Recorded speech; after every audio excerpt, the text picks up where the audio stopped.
Almighty God, we humbly beseech Thee to vouchsafe Thy special blessing upon this Parliament, and that Thou wouldst be pleased to direct and prosper the work of Thy servants to the advancement of Thy glory and to the true welfare of the people of Australia. Our Father, which art in heaven, hallowed be Thy name. Thy kingdom come, Thy will be done in earth as it is in heaven. Give us this day our daily bread, and forgive us our trespasses, as we forgive them that trespass against us. And lead us not into temptation, but deliver us from evil. For Thine is the kingdom, and the power, and the glory, forever and ever. Amen. I acknowledge the Ngunnawal and Ngambri peoples, who are the traditional custodians of the Canberra area, and pay respects to the elders, past and present, of all Australia's Indigenous people. Clerk, are there any documents? Yes, Mr President. I table documents and returns to order as listed on the dynamic red. Thank you, and I understand there are no proposals for committees to meet. All right, we will just move to a matter of privilege.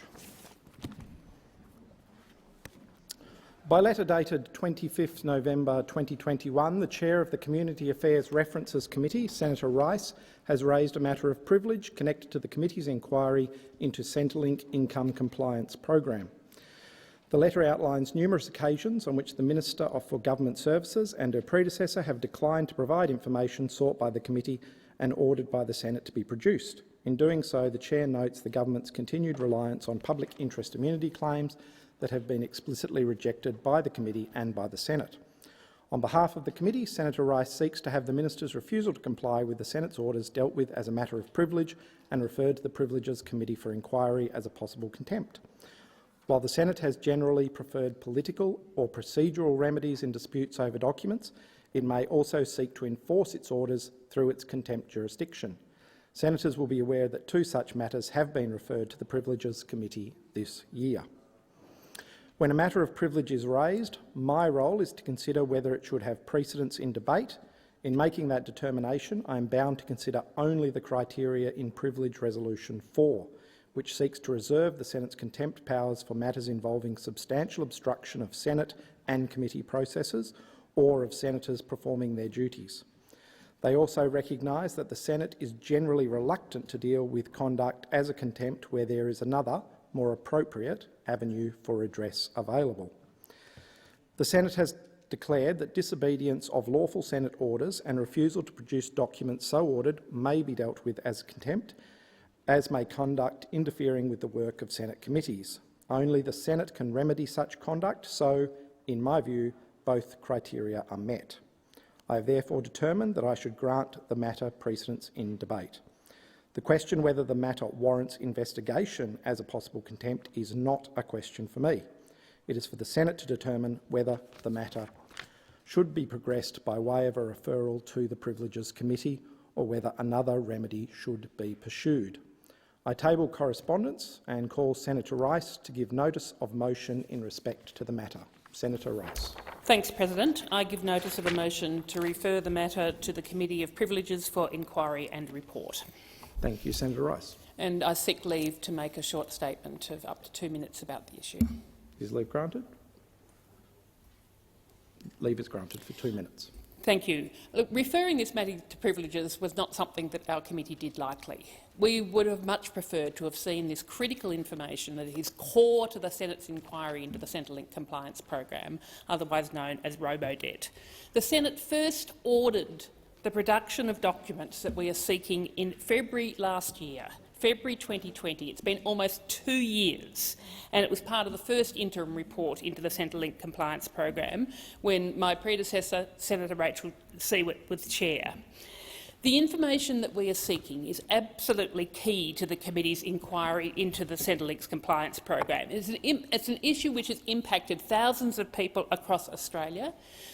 The robo-debts, the illegal placing of debts on people, has resulted in people taking their own lives because of the impact on them. It is a really, really significant issue.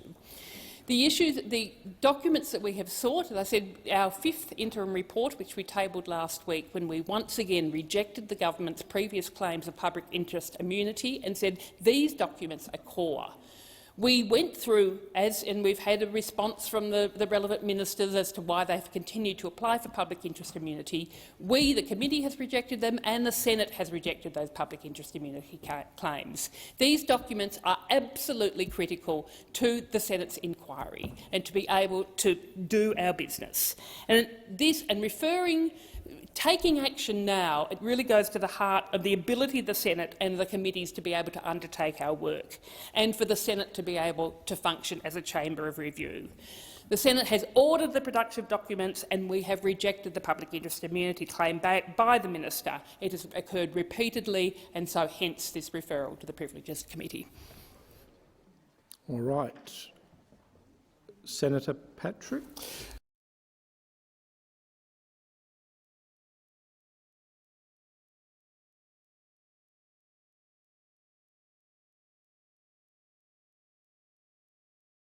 A motion in my name. I move that so much of the standing orders be suspended as would prevent me moving a motion to provide for the consideration of a matter, namely a motion to give precedence to a motion relating to the consideration of the Australian Federal Integrity Commission Bill 2021.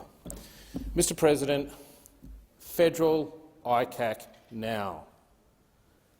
Federal ICAC now. There are just so many things that are going on that are undermining public confidence in our system of government, in the way in which this building operates and in the way in which the federal government operates. And we have to address that as a matter of urgency.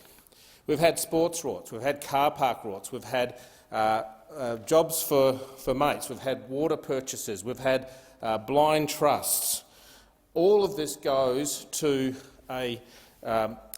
an erosion of confidence in our system of government.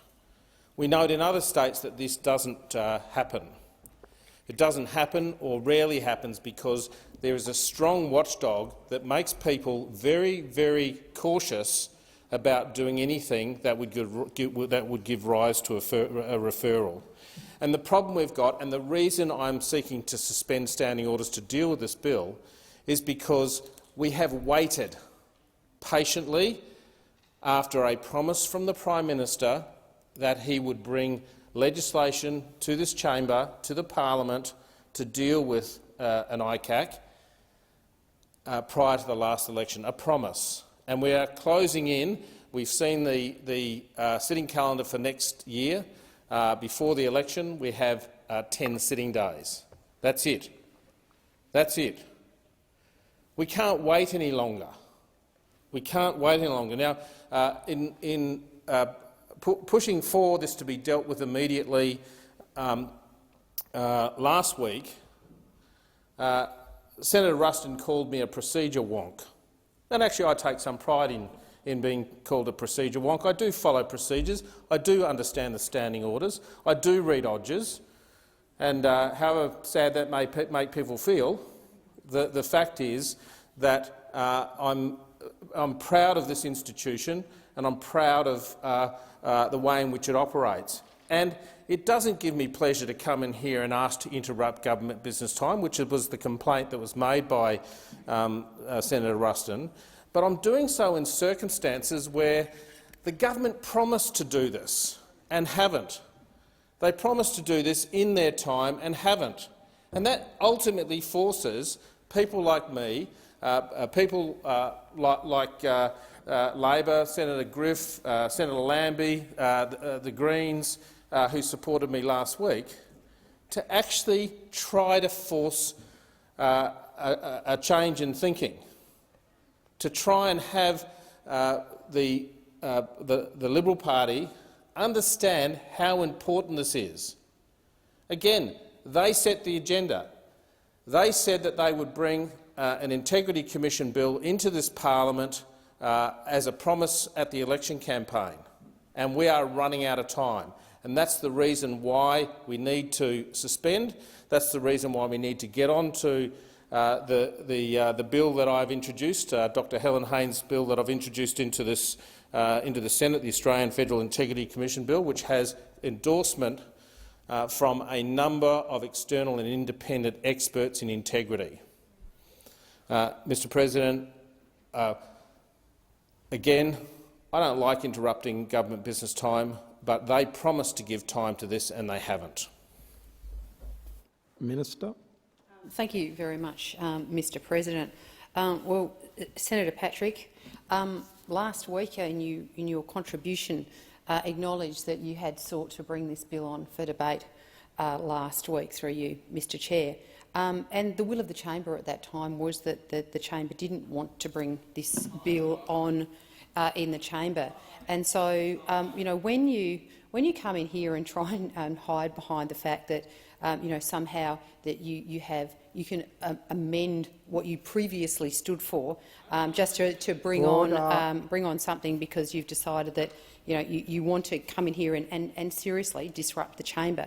You know, I've always actually had a great deal of respect for your policy wonkiness, Senator Patrick, and also your procedural wonkiness, probably more so than anything, because you have always been a great stickler in this place for procedure.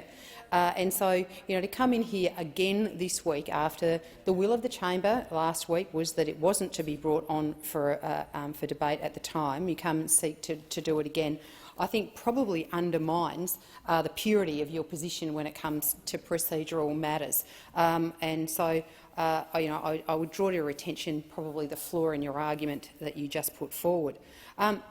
As you know, Senator Patrick, it is the prerogative of the government to set the agenda. We've got a very serious agenda of legislation that we would like to put before this chamber.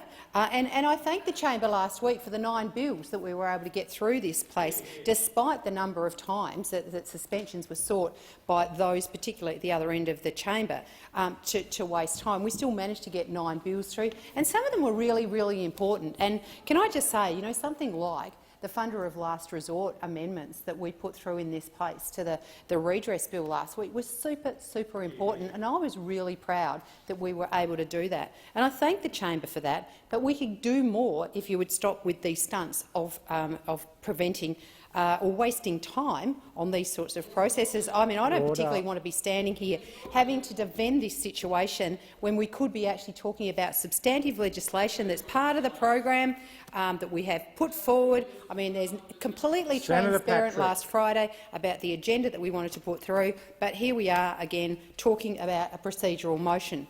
But you know, what I would say in terms of the substantive matter that you're seeking to bring on today, Senator Patrick, I mean, I think the government has been particularly clear around the fact that you know, we issued an exposure draft of the Commonwealth Integrity Commission, along with the explanatory memorandum. It was provided to the other side in the hope that on this really important issue that we might be able to get a consensus. And I'm sure, as all of members of this government would be more than happy to sit down and actually and get agreement about bringing something forward. But what we won't bring forward, Senator Patrick, what we will not be bringing forward, Senator Patrick, is a bill that actually turns what is a very serious issue, and that is dealing with corruption in public places. We will not be bringing a bill forward that seeks to actually turn around the basic premise of Australia's legal system, and that is that somebody should be presumed to be innocent until they are proven guilty. And to be proven guilty by the court of public opinion, by the mechanism by which a particular commission is put forward or designed, is not something that this government will support. We will support an integrity commission that allows us to root out absolutely serious corrupt behaviour. But we will not allow an integrity commission to be turned into a political witch hunt tool. I mean, we've seen by the mechanism of suggesting that politicians can refer other politicians under a model that we have that we've seen put into this place, that politicians can refer other politicians to an integrity commission is just a complete outrage. I believe fundamentally in the law of natural justice, and that is that everybody in this country should be considered innocent until proven guilty. And I think it is completely unfair to have a commission that does not actually do what it's designed to do. A commission should be designed to root out serious corruption in public places. It shouldn't be designed to duplicate the current processes that are in place in many other integrity-type bodies that sit within the Commonwealth space, not the least of which is one that we in this place all have to adhere to, the Independent Parliamentary Expenses Authority. You know, there are a number of authorities, whether it be the AFP, whether it be the Ombudsman, that already undertake a level of integrity. However, we are more than happy to support an Integrity Commission that roots out serious corruption, but we will not be a party to one that turns it into a witch hunt that means people who are innocent are not given and afforded that privilege. Minister, your time has expired. Senator Waters. Thanks very much, President. Well, what did we just hear? A political witch hunt. Last week it was the Spanish Inquisition, and I think the Prime Minister called it a kangaroo court. This government is running scared from an Integrity Commission with teeth, because they know that half of their cabinet have been embroiled in integrity scandals of one form or another, and that a corruption watchdog with teeth might cause them a spot of bother. That's why we haven't seen the government's version of an Integrity Commission, and I don't think the Prime Minister ever intended to follow through on his pre-election promise last election to deliver an Integrity Commission, because you can't believe a word that he says. Once again, a failure to follow through on a commitment. I think we're back in the non-core promise days of John Howard. The Centre for Progress Integrity have looked at all of the various models. They have found that the government's version is the weakest of all existing corruption watchdogs and is the weakest of all proposed models. They found that the Greens version was the strongest, and I might add that our bill passed the Senate 2 years ago. It is the most progressed Integrity Commission that this parliament has. And if the Prime Minister had had the guts to bring it on for debate and vote in the House, we could have had a corruption watchdog 2 years ago. There's a reason why he's not bringing it on.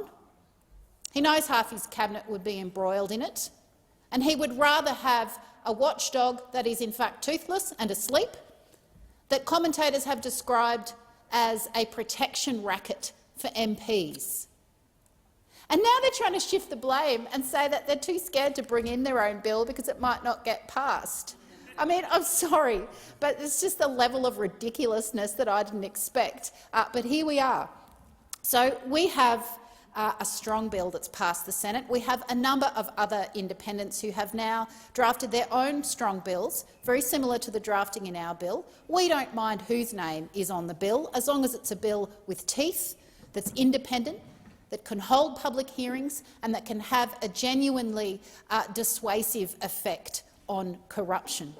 So we welcome the interventions by the independents and smaller parties in this space. The Greens have been pushing for a corruption watchdog since 2009 federally. We remain the final jurisdiction that doesn't have one. Every other state and territory has got one, and we've needed one since long before 2009. But it took the Prime Minister until 3 years ago to agree that this wasn't a niche issue. And yet we've seen no progress since then. And in fact, the minister belled the cat over the weekend on ABC's Insiders that, in fact, the consultation, of which there's been now at least 3 rounds, has not resulted in any change to the government's bill.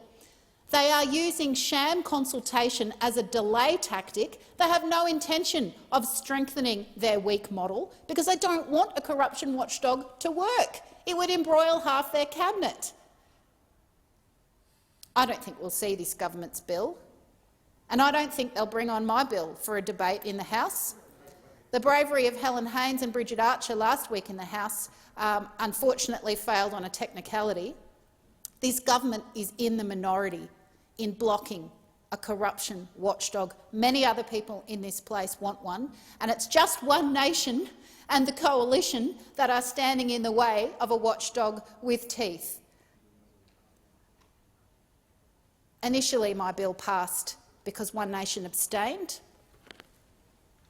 Since then, we've now seen that One Nation don't want my bill brought on in the House, and they now don't even want Senator Patrick's bill to be debated either, or Helen Haines, member for Indi's bill, to be debated. So I don't know what cosy deal One Nation have done with the Coalition.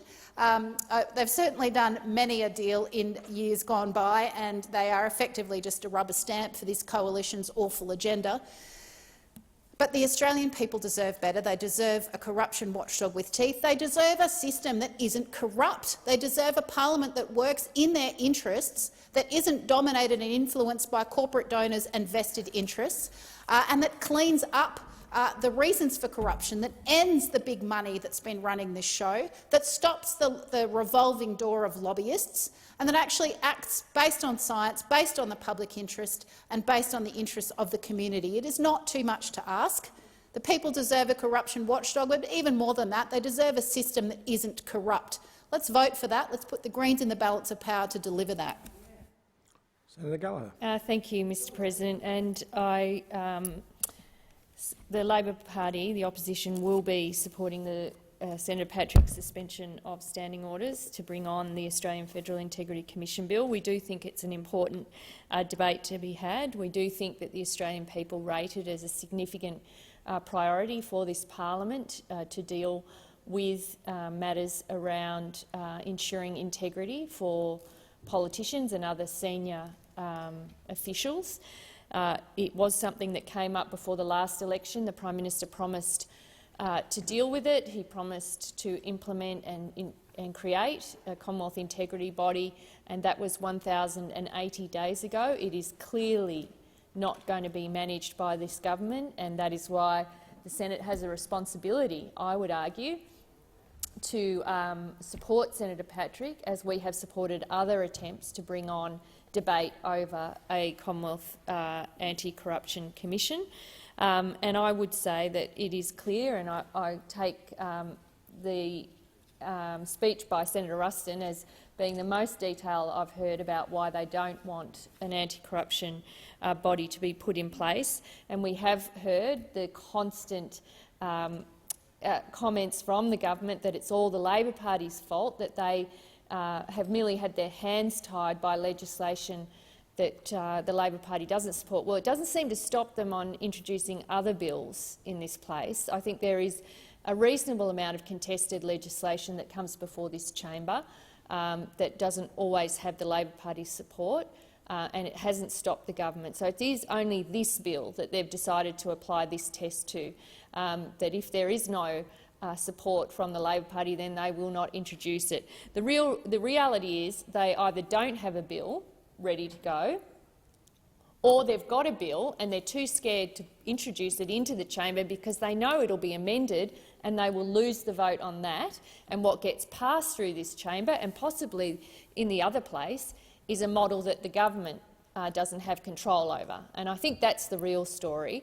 They can't introduce it because they can't guarantee the numbers in the House and they can't guarantee the numbers in the Senate, because this deeply divided government has lost control of the parliament. And we saw that reflected in the sitting pattern yesterday, where the Senate will sit for 3 days in the first half of next year.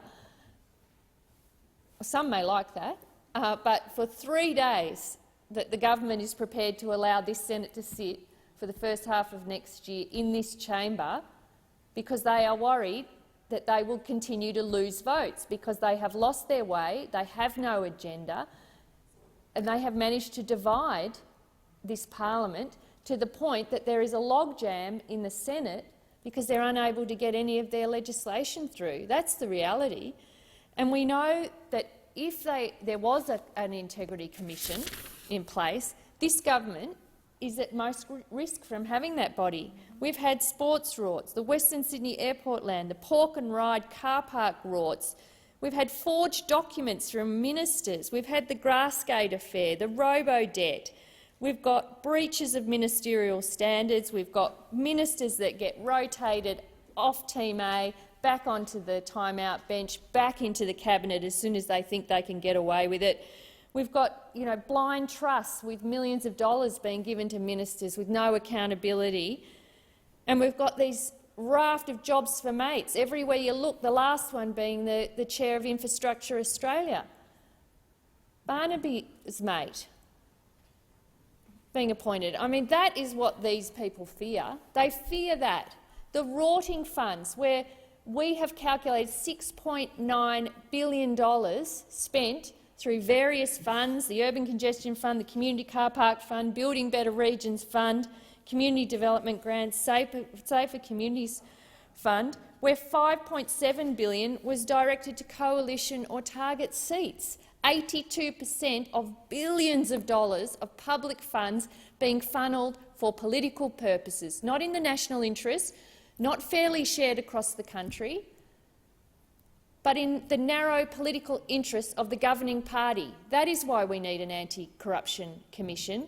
That's why the people of Australia want an anti-corruption commission, because this government is trashing the standards that exist before that people could trust. There is no trust. We need it, and that's why the opposition will be supporting the suspension. I will put Senator Stoker. Thank you, Mr President.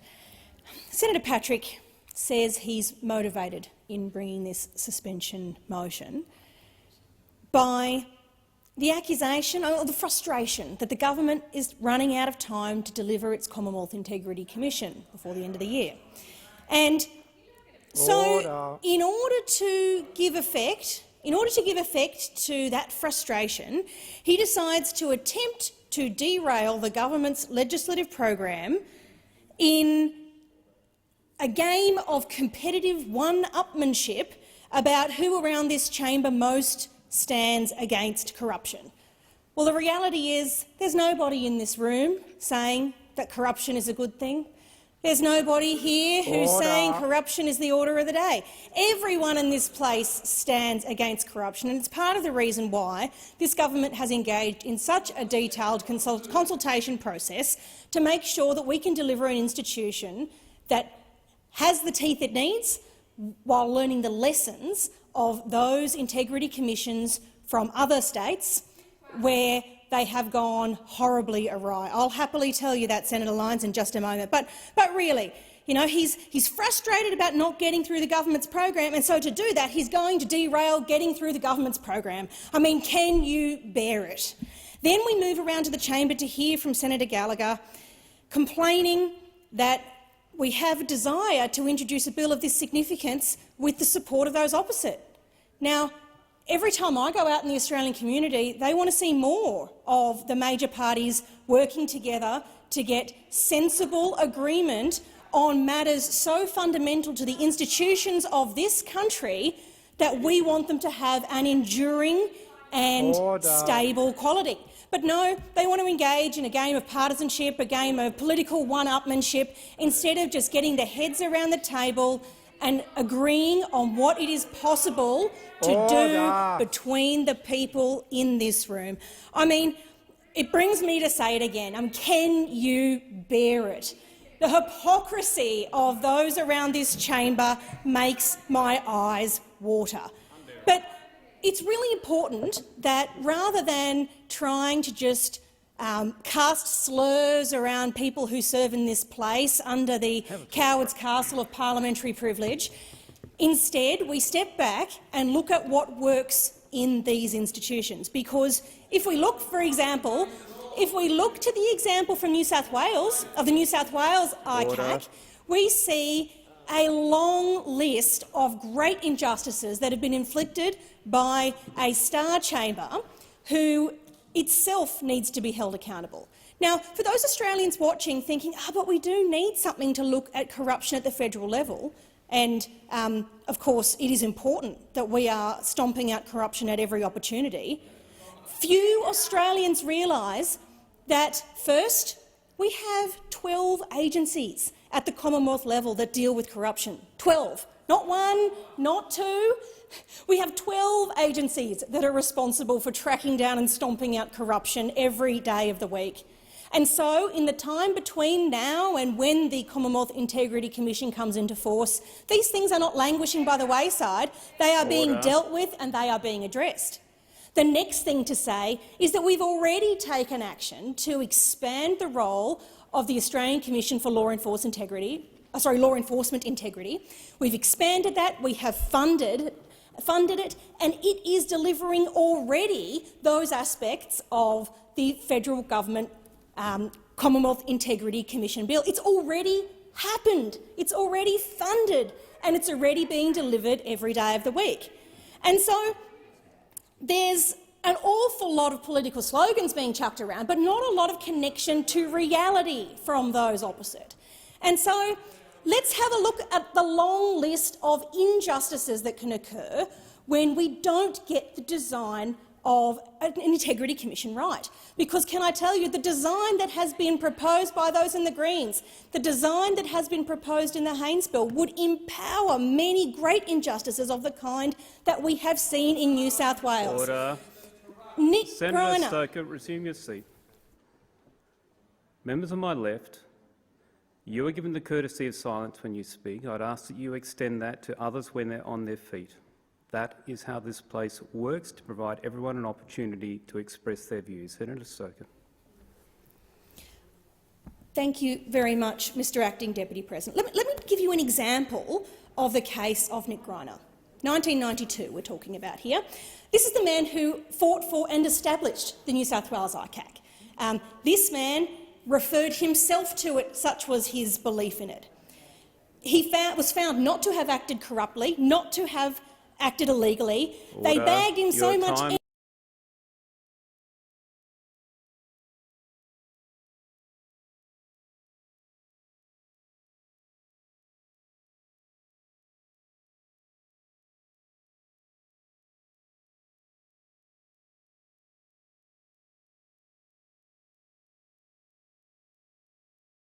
That we don't have to answer them, we don't have to show documents, we don't have to hold people responsible for their actions. That's what they believe. And what that is doing is actually putting the rest of us in that shame basket, and I do not want to be a part of that. That is reality of what is going out on the ground with the Australian people. That is their thought process right now. There is no trust. So I can tell you, after 2 years or 2.5 years or however long we've waited, because to them all you're doing is covering up because you do not want this thing to happen. That's what they're telling me, is that we can get away with blue murder in this house, in both houses, and we can walk around grounder than the rest of the country. That's what they're telling me, that we are untouchable. Well, that is not the Australian I know, and that is not good leadership. That is not good leadership. So I can tell you I will be supporting this. I look very forward to you putting your own ICAC up, the one that will leave the puppy dog sitting in the kennel because it's got no teeth and still in its gummy stage. That's what we're expecting. That's what we will get, because you'll be trying to rush it through to say, hey, look at this, we promised it, and everybody else knocked it back. We already know how the election cycle works. But I don't think people in Australia are actually going to believe you. I think your credibility is about washed in this area. It's gone down the gurgler. That's where we stand in here. So for the sake of transparency, for the sake of trust and honesty, to gain that back from the Australian people, I will support whether it's a Greens bill. I'll support whether it's Helen Haynes' bill. I don't care whose bill it is. But as long as it has teeth, and I'm not just talking about teeth of a dog, I'm talking about teeth of jaws. That's what I want to see. And if politicians end up at these ICACs that have got full powers, then so be it. If you have nothing to hide, you will show up. That's what you will do. You will show up and answer questions and keep your credibility intact. That's what it gives you the opportunity to do. So no more excuses, because these are just lame excuses, and the Australian people can see this. And it's not good enough. So today I will be supporting Senator Patrick's motion. Thank you. In that case, the question is that the motion moved by Senator Patrick be agreed to. Those of that opinion say aye. Aye. To the contrary, no. No. I think the noes have it. Aye. Division required. Ring the bells for 4 minutes.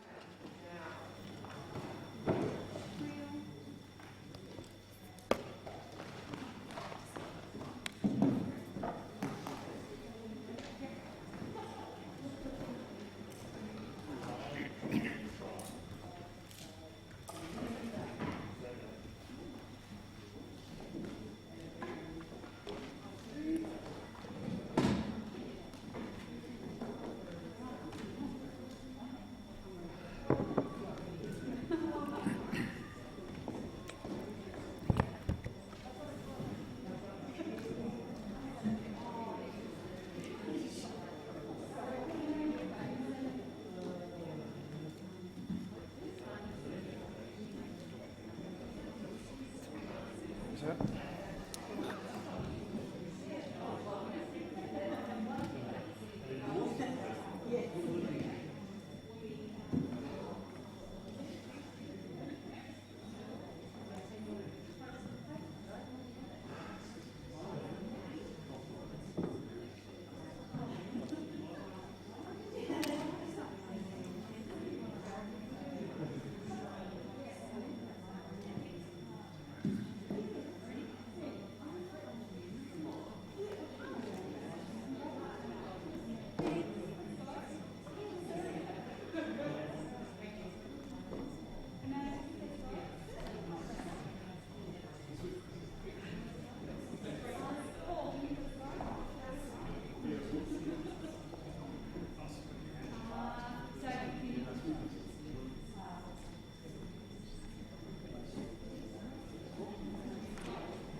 Stop the bells.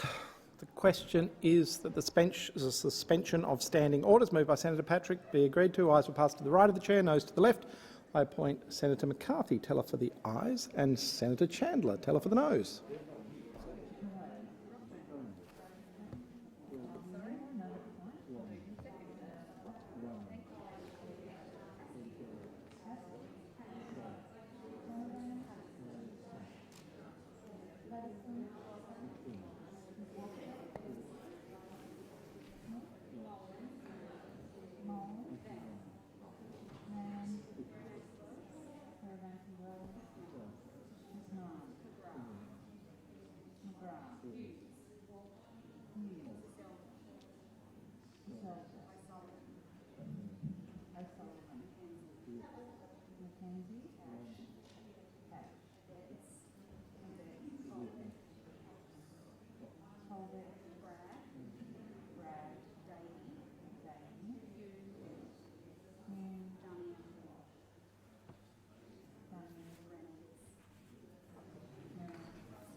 The result of the division is ayes 25, noes 25. The matter is resolved in the negative.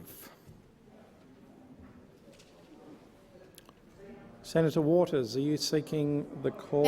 Yes, I am, President. I seek leave to move a motion in relation to Australia's climate targets. Is leave granted?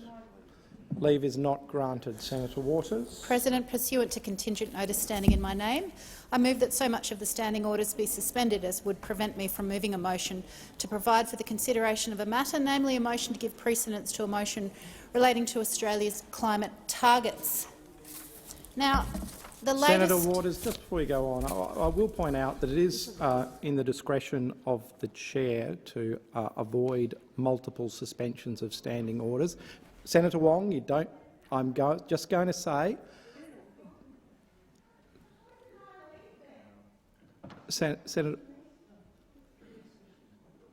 if repeated suspensions are used to frustrate the business of the chamber.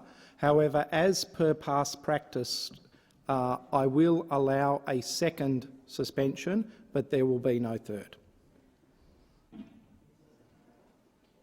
You have the call. Thanks, President. We'll come back to the procedural elements of your ruling another time. But on this matter, the latest quarterly emissions data has just been released by the department this morning, and Australia's pollution is up 2% in this quarter.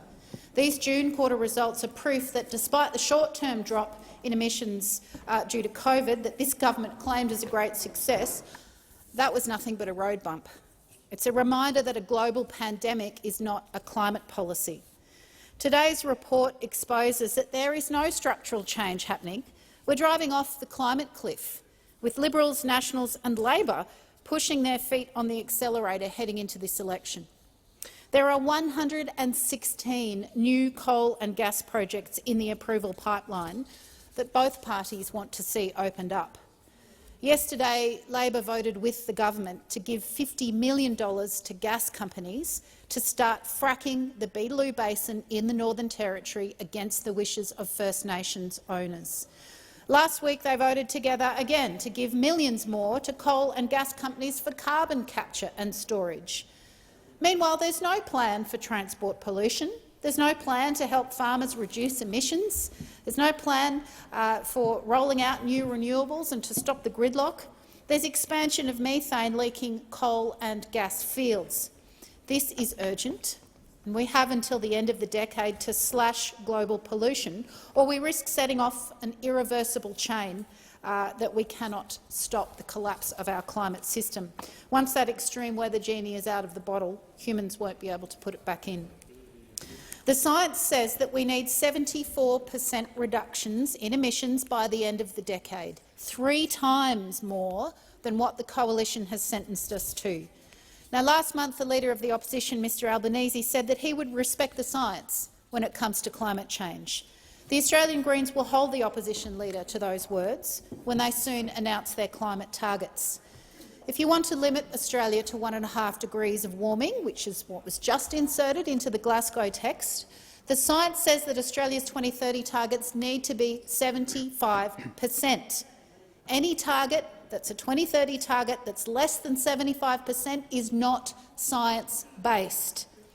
In the 2 years since the 2019 election, the climate crisis has gotten worse, not better, so the opposition's targets need to be stronger and not weaker than they were at the last election. A 45% reduction was once the barest minimum for 2 degrees of warming. Since the Climate Change Authority report in 2014, that's been revised up by the Climate Targets Panel to 50%, but even a 50% target would only give us a 2/3 chance of staying below 2 degrees. But 2 degrees is too high. At Glasgow, the world recognised that, after they listened to the voices of Pacific Islanders, that their nations will not survive if warming reaches 2 degrees. So the text of the Paris Agreement shifted in Glasgow. 1.5 degrees is now the goal, and 2 degrees is not acceptable to the global community anymore. We listen to medical scientists for our health advice. We listen to engineering science to build bridges and towers. We listen to aeronautical science to deliver us safely around the world. We now have to listen to atmospheric science. If we don't let the science guide us through this critical decade, our generation will forever be known as the generation that handed down worse living conditions to those that followed us. That is not something that the Australian Greens will sit back and allow to happen.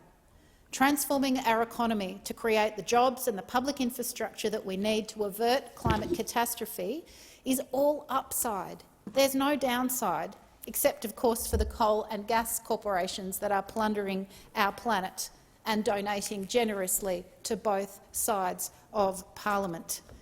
Putting the Greens in the balance of power to kick out the Liberals and push the next government to go further and faster on the climate emergency means that our next parliament will have to listen to voters and climate science and not fossil fuel donors. It is long past time that the coal and gas companies stopped writing this nation's climate policies.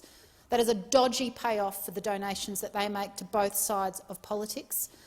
And if, as the opposition leader said last week, they want climate targets to be based on science, let's see some targets that are based on science. To stick with 1.5 degrees, Australia's got to commit to a 75% reduction by 2030. Otherwise, we are cooking the planet. We can create a ton of jobs with renewable energy. We need science-based targets, not coal donors running the show. Time has expired. Senator Gallagher. Thank you very much. Labor won't be supporting this suspension this morning, and I'll quickly. It is important to put it on the record because we're constantly accused by the Greens of not agreeing with them. We are not agreeing to this suspension today. One, because we had no notice of it.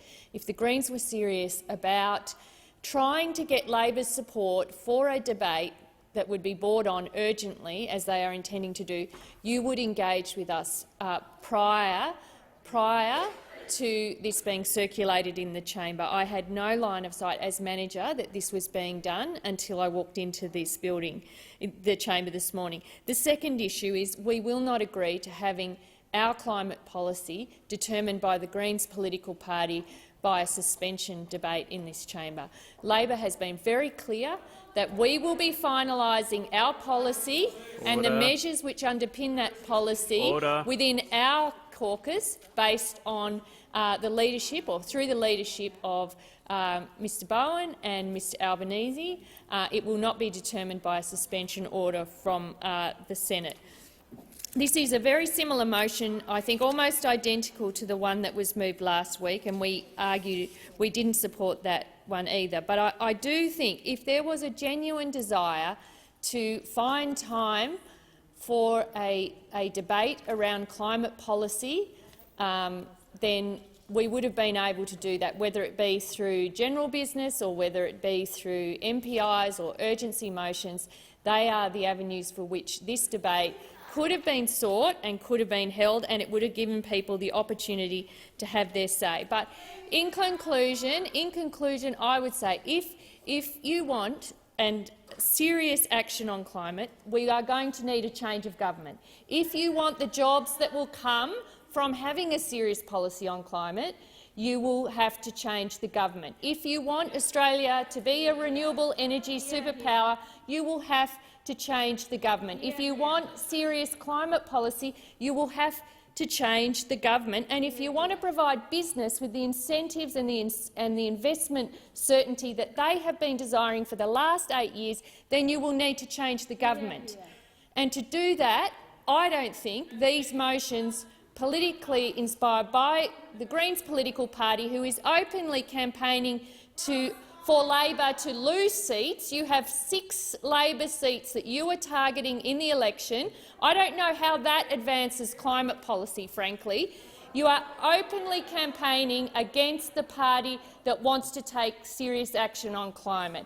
We need to call this out, okay? Because it's not in your political interests to have a change of government. You are a party of protest and you like fighting Liberals on climate. That's what you like. That's how that's all of your standard operating procedures are geared Senator to having Gallagher, a government that you are opposed to.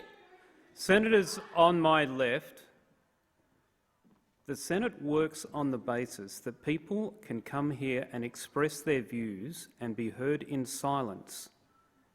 If you want to have the rule of the loudest voice or the strongest, go to some nation that is an autocracy. This is a democracy where we have conventions and rules to allow people to express an opinion. Senator Gallagher, you have the call. Thank you very much. And I will conclude on that point. But this Australia taking serious action on climate change and having the policies that underpin it and the economic opportunities that will come with that is not going to be progressed by the Greens moving motions like this. They are not serious about it. If we want to get serious about it, they should stop campaigning for the Labor Party to lose seats, be a bit more collaborative in here so you actually could reach agreement and actually work in the national interest, not their narrow political interest. Senator Ruston. I ask that the question now be put. So the motion is question now be put. Those of that opinion say aye. To the contrary, no. The ayes have it. Division required. Ring the bells for 4 minutes.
Stop the bells.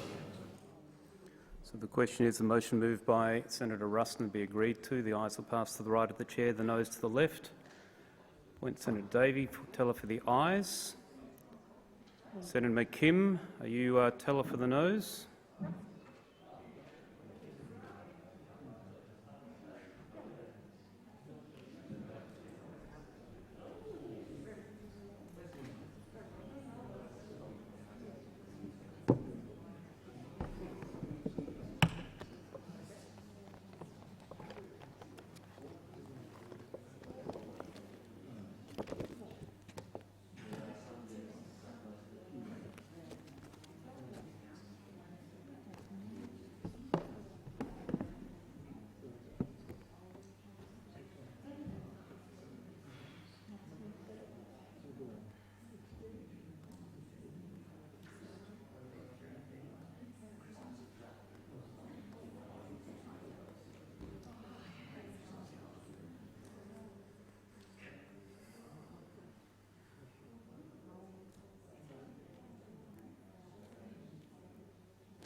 So order the results of the division.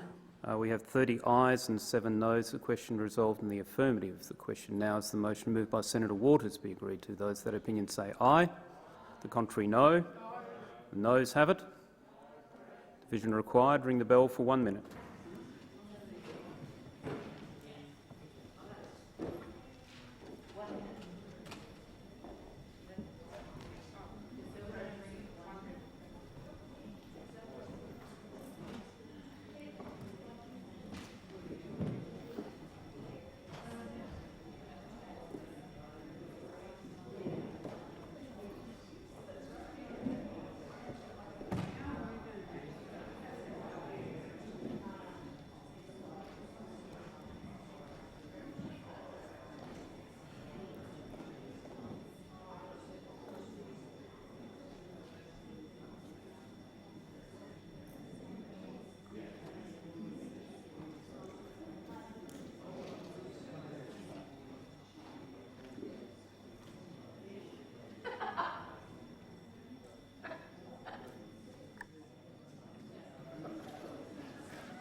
Stop the bells. So the question is the motion moved by Senator Waters be agreed to. The ayes will pass to the right of the chair, the noes to the left. I appoint Senator McKim, teller for the ayes, Senator McCarthy, teller for the noes.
Order.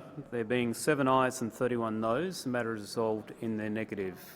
Could I ask senators who are not going to participate in the next section of Senate business to quietly leave the chamber or to resume your seats? Minister.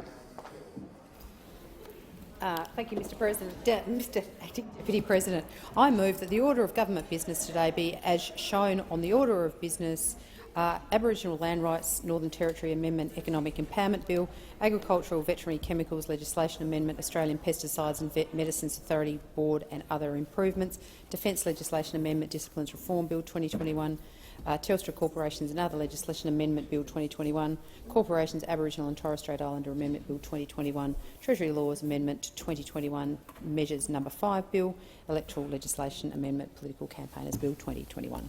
The question is that motion be agreed to. Those that opinion say aye. To the contrary, no. I think the ayes have it. Clerk. Government Business Order of the Day number 1. Aboriginal Land Rights Northern Territory Amendment Economic Empowerment Bill 2021. Second reading debate. Senator Kitching. Thank you, Acting Deputy President. The passage of the Aboriginal Land Rights Northern Territory Act in 1976 was a historic moment in the history of our country. And in fact, in discussing with colleagues on the other side of the chamber, they also recognise that, Acting Deputy President. And before I go on, could I say I thought your point in relation to who has the loudest voice was unfortunately necessary, but a very well-made point in our system. So thank you. It was the first legislative attempt by an Australian government to recognise First Nations peoples' prior ownership of the land. It followed years of advocacy by Aboriginal people in the Northern Territory, including the Bark petition presented to this parliament by the Yolngu people and, of course, the Gurindji people's 7-year strike for land rights. The Act was an achievement of both the Whitlam and Fraser governments and passed with historic bipartisan support. Since 1976, however, the Act has been amended several times, mostly against the wishes of the land councils and the Aboriginal people they represent. The Howard government was responsible for amendments in 2006 and 2007. That were an attempt to weaken. We might correct that on the later on the Hansard, Acting Deputy President. That were an attempt to weaken the land councils and limit their abilities to advocate for Aboriginal people in the Northern Territory. It is no wonder that this bill, which proposes significant reforms to the Act, has been met with suspicion in some quarters. However, unusually for this government, the bill has been negotiated with and is supported by all 4 of the Northern Territory land councils: the Tiwi Land Council, the Central Land Council, the Anindawilika Land Council and the Northern Land Council. Following the introduction of the bill in the House, the chairman of the Northern Land Council, Mr Samuel Bush-Lanasi, said, "We have been working on this now for many years. For the first time, Aboriginal people have been at the table with government ensuring the interests of Aboriginal people are front and centre. Finally, we are seeing real progress." In the explanatory memorandum to the bill, the government has stated a commitment to only amend the Land Rights Act with the support of the land councils, and this is a welcome development. The involvement of the land councils in the design of these changes and their strong support for them is the basis for Labor's support of this bill. I'm going to go now through the changes to the Act. So, in relation to the new investment corporation, the first, and this is arguably the most significant changes, is to establish a new Northern Territory Aboriginal Investment Corporation that will be funded from the existing Aboriginals Benefits Account, which is the ABA.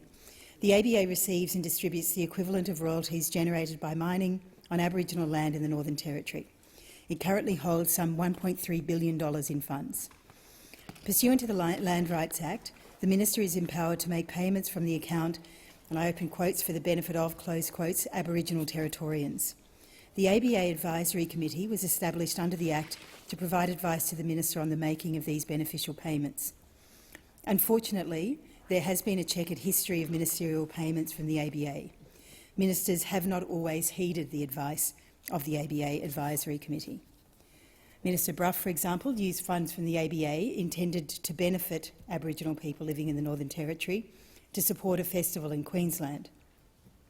Minister Scullion controversially used his discretion to refuse funding projects that had been recommended by the ABA Advisory Committee.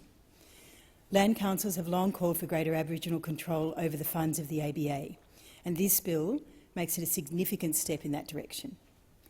It will empower the new Aboriginal-controlled NTAI Corporation to take over responsibility for making beneficial payments and to make investments that will promote the economic self-sufficiency of Aboriginal people in the Northern Territory.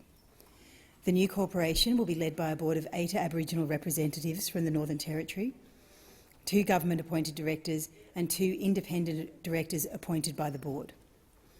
Roughly half of the current balance of the ABA will be transferred to the new corporation, so it's about $500 million annually and $60 million annually for the first 3 years of its operation. The bill also enables further payments to be made from the ABA to the corporation at the minister's discretion. Concerns have been raised about continued ministerial discretion over the remaining funds in the ABA, which are projected to grow significantly in the coming years. Given this government's astonishing willingness to use public funds for its own political imperatives, that concern is understandable. However, as the history of ministerial payments indicates, misuse of ABA funds remains at risk, arguably a greater risk if the status quo is maintained. The establishment of the new corporation means that for the first time an Aboriginal-controlled body is making decisions about the spending of ABA money. This is far preferable to an advisory body that does not have the capacity to direct spending and which has certainly not prevented questionable ministerial payments in the past. So the second set of amendments to the bill are to processes for the negotiation, consent and approval of exploration and mining on Aboriginal land in the Northern Territory. Given the importance and the subject matter of these provisions, the changes have understandably attracted some concern. As my colleague, the Shadow Attorney-General, noted in his speech on the bill in the other place, this government has a dismal history with respect to making changes to traditional negotiation and consent processes in the context of native title. In recent years, claimed improvements to make those processes more efficient have in fact come at a cost to the rights of First Nations people and have threatened the integrity of traditional decision-making processes. In contrast, these parts of the bills make largely administrative or technical changes to the Land Rights Act, which have the strong support of the 4 Northern Territory land councils. As the land councils submitted to the committee inquiry said, the reforms have the potential to reduce the amount of time associated with the application process for exploration licences and permits. Creating more efficient and consistent processes will benefit traditional owners and mining parties equally.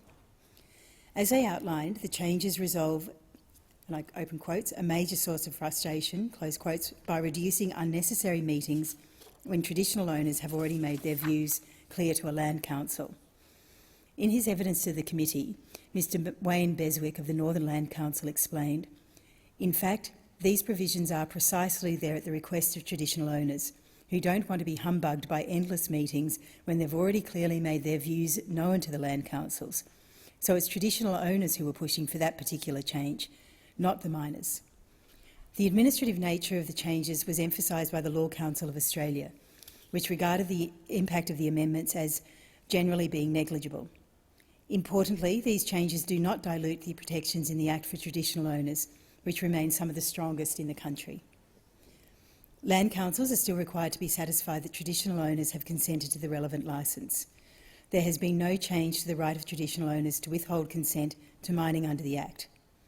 As Mr Nugent of the Central Land Council explained to the committee, these changes in no way derogate from the central requirements of traditional owners. The so-called veto right that traditional owners maintain is sacrosanct under the Land Rights Act.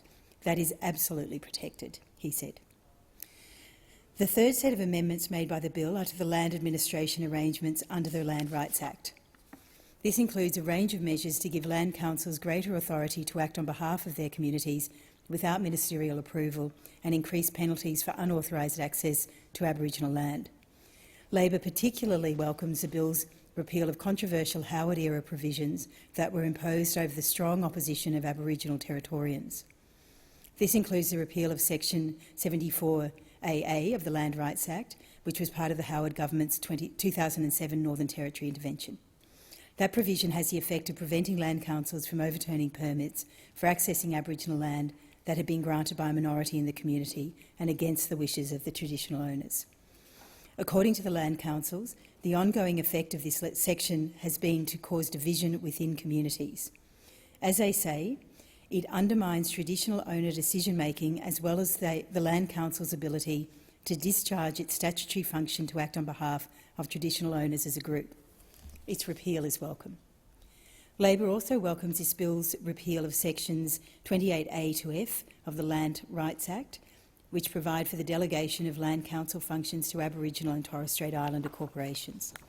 This is another hangover of the Howard era, introduced in an attempt to fragment and undermine the authority of the land councils. Labor opposed these provisions at the time, and we have been glad to note that there has been not a single successful application during the 15 years since its introduction. These provisions were poorly designed and ultimately were ineffective. We are pleased that the government is finally repealing them. The final set of the changes made by the bill align the operation of the ABA with the Commonwealth Financial Framework by ensuring consistency with Northern Territory legislation for the payment of mineral royalties and clarifying the purposes of the ABA. These provisions are uncontroversial, and Labor is pleased to support them. Before I finish my remarks, I want to briefly address concerns raised about the representative nature of the land councils. There are some who say the consultations the land councils have conducted in relation to this bill are insufficient. There are some that argue the board of the new corporation is not sufficiently representative of Aboriginal people in the Territory because the majority of its directors will be appointed by the land councils. It's worth remembering that land councils are democratically elected bodies with a statutory obligation to represent the views and protect the interests of Aboriginal people living in the regions across the Northern Territory. Federal MPs represent anything from 70,000 voters to 100,000 voters. Each of the Northern Land Council's 78 full council members represents on average 410 Aboriginal people in their region. For the Central Land Council, the comparable figure is 187, and for the two small land councils, 60 to 70 each. These are arguably the most democratically representative institutions in the country. And just as those of us in this chamber are accountable to voters in our states and territories at elections, so too are land council members accountable to the Aboriginal people they represent. As the land councils state in their submission, land council members are elected to represent the views of traditional owners and other Aboriginal residents in their land council region. If they fail at this, they get voted out. Sounds pretty democratic to me. Undoubtedly, there are aspects of the bill and its development that Labor would have managed differently if we were in government, and there are parts that we intend to monitor closely over the coming years. In particular, we will take the opportunity to scrutinise the strategic investment plan for the new corporation when it is tabled in Parliament, as required under the bill. And we look forward to interrogating the effectiveness of the new corporation through the review provided for in the bill, noting that it will take several years to be able to evaluate the success of its strategic investments. Overall, the bill has the capacity to enhance the rights and interests of Aboriginal people. It ends some of the most controversial and damaging reforms of the Howard government. And while there are further reforms Labor would like to see, this is a positive first step. Most importantly, the new investment corporation will ensure a higher level of Aboriginal control over monies earned from mining and development on Aboriginal land in the Northern Territory. This is a significant development and one that land councils and those they represent have been advocating for over many years. Labor commends this bill to the Senate. Thank you, Senator Kitching, and I call Senator Thorpe. Thank you, Acting Deputy President. I rise to speak to the Aboriginal Land Rights Northern Territory Amendment Economic Empowerment Bill.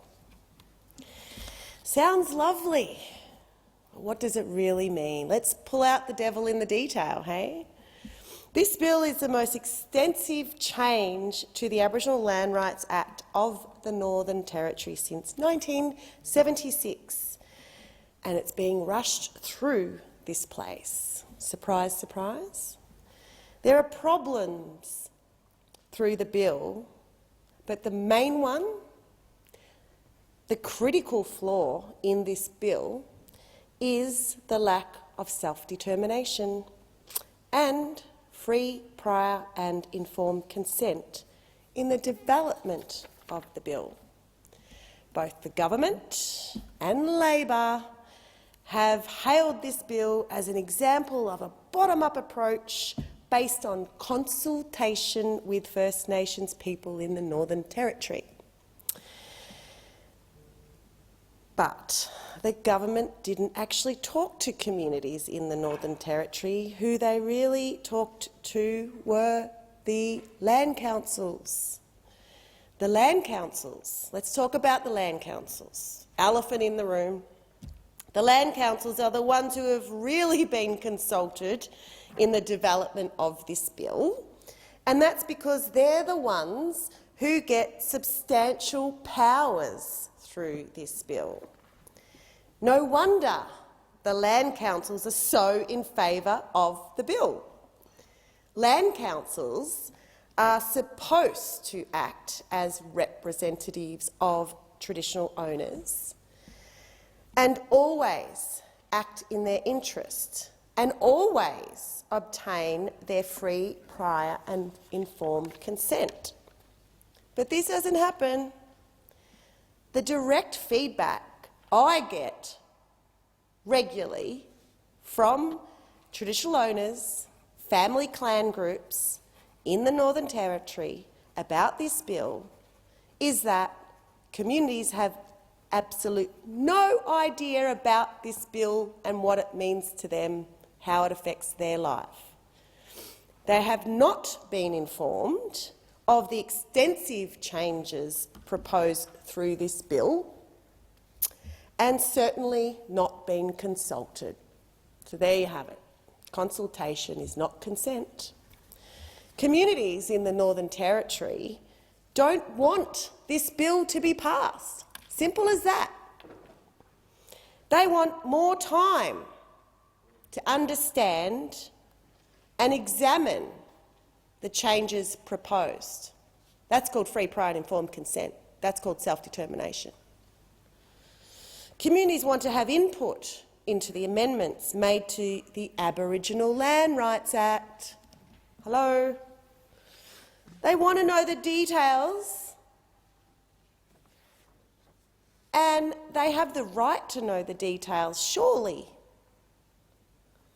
At the Senate inquiry into this bill, almost all submitters do not want this bill to pass due to the lack of consultation with traditional owners. Dot paintings, Black Lives Matter, but don't worry about consultation. The only ones that want this bill to pass are the land councils and the National Indigenous Aboriginal Advancement, the blackfella version of this government's approach to fixing the Aboriginal problem in this country. The only other submission received in favour of this bill was from the Minerals Council, and there is no surprise there either, as it helps facilitate mining and exploration applications. So let me just make that clear for mob at home listening who have asked me to say these things and call out the government and call out Labor. To Northern Territory mob listening, this bill is supported by the Minerals Council, which helps facilitate mining and exploration applications. This bill that we're talking about now gives the mining companies direct access, no free, prior and informed consent. This bill is not about self-determination. It's certainly not about empowerment of First Nations people. It is yet another example of how we are being patronised and decisions are being made for us instead of by us. I want to make this clear to the Senate and to those watching. I know you're watching and paying attention as to how people in this place are voting, even though they don't even turn up to vote because they're so shamed about themselves for voting like yesterday, the Beetaloo. But the Australian Greens can't support this bill unless Schedule 2 is removed. Simple as that. Schedule 2 is about fast-tracking the destruction and desecration of country. It's about destruction and desecration of sacred sites with mining. This parliament has no business passing this bill, as it is our people who have not consented. They do not consent, and that should be the end of the matter. But no, the government, with their mates Labor, are going to support it and ram it through anyway. I say this to everyone in this place. The Australian Greens cannot support this bill if it will make it easier for the big mining corporations that have purchased so many politicians in this place to destroy country. That's what they've done. They've purchased politicians. They've said, we'll donate to your campaigns to run in the next election, but you've got to pass this bill, mate. You've got to pass it. Don't worry about the blackfellas and their country and, you know, the welcome to country you want all the time. Just pass the bill. We'll give you your money for your campaigns and we'll get easier access to destroy country and frack. Nice one. This little black girl ain't silly, and neither are the blackfellas out there watching. We're not silly. We know what you're up to. We've got black academics out there now. The Greens are on the side of First Nations people in this country. Absolutely no doubt about that. And I say to the elders fighting for country and the land and the water defenders across this continent that we are with you. We're genuinely with you. We won't tell you that we support you and then when you turn your back, stab you in the back. We don't do that. We genuinely listen and we genuinely act. No consent means we're not going to support it. Why would anybody else? Labor can laugh at this very serious matter, which they're doing in the chamber right now. In fact, the senator who just did the previous speech is having a good old laugh down there. But the Aboriginal Land Rights Act— Please take your seat, Senator Thorpe. I will take a point of order from Senator Kitching, but I'm just going to remark first that you are reflecting on another senator, and that is incredibly disorderly in the chamber. So I ask you to actually withdraw the comment, which was reflection on another senator. Are you willing to do that, Senator Thorpe? Yes, I am. Thank you. Do you still seek a point of order? 193 suborder 3, that the language that Senator Thorpe, in implying that both government and opposition senators were corrupt and that we had been bought by the mining companies, would be unparliamentary as per that suborder. I'll just take a point from Senator Stoker first. Sorry, on the same point of order. Can I support the point of order that's been made by Senator Kitching, but furthermore invite Senator Thorpe, if she has evidence of this, to provide it? That's a debating point. Thank you very much.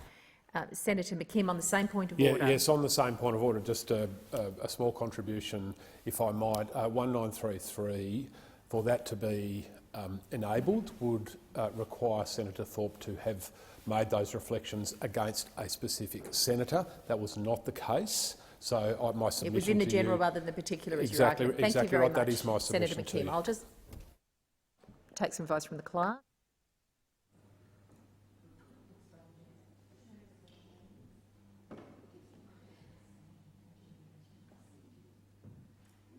So can I be clear that I think that that is correct, Senator McKim, on the advice of the clerk, that while it was a general comment, it was not directed at a particular senator. So we'll deal with that point of order. And I note that Senator Thorpe has withdrawn her comment. I call Senator Thorpe.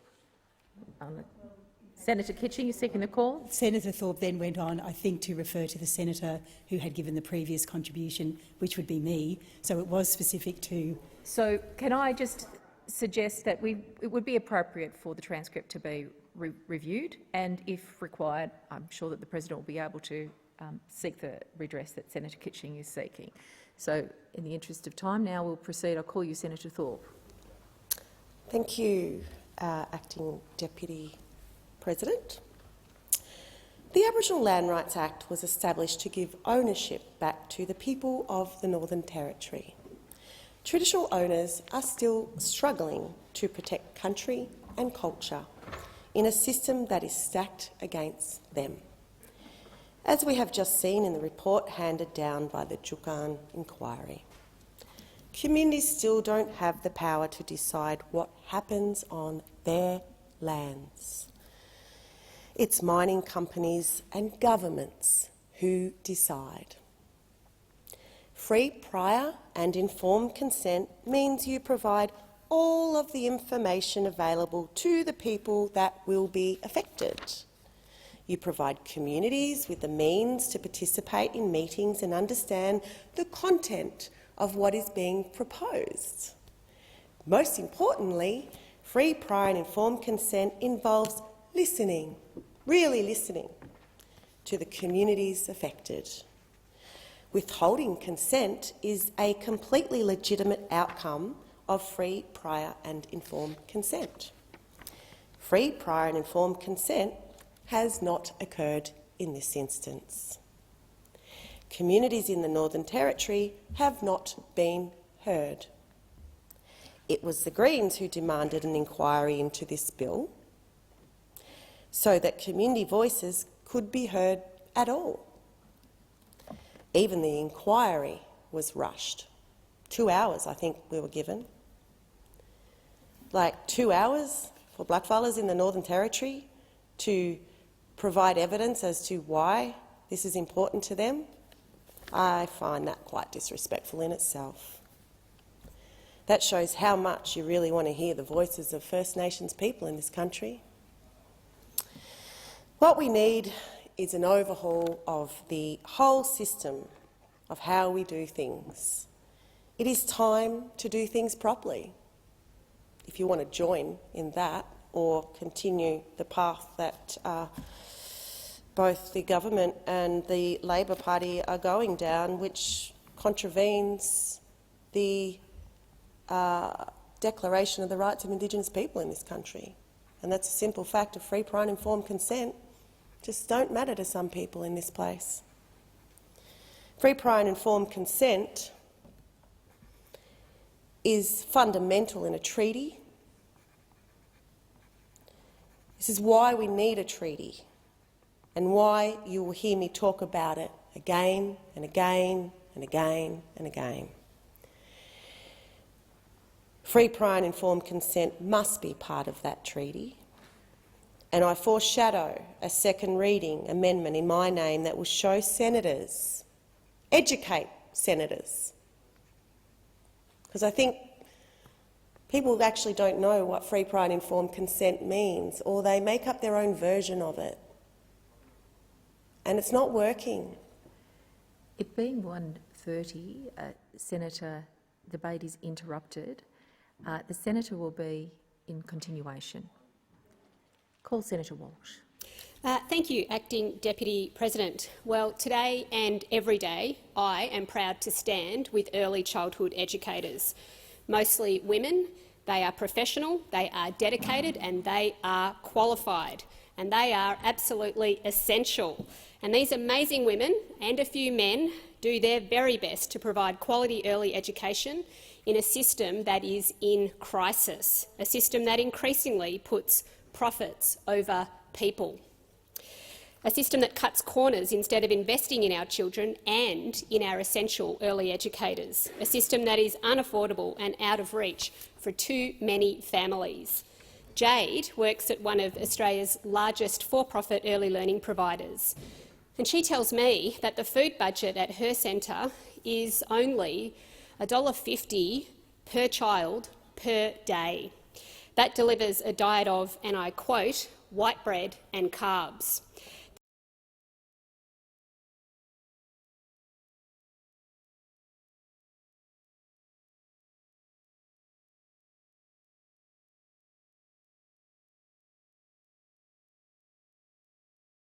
Is just one of so many in a sector where today 2/3 of long daycare centres are for-profit. Now, we're not talking about mum and dad operations here. Early education has become big business. Today, $1.7 billion in revenue is collected by 5 large companies, 3 of which are based offshore and pay no tax in Australia. 80% of that money comes from taxpayers. Providers should be putting every cent of the money that they get from taxpayers and parents into quality early education, into affordable early education. It is a complete disgrace that they are not. Children deserve better, families deserve better, and early childhood educators, they deserve better too. Thank you, Senator Walsh. I'll call Senator Davey. Thank you very much. We are seeing very welcome drought-breaking rains at the moment, which is a welcome relief for farmers and irrigators across the nation. But as ever, rain is a double-edged sword.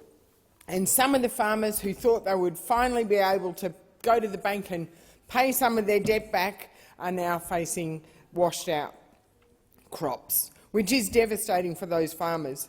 But the good news, and this is the anomaly that is Australia, at the same time as some farmers are seeing downgrading of their crops or some crops washed away, ABARES is still predicting Australia to have the highest grain crop on record.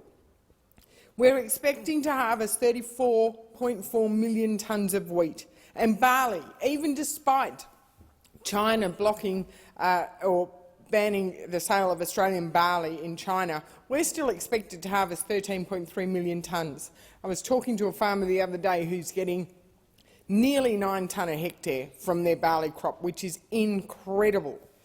New South Wales is still expected to produce the second largest crop on record that they've ever had. And this should be celebrated. We should be thanking our farmers because all of this contributes to our gross domestic product. All of this contributes to our strong economy, and we know that our economy has got through COVID on the back of our agricultural and resources industries. Without them, we would have been an economic basket case. So I acknowledge that there is disappointment out there with the rains. I acknowledge that we're also getting great tonnage, but prices might not be as good due to the downgrading. But to all farmers out there trying to get their crops in, I hope it dries out a bit, and all the best. Thank you, Senator David. Call Senator McKim. Thank you, Acting Deputy President. 50 years ago next year, the Tasmanian government made a terrible mistake. It needlessly flooded a dynamic living waterway deep in Tasmania's wilderness. And at the heart of that waterway was, and still is, the spectacular wild icon of Lake Pedder. In this, the UN Decade of Ecosystem Restoration, with nature and wilderness under relentless attack and the climate breaking down around us, it is time to right this historical wrong.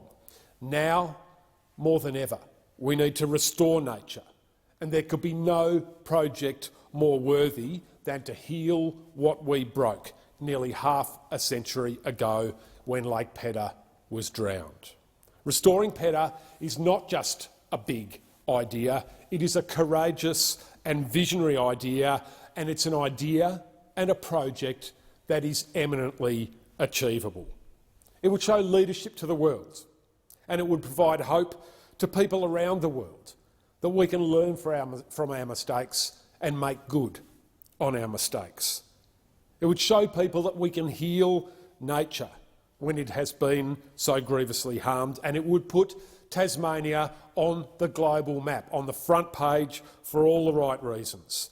The magnificent quartzite beach at Lake Pedder is still intact, ready to be revealed to the world in all its beauty and magnificence. Restoring Pedder would also create thousands of jobs in our post-COVID economy, a nature-led recovery instead of the nonsense of a gas-led recovery. And restoring Pedder would show the world that humanity can play a positive role in the stewardship of wilderness and nature. The time has come. After 50 years, it is time to restore Lake Pedder. Thank you, Senator McKim. I call Senator Pratt remotely. Senator Thank Pratt? you. Yes. We Tomorrow can hear you. is World AIDS Day, and I want to take this opportunity now to speak in support of all those living with HIV and commemorate those who've been lost to the AIDS epidemic. HIV has taught Australia and the world many lessons that serve us particularly well now in the time of COVID. Science and research, access to healthcare and treatment, prevention without stigma, and listening and working closely with affected communities have been the key to addressing the HIV pandemic in Australia, and so it is with COVID too. Here in Australia, less than 10,000 people have died from AIDS, and around 26,000 people continue to live with HIV today. So our burden, compared to the rest of the world, has been comparatively light, and this is not luck. Just as with COVID, it has been our commitment to implementing evidence-based policies which respond to real-world behaviour. We have so much work still to do, including increasing awareness in the community, especially among at-risk groups. I want to pay my congratulations to the Australian Federation of AIDS Organisations and all their members on their Agenda 2025 report. This sets out a detailed, fully costed, evidence-based approach to the elimination of HIV transmission in Australia by 2025. I, like so many others in this movement, am committed to the realisation of this goal and committed to continuing to confront and fight stigma for people living with HIV in all areas of life. I'm proud that Australia is committed to the UN Declaration on HIV/AIDS and that we are focused on efforts to make HIV history here in Australia and right around the world. Thank you. Thank you, Senator Pratt. I call Senator Roberts also remotely. Thank you. Since 2016, One Nation has been campaigning for natural Australian whole plant medical cannabis under doctor's prescription, available through chemists on the Pharmaceutical Benefits Scheme. So far in 2021, the TGA has approved 184,000 applications for medical cannabis, an exponential increase with Queensland leading the way. The world hasn't ended. Nothing harmful happened. People are being healed. The first cannabis product has now been approved for supply under the Pharmaceutical Benefits Scheme for Dravet syndrome. It's an extract, not whole plant, yet at least it's a natural product. One Nation worked with the government to introduce new cannabis licensing for export producers in 2019 that's been largely responsible for the increase. At the time, the cannabis community did not understand why One Nation was celebrating regulation changes that provide companies with the certainty needed to enter export markets. We're now seeing the benefit of One Nation's advocacy. Business expanded production for export and have been able to supply some of that product into the Australian prescription market. This caused prices to fall and increased the range of available options, quality and availability. In a Senate speech in 2019, I quoted a Roy Morgan survey that found medical cannabis could help 1 million Australians every year. That's looking accurate. Most of the growth in medical cannabis has come from pain relief, just one of the many uses for medical cannabis. In 2019, 1,000 Australians died of overdoses from prescription painkillers. No one's ever died from prescription medical cannabis. There are more lives to be saved here, moving patients from fatal narcotic drugs to medical cannabis. I urge the government to widen approved use of medical cannabis to include epilepsy and chemotherapy support, among others. Our people, our community and our nation deserve improved access to medical cannabis. Thank you, Senator Roberts. I call Senator Abetz. Labor wants to introduce its reckless plan to scrap the cashless debit card, a card which protects particularly vulnerable communities from having their welfare scammed for drugs and alcohol. We on this side of the chamber care about helping and protecting unemployed Australian families. We want to help stabilise their lives and their communities. The card is a targeted, proportionate program. It puts food on the table and gets the kids to school.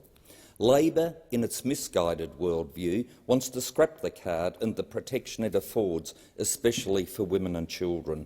And while they're at it, they peddle their dishonest scare campaign that the government wants to expand the cashless welfare card to include aged pensioners. The truth is the government's legislation explicitly rules this out. The legislation doesn't allow for that to happen, and in an ironic twist, Labor voted against that guarantee. We saw Labor's dishonest Mediscare campaign in the 2016 election.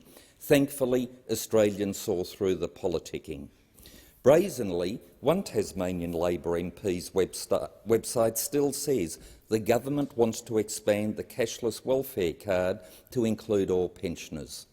Simply false, simply untrue, simply desperate. The government has made it clear. It will never place aged pensioners onto the cashless debit card. Retirees can rest assured that their pensions are safe in Liberal hands. Devoid of a positive agenda, Labor is resorting to peddling falsehoods about aged pensioners in the hope pensioners will vote Labor. It's unworthy, and our pensioner community who built our country deserve so much better. Pensioners have no better friend than the Liberal national parties. Thank you, Senator Abetz. Senator Griff. Thank you, Madam Acting Deputy President. Today marks the beginning of an important national awareness campaign about the dangers of drinking while pregnant. I've been advocating for more recognition and understanding of fetal alcohol spectrum disorder, known as FASD, for many years. And I'm thrilled to finally see this campaign realised from today. The message is simple. It tells women and the people around them that every moment and every drop matters when you are pregnant. Many people, including some health professionals, think that the occasional drink won't hurt, but the truth is that any alcohol can hurt a developing baby. The more a mother drinks at any stage of pregnancy, the greater the risk of alcohol crossing the placenta and causing devastating lifelong damage. This is the condition known as FASD. It is not well understood in our communities, but it can have a massive impact on a person's health and, of course, on their life. There is no treatment. Prevention is the only cure, which is why we need an awareness campaign and why we have the awareness campaign kicking off from today to ensure people know of the dangers of drinking alcohol while pregnant. I desperately hope it cuts through to those who need to hear this message, and I congratulate everyone who has made it happen. FARE, the Foundation for Alcohol Research and Education, No FASD Australia, and of course the federal government for their financial support.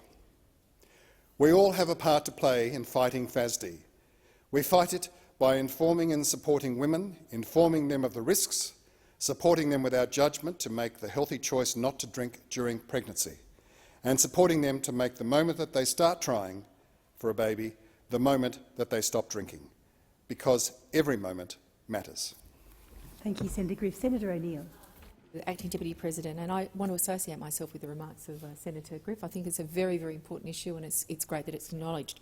But today I make a contribution about the conclusion of the ACCC investigation into the conduct of General Motors towards its dealership network following its decision to withdraw the Holden brand from Australia. Australians love their Holdens.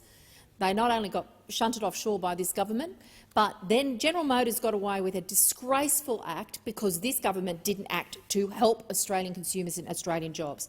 The ACCC noted that General Motors' conduct is a lesson to all franchisors of what not to do. But they did it on the watch of this government, aided and abetted by the government who did nothing to stand up. This is finding from the ACCC is in line with the findings of a bipartisan Senate report.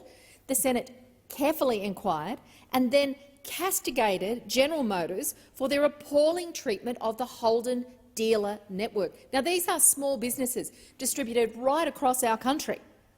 General Motors' conduct led to the collapse of dealerships across this country, and they prompted me to introduce a private senator's bill to address this power imbalance. Now, I want to take the opportunity to thank particularly my Labor colleagues who supported this through the Labor Party, but also the crossbench, who helped actually save the car dealer network and industry across Australia by supporting my private senator's bill. Australia's car dealers employ 60,000 local Australians, and that nearly 7,000 trainees and apprenticeships are provided in that sector. It's part of the social fabric of towns, suburbs, communities across this country. Now, the government knows about information asymmetry, but when they were called on to defend small businesses, the gap between what they promise and what they deliver is an absolute chasm. There is one thing we can constantly say: this government is no friend of small business. Thank you, Senator O'Neill. Senator Scarr. Madam Acting Deputy President, the people of the Ipswich region in my home state of Queensland have a big heart. They have a big heart, and Senator Stoker's here, Senator McGrath's here from Queensland. Acting Madam Deputy President, you originate from Queensland. You all know what I'm saying is correct. The people of Ipswich have a very, very big heart. And as we go into the Christmas region, there are three outstanding organisations who will be supporting those in need over the Christmas break, and I want to call them out. First, Ipswich Assist. Jason Budden and his team provide emergency food and accommodation to people in need in the Ipswich region. Westside Community Care, under the leadership of Pastor Phil Cutcliffe and his team, again provide emergency food, help. They provide assistance to school kids at the beginning of a school year to make sure they've got everything they need when they turn up on that first day of school, so they're not embarrassed in front of their mates. Outstanding work. And also City Hope Care under Pastor Mark Edwards, again do outstanding work, including in relation to providing domestic violence help kits to people in need and working closely with the Queensland Police Force. Each of these three agencies, Ipswich Assist, Westside Community Care, City Hope Care, will be reaching out to people in need over the Christmas period, and I call for everyone in the Ipswich region to help these three agencies, as I'll be doing, to support people in need and to embrace the true spirit of Christmas. Thank you, Senator Scarr. And I call Senator Patrick. Thank you, Madam Acting Deputy President. Defence Minister Dutton has had a lot to say about Taiwan in the past couple of weeks. He's repeatedly stated that it would be inconceivable that Australia would not provide military support to the United States in defending Taiwan against Chinese attack. I've long expressed concerns about China's growing military power and the need to support Taiwan. I agree with some of what Mr Dutton has said, though not all, and I'm not in agreement in the way in which he's expressed the government's position. He's very deliberately ramped up the rhetoric in the hope of a khaki election. That's a very dangerous tactic, both in terms of Australia's diplomatic interests and the potential impact on the nation's social cohesion. He's missed a key point. China is unlikely to try to invade Taiwan in the next few years. Such an undertaking would be fraught with too much risk. But Chinese action against Taiwan's small islands in the Taiwan Straits and South China Sea could well be on the cards, possibly initiated as an act of intimidation in the run-up to Taiwan's 2024 presidential elections. So perhaps the media should press him harder on precisely what he means. Is Kinmen Island, just 10 kilometres off the Chinese coast, or Matsu Island further north, part of the Pacific area for the purposes of Article 4 of the ANZUS Treaty? Does the Australian government consider the South China Sea, including Taiwan's Taiping and Pratas Islands, to be part of the Pacific area for the purposes of the ANZUS Treaty? The US, Japan and Australia do need to deter a Chinese communist takeover of Taiwan, but those indefensible small islands certainly wouldn't be worth the risk of a major conflict better that we draw clear lines about our obligations and what we will and will not support, and stick to that. Thank you, Senator Patrick. I call Senator Ayres. Thanks, Madam Acting Deputy President. Well, yesterday I reported to the Senate that Mr Joyce had used his ministerial powers to appoint his mate and local political fixer, Councillor Cole Murray, who was the Mayor of Tamworth, as the Chair of Infrastructure Australia. Mr Murray, Councillor Murray, was disarmingly frank in the local paper. He said he asked Mr Joyce for a retirement job, and that's what he got. We know what the National Party is. They are a men's shed for mates. They're all about retirement jobs for their mates. You've got to give it to them. They don't hide it. They don't hide it. They're open about it. The old Bunyip aristocracy, decayed and decrepit, knows what it stands for itself. But the Liberals, on the other hand, they stand for nothing. They hide their mendacity. I heard Senator Stoker in here earlier today dissembling about their failure, sophistry after more than 1,000 days about their failure to deliver a Federal Integrity Commission with real teeth. The real reason that Mr Morrison's failed to deliver a Federal Integrity Commission with teeth? Half their cabinet are fugitives from justice. It's the most corrupt Commonwealth government in Australian history. They hide behind Mr Gaetjens, behind weak laws, impotent authorities and bully the public service. But what Australians want to see is proper accountability. They want to see these ministers and the Prime Minister justifying their position in the witness box. $30 million for a $3 million property, car park rorts, sports rorts, regional rorts, the list goes on. We know they stand for nothing. We've seen their sitting schedule for next year. They won't sit, and we know that they are running from justice and running from accountability. Thank you, Senator Ayres. I call Senator Rice. Thanks, Acting Deputy President. I rise to draw attention to the prolonged deterioration in the health of former Bangladeshi Prime Minister Begum Khaleda Zia. 76-year-old Zia was arrested on corruption charges almost 4 years ago. She has been moved from jail to hospital for treatment, and then when the pandemic broke out, she was allowed to stay at her home under house arrest. Zia suffers from chronic and deteriorating diabetes and arthritis. Her doctors and family members have informed Amnesty International that her condition is deteriorating and she urgently requires specialised health care, but this has been repeatedly denied by the Bangladeshi government. The Bangladeshi government's treatment of Zia is in violation of the UN Standard Minimum Rules for the Treatment of Prisoners, which stipulate that prisoners who require specialised treatment or surgery shall be transferred to specialised institutions or to civil hospitals, and that prisoners should enjoy the same standards of health care that are available in the community without discrimination. Zia's family have also told Amnesty that the Bangladesh government have refused to make Zia's health reports public in violation of these UN rules. Bangladesh is also a signatory to the International Covenant on Economic, Social and Cultural Rights, which commits it to respect, protect and fulfil the right of everyone to the enjoyment of the highest attainable standard of physical and mental health. The Bangladesh government's treatment of Zia is appalling, and I urge our Foreign Minister to speak to her Bangladeshi counterpart and to urge for Zia to be transferred to a specialised facility where she can receive adequate care for her health conditions. And I also urge our government to remind Bangladesh of their commitment to uphold the International Covenant on Economic, Social and Cultural Rights and to pay heed to calls to allow Begum Khaleda Zia to travel to access the necessary health care to aid her deteriorating health conditions. Thank you, Senator Rice. I call Senator Stoker. Thank you, Madam Acting Deputy President. We've had months of misinformation from Labor when it comes to the cashless debit card. Now, an AAP fact check has confirmed what we all know to be true, that Labor's claim that the government are going to put all-age pensioners onto the cashless welfare cards are entirely false.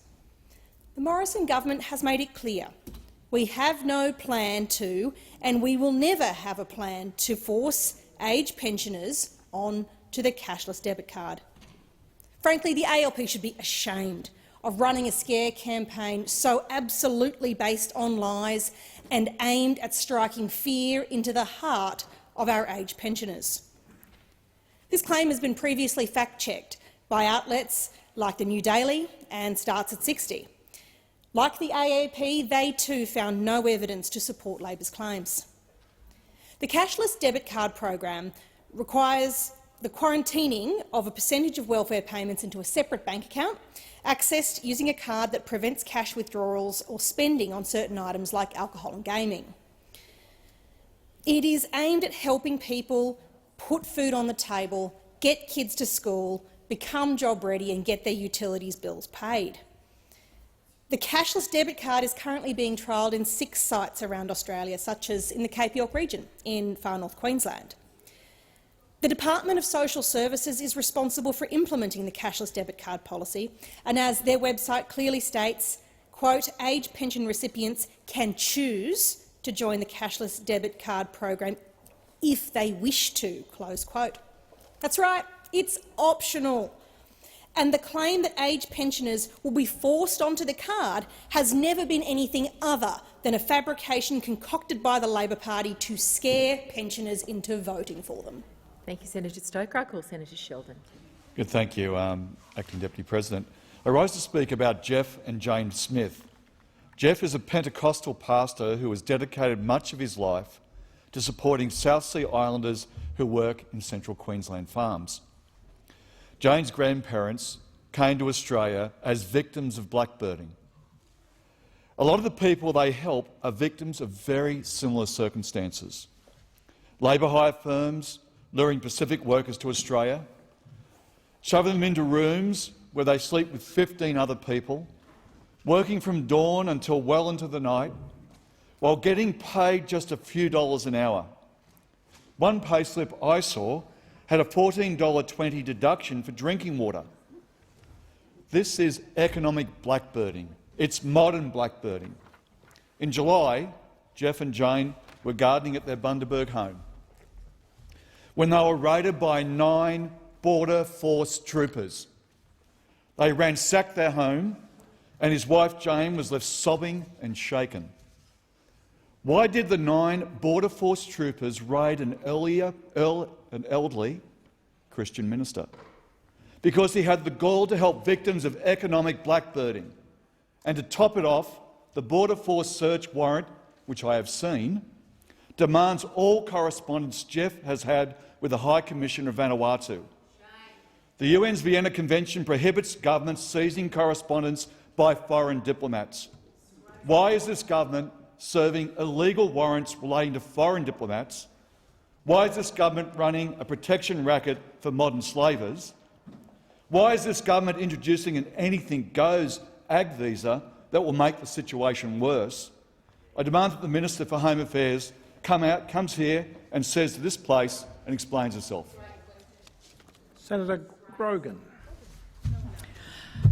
In this place yesterday, we heard from Senator Henderson that the Morrison government had done more for Australian women than any other government in history.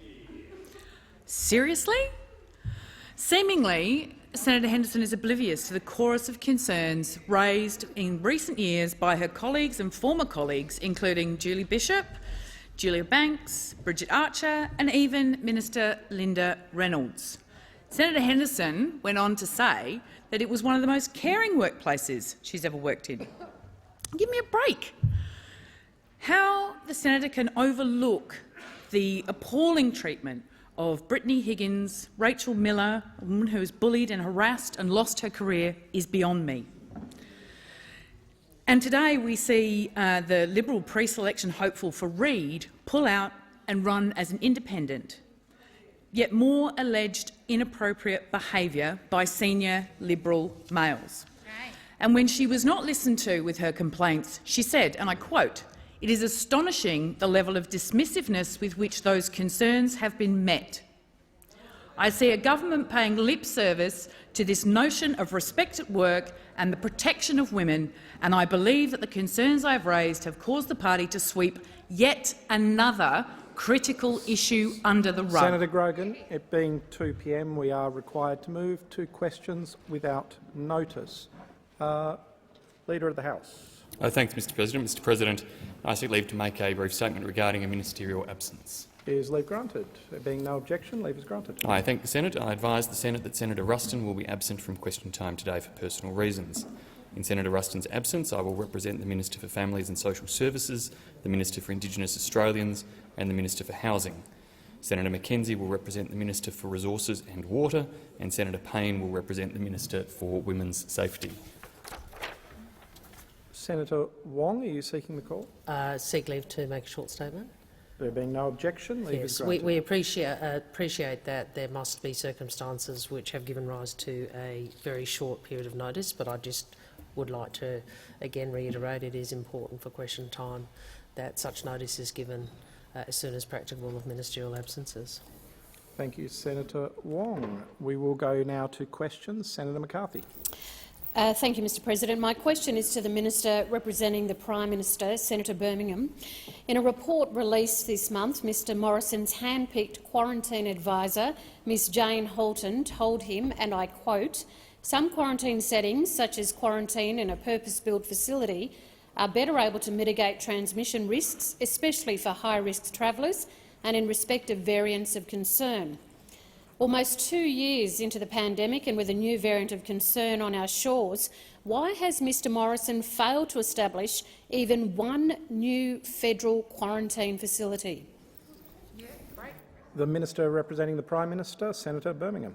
Thanks. Thank you, Mr President, and I thank Senator McCarthy for her question. A similar question to the one in which she asked yesterday. And that question yesterday, as I outlined to the Senate, Mr President, we do recognise that there is an ongoing role in the future for there to be centres of national resilience of greater number and scale than we have had in the past. Through the course of the COVID-19 pandemic, we have successfully worked in partnership with the Northern Territory Government, who I acknowledge, to utilise the Howard Springs facility and to expand significantly the Howard Springs facility to a 2,000-bed capacity. Mr President, alongside that, we are working with governments in Victoria to ensure the establishment of a new Centre for National Resilience, that we will see initial handover of beds at that facility to the Victorian Government by the end of this year, and with the governments of Queensland and Western Australia for further facilities, Mr President. Now, these will all provide long-term resilience capability. In terms of the broader quarantine effort, states and territories have done a very strong job in working to ensure that we had quarantine capacities for the most extraordinary of circumstances that COVID-19 have presented. In relation, Mr President, to the Omicron variant, the government has made certain announcements to pause the next stage of reopening that we have indicated. And we don't wish to see any step backwards from the safe reopening of Australia. The very high levels of vaccination that we have achieved as a country do provide very strong protections. We use this pause to ensure that we can continue, as we always have, get the best possible health advice to continue to keep Australians safe. Senator McCarthy, a supplementary question. Chief Executive of the Business Council of Australia, Jennifer Westacott, said this morning, and I quote, "Why can't we get the systems in place to manage this? There are 24 letters in the Greek alphabet.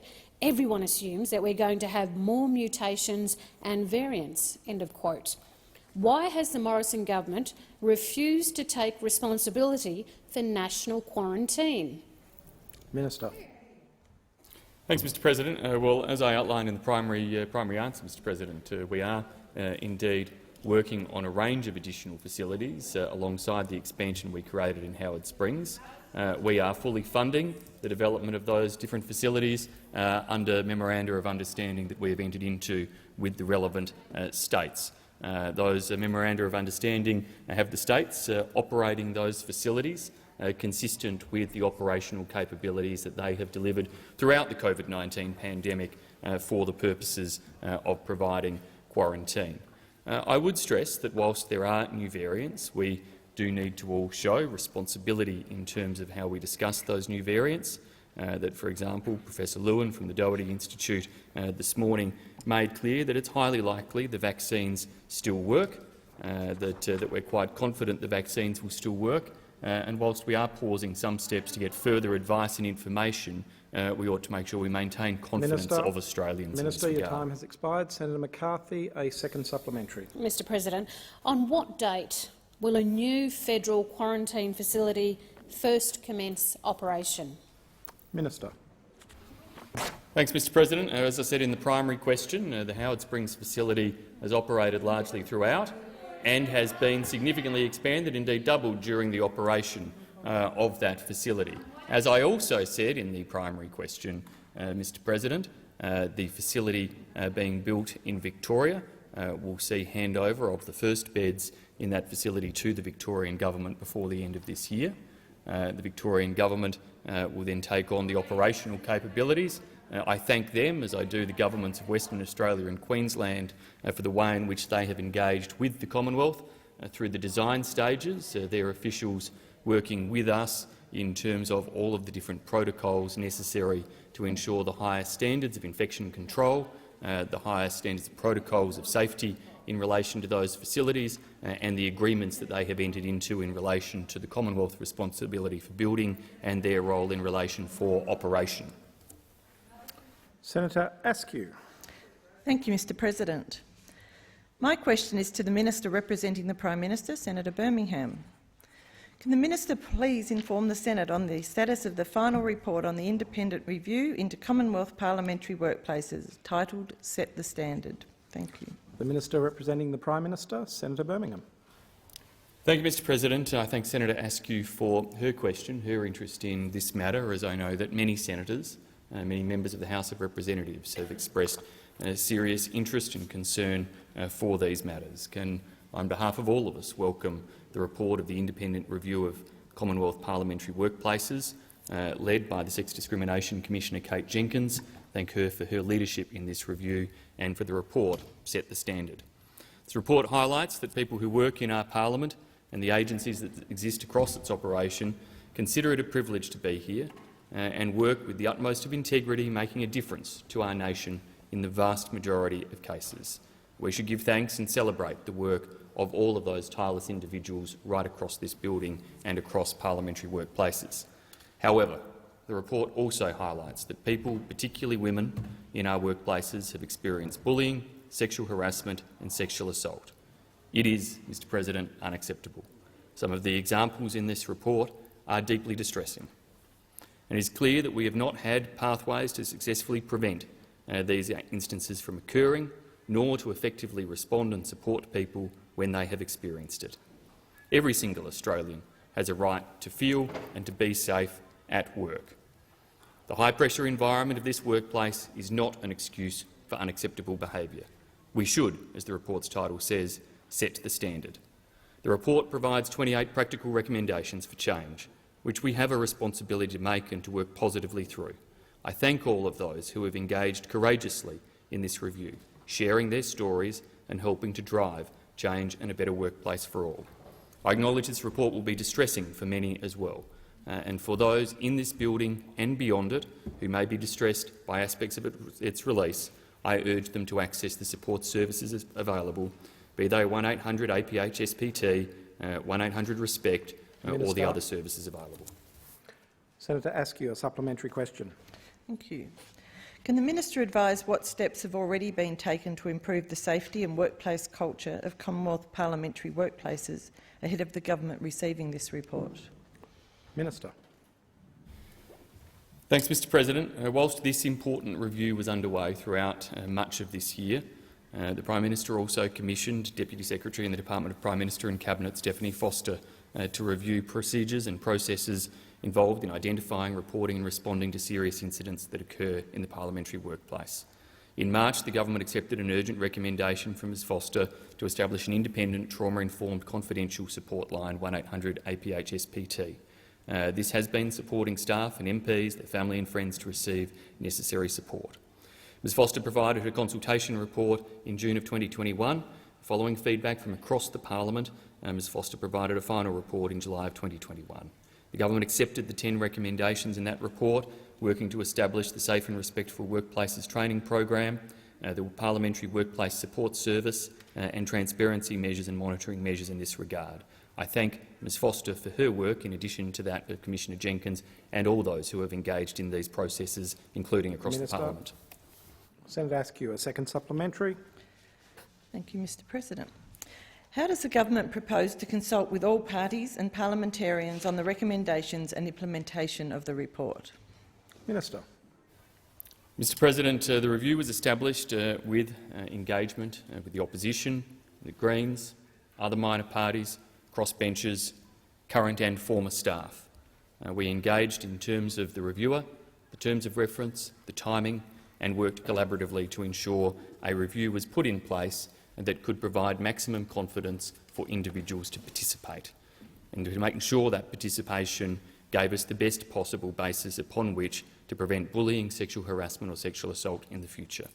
I thank the opposition and all other parties for their engagement to date and commit that we wish to continue the cooperation in relation to the response to this report.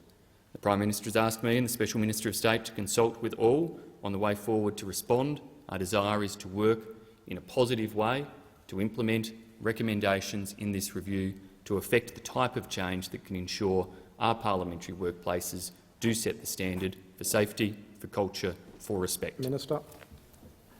Senator Keneally. Thank you, Mr President. My question is to the Minister representing the Prime Minister, Senator Birmingham. As the Omicron variant emerges in Australia, a webinar promoted by One Nation was recently hosted by the so-called COVID Medical Network, which is under investigation by the TGA for promoting hydroxychloroquine. Why did 4 government members, LNP MP George Christensen and Senators Canavan, Rennick and Antic, appear on this anti-vaccination, anti-mandate webinar? The Minister representing the Prime Minister, Senator Birmingham. Thanks, Mr President. Mr President, if there is something that the emergence of the Omicron variant should reinforce to all Australians and to all those around the world, it is the importance of vaccination. It is the importance of encouraging all Australians to be vaccinated. Now, whilst, Mr President, from the outset, our government has always said that vaccination should be voluntary and that we would not enforce mandates except for working with the states and territories in relation to those areas of highly vulnerable individuals such as aged care, disability care and those in health practice. We absolutely encourage every single Australian to get vaccinated. And, Mr President, I urge every member across this parliament to engage in such encouragement as well. Order. More than 19 million individual Australians have had at least one dose of the vaccine to date. And that is an incredible turnout by Australians who now account for some of the most highly vaccinated populations in the world. Minister. Senator Keneally, on a point of order. Yes, thank you, Mr President. Direct relevance. I draw the minister back to the question. His answer here is not relevant to the question. It was very specific. Why did 4 members of the government appear on this webinar? You've brought the minister back to part of the question. There was an additional statement at the beginning of the question about the Omicron variant. I'm listening carefully to the minister. You've had the chance to bring him back to the question. Minister, you have the call. Thanks, Mr President. Mr President, as I said before, I encourage and the government encourages every member of the government, of the crossbench of the parliament, to encourage vaccination and to encourage its take-up. I urge all members to do so, and it is the urging and the health advice from across the country that has helped to achieve 92.4% of Australians over the age of 16 to have had at least that first dose. 92.4% of Australians who have heeded that message and who are out there having been vaccinated, getting vaccinated and building those numbers day in, day out. We will continue to work to lift those numbers and to grow those numbers as high as is possible. Minister, your time has expired. Senator Keneally, a supplementary question. Thank you. A description of the One Nation hosted webinar states, and I quote, "The people have been tricked into thinking the vaccines offer the best way to reduce death and hospitalization." Does Mr Morrison agree with these views? Minister. Mr President, the quote that was put to me, I outright reject. Mr Morrison outright rejects it, and the government outright rejects it, Mr President. We are very clear that vaccines do offer the best possible way for individuals to protect themselves, their loved ones and the communities in which they live and work. That's a message we've delivered consistently to Australians and has driven and achieved one of the highest vaccination rates in the world. Vaccination rate that is above the OECD average, that is above many other nations who have suffered from COVID-19 far more than Australia has to date.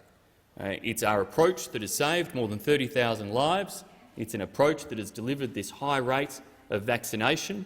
It's an approach that sees us as one of the most protected countries in the world now, having had such high rates of vaccination and being one of the first to have a nationwide booster program. Your time has expired. Senator Keneally, a second supplementary Thank question. you. Order. Mr President, may I ask for— I was calling Senator Canavan to order. Thank you, Mr Senator President. Keneally, you have the call. Will Mr Morrison— Order.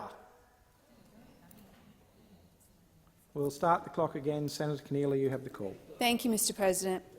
Will Mr Morrison counsel Mr Christensen and Senators Rennick, Antic and Canavan for spreading dangerous disinformation as the Omicron variant emerges?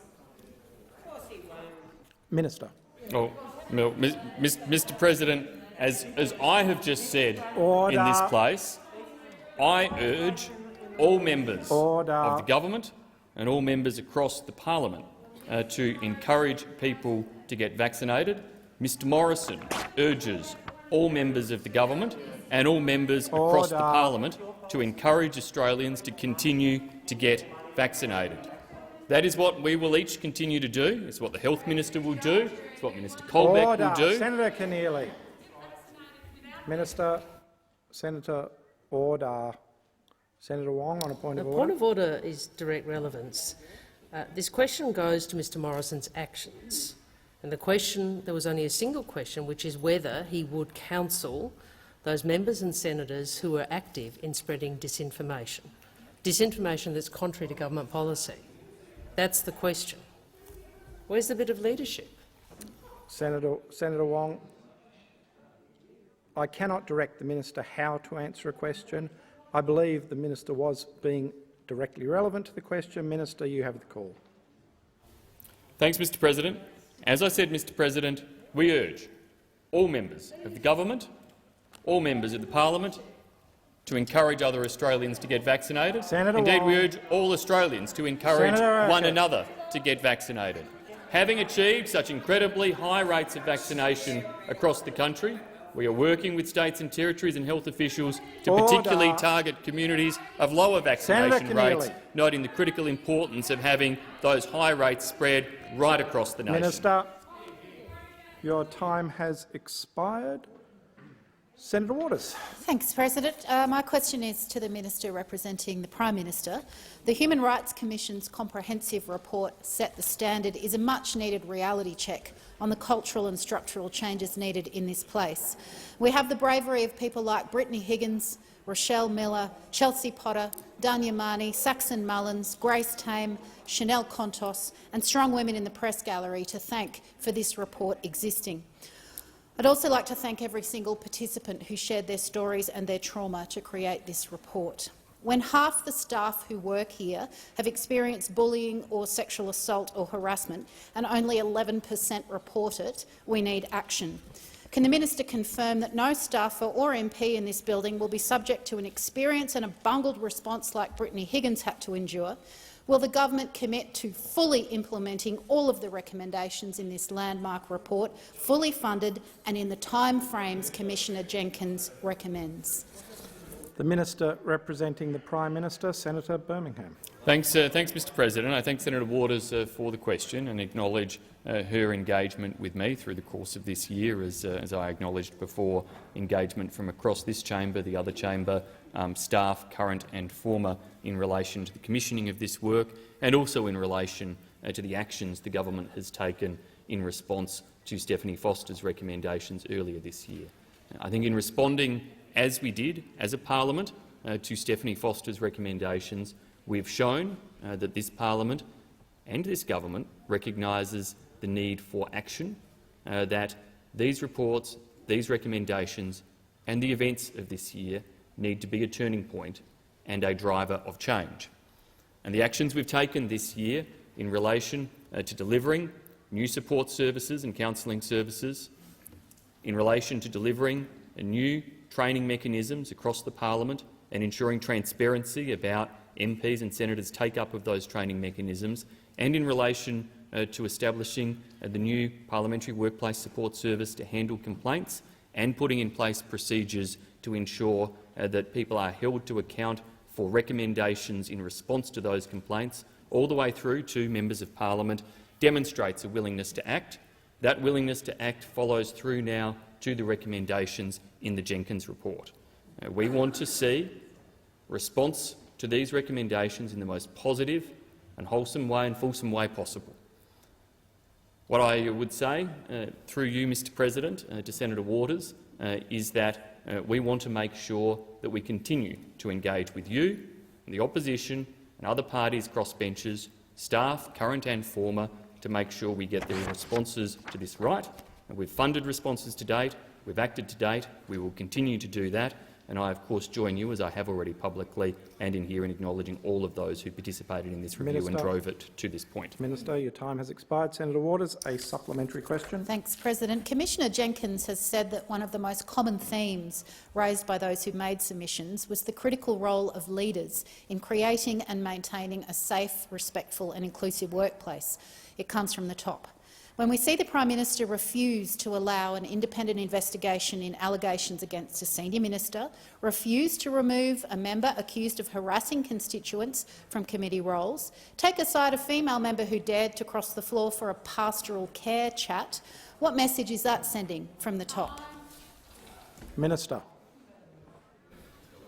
Mr President, I don't, on this day, in receipt of this report, with its recommendations that do require us to work collectively and together to effectively implement them, wish to politicise the report, actions in response to it, in the type of way that Senator Waters' question invites me to do so. As I said before, the events of this year are a catalyst for change. The events of this year have been a catalyst for the type of changes that we have already implemented together as a parliament, and for the work that Commissioner Jenkins has undertaken with the engagement of so many staff, current and former, so many members of parliament, current and former. And I thank indeed those who particularly had interviews with Commissioner Jenkins as part of this process, as I did, in terms of ensuring that all of her thinking and recommendations could be fully informed by how to get the best possible outcomes to set the best possible standard. Your time has expired. Senator Waters, a second supplementary question. Thanks, President. Another strong theme in the report is that there are rarely any consequences for the abuser if a complaint is made about bullying, sexual harassment or sexual assault. In fact, often they get promoted, while the complainant suffers the consequences, being gaslit, frozen out of work, moved on or encouraged to quit. Will the government commit to introducing a code of conduct for politicians and senior staff that would provide real consequences and act as a genuine deterrent to bad behaviour? Minister. Thanks, Mr President. I touched in my primary answer in relation to the question of consequences and the fact that the work we've already done this year ensures that we have put in place processes that mean if recommendations through an independent process are made in response to an allegation of workplace bullying, harassment or the like, that those recommendations need to be acted on, and that there are transparent and public consequences, including for members of parliament, if that's not the case. Commissioner Jenkins's recommendations build upon that, and we want to work to ensure that we do have those independent and effective processes in place. Commissioner Jenkins's recommendations do also recommend the development of a code of practice in relation to parliamentarians, a code of practice in relation to parliamentary staff, and standards of practice in relation to all work occupants within this workplace. These are some of the actions that we're committed to working through with other parties to ensure they're delivered upon in the most effective and successful way possible. Senator Griff. Yes, thank you, Mr President. My question is to Minister Payne, representing the Minister for Defence. Minister, the AUKUS security agreement and the government's decision to spend many billions on nuclear submarines is predicated on the rise of China. But there are signs that China will soon peak or may have already done so. Their economy is not what it was. GDP growth is rapidly decelerating, productivity growth has tumbled, and the country is dangerously exposed to a collapsing real estate bubble. The country is ageing rapidly and its birth rate has plummeted. China will almost certainly grow old before it grows rich and may pose very little risk to Australia. Given this context, what is the strategic rationale for a long-term investment in nuclear submarines? The Minister representing the Minister for Defence, Senator Payne. Thank you, Mr President. I thank Senator Griff for his questions. I note the Senator's points. However, all of the advice to government, all of the work that we have done with counterparts in the region and indeed more broadly tells us that our strategic environment has most certainly deteriorated faster than anticipated, faster than expected, and the trajectory of the strategic environment is not expected to change substantially. And so the decision to pursue the trilateral partnership with our oldest allies and partners, the United States and the United Kingdom, is about securing or protecting our security and our prosperity, as all countries do. It's about making a contribution to regional stability. And we'll continue to work not just with those traditional partners and allies, but across a whole range of relationships in the region and, again, more broadly. And I've spoken about these in this chamber before. I've spoken about our engagements with ASEAN, very much focused on the ASEAN outlook on the Indo-Pacific, at the centre of our perceptions of the Indo-Pacific. Spoken about our relationships across the Five Eyes in terms of intelligence sharing. Spoken about our more contemporary relationships in the Quad itself as a new and innovative, focused group of 4 leading democracies addressing some of the key issues which also challenge our strategic environment, like climate change, like the vaccine challenge that we've spoken about in this chamber this week, like cyber and critical technologies. Your time has expired. Senator Griff, a supplementary question. Minister, strategic analysts from ASPI suggest the likelihood of conflict with China is greatest in the next 5 years, long before any new subs arrive. Conflict is most likely to occur in Taiwan, conflict the Defence Minister has committed us to fighting. Minister, wouldn't it be more prudent for us to invest in equipment that would be available in the coming years when the risk is perceived to be greater? Minister. Thank you very much, Mr President, and I can absolutely assure Senator Griff and the chamber that these two things are not mutually exclusive, and that is not the approach that the government is taking, not an either-or approach. In fact, we are doing both. And any reference to the record, for example, of the AUSMIN meetings of the last 2 years, both 2020 and 2021, provides a very clear indicator of the government's commitments and ambitions in that regard. And as you say, the Defence Minister has spoken of those in his recent comments. So we will work closely, as I said, with those counterparts in the region, with ASEAN, with our Quad partners, with our Five Eyes partners, with the European Union, particularly given their Indo-Pacific strategy recently released. I was speaking to the Canadian Foreign Minister, the new Canadian Foreign Minister last week in relation to the work that Canada is also doing in this area. Australia is not the only country, by any stretch, by any consideration, who is facing these issues and addressing these issues head-on. Your time has expired. Senator Griff, a second supplementary. Some ministers have made the claim that we need to invest in defence because, and I'll quote, "without sovereignty you don't have a country," end of quote. Hasn't the government already compromised Australia's sovereignty by the Defence Minister stating that in any armed conflict between China and the United States, Australia is locked into sending Australia's finest young men and women into that theatre of war? Minister. Thank you, Mr President, and I thank Senator Griff for his second supplementary question. The focus on sovereignty is one which is a key priority for the government. And in all of the comments and speeches and remarks that have been made from the Prime Minister to myself to the Defence Minister over a period of time, an extended period of time, our absolute priority has been Australia's national interests and protecting Australia's sovereignty. The Australian people expect no less, and the Australian people deserve no less. Senator Marielle Smith. My question is to the Minister representing the Prime Minister, Senator Birmingham. As then Minister for Social Services, in 2015, Mr Morrison removed the exemption for parents who are conscientious objectors to children's vaccinations, implementing what he called no jab, no play and no pay. This month, Mr Morrison declared it was time for governments to step back and that he wasn't in favour of mandatory vaccines. Can the minister clarify what Mr Morrison's position on vaccination of children is? The Minister order.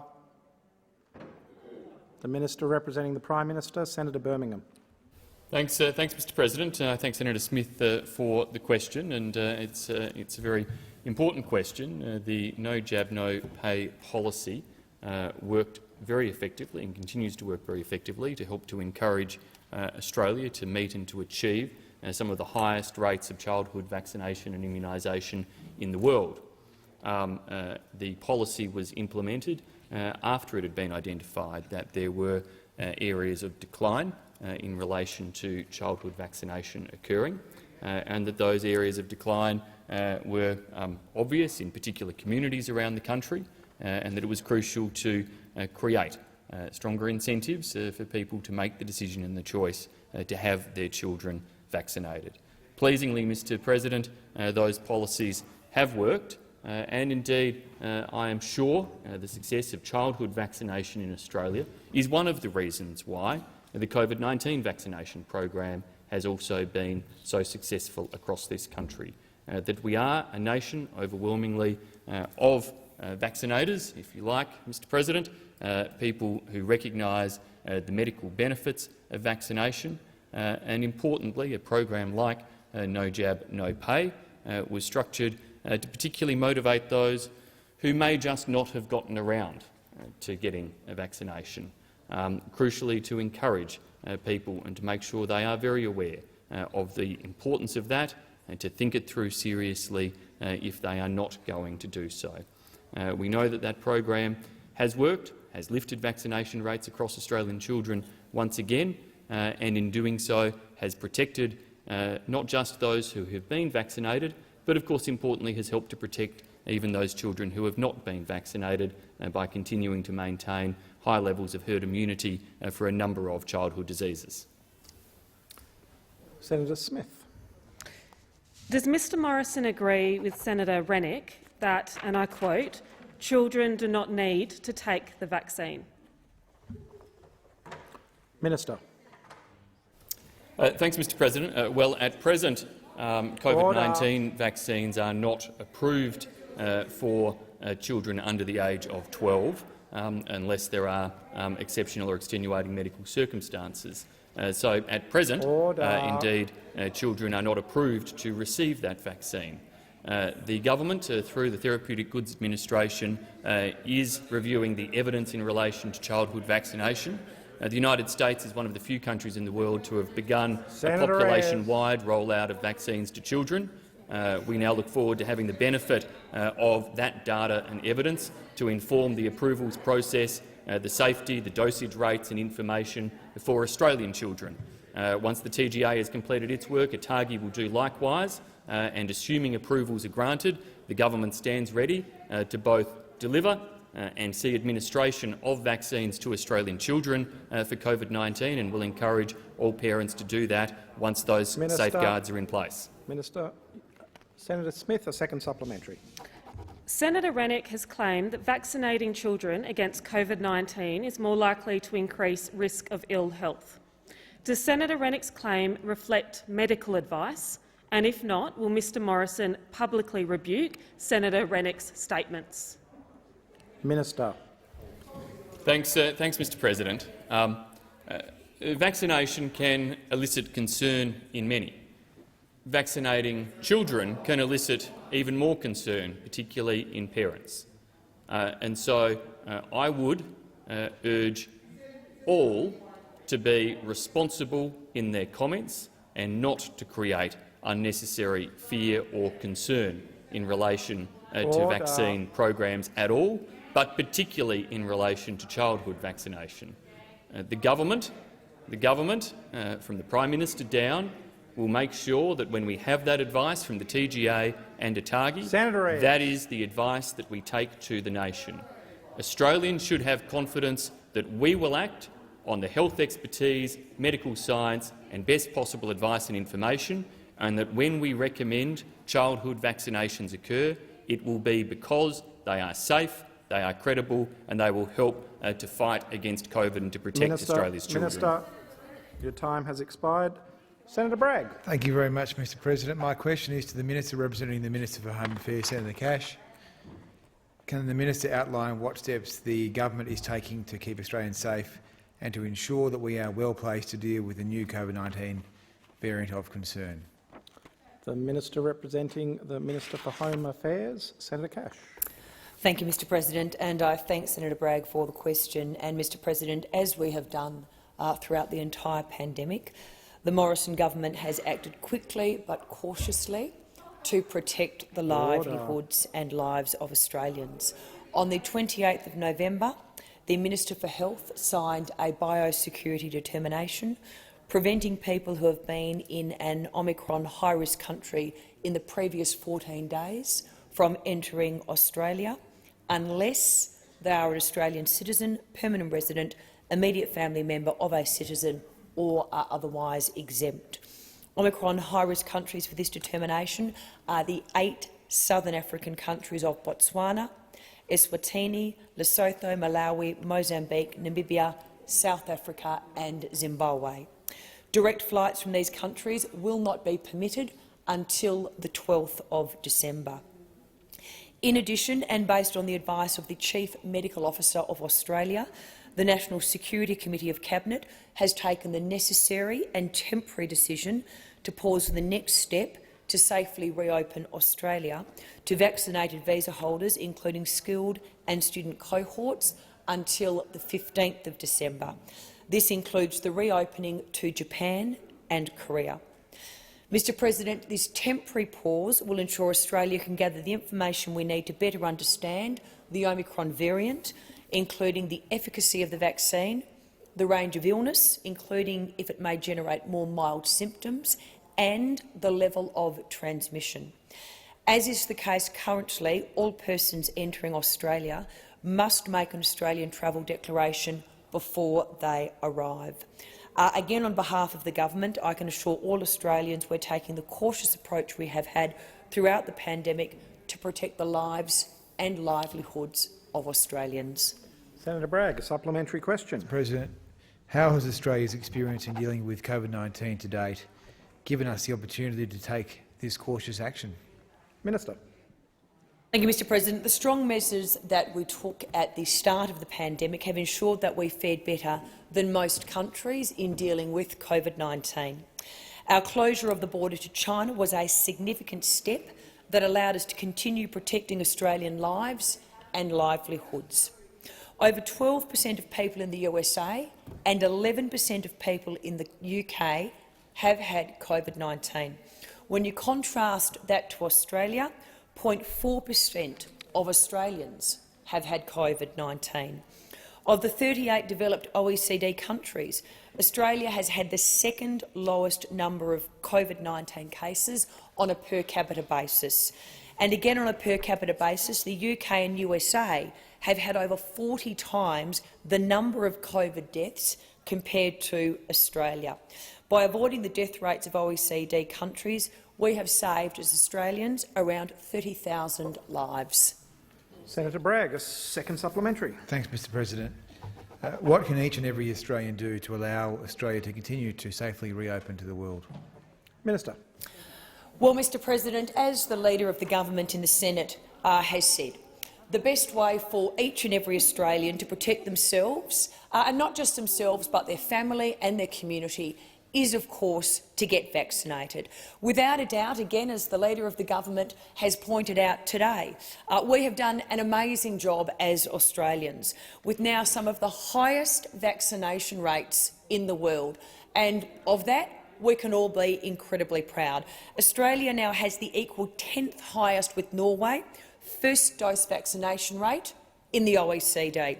Australia's full vaccination rate is ranked 14th highest.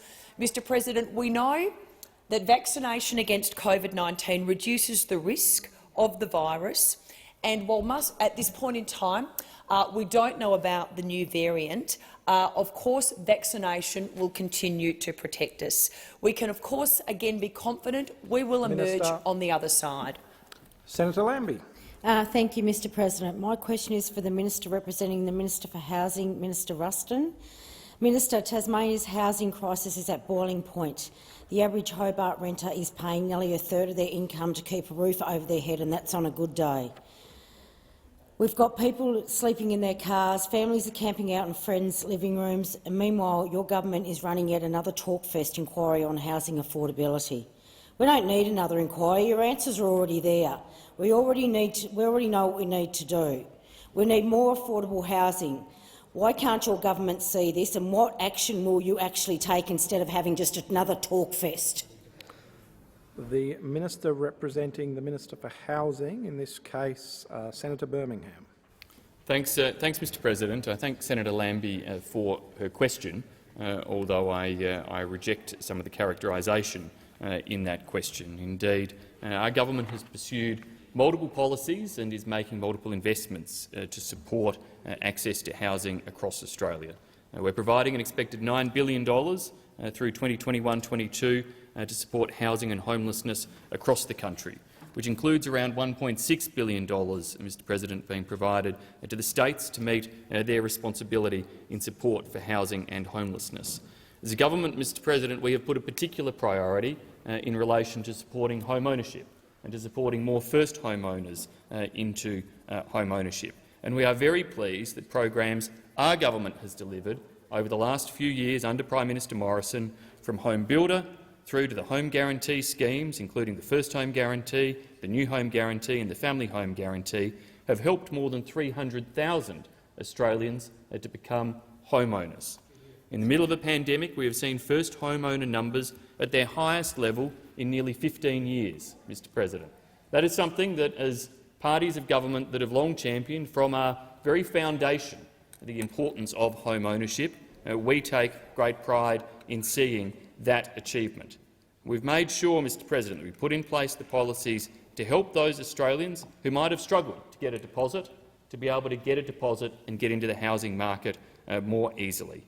That is what our home guarantee schemes are doing, and in this year's budget we made the extension of that home guarantee scheme into particularly supporting single parents to be able to access a home deposit and the opportunity of home ownership. And we know that that is one of the best ways to provide a lifetime of economic security, particularly through retirement years, alongside of successful retirement savings policies.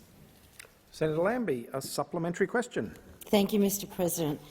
Minister, the head of your Talkfest inquiry, the member for Mackellar, said last week that a housing affordability crisis is a moral failure by the state and local governments. Isn't the fact that we have people sleeping in their cars a moral failure on the federal government as well, or is it that it's everyone else's fault like usual? Minister. Thanks, Mr President. Well, in addition to the policies that I spoke about before, and particularly the billions of dollars in funding, including to the states and territories, the work of our National Housing Financing and Investment Corporation and its infrastructure facility in particular has supported the delivery of over 6,600 new social, affordable and market dwellings. So, Mr President, we've pursued policies and continue to deliver policies across the country that have helped with the delivery of additional social housing and affordable dwellings around the country, that help states and territories in the provision of support for homelessness and delivery of those policies, and, Mr President, that have helped more than 300,000 Australians. I hear Senator McKim inviting me to tell him about our tax policies. Well, $1.5 billion extra into the pockets of hard-working Australians every month. That's also helping Australians to pay for their mortgages, for their rents, for their homes, Senator McKim. Senator Lambie, a second supplementary question. Thank you, Mr President. There are more than 4,000 people on the social housing wait list in Tasmania right now. It takes nearly 18 months on a good day for the neediest applicants to get put into a home. My staff are taking calls from people who are at their wits' end, and we're having to tell them there's nothing we can do. The housing just isn't there. Your government holds the purse strings, Minister. We've seen this through COVID. This is happening on your watch. You have the power to turn this around. Why aren't you paying for the social housing we know that we need? Order. Order.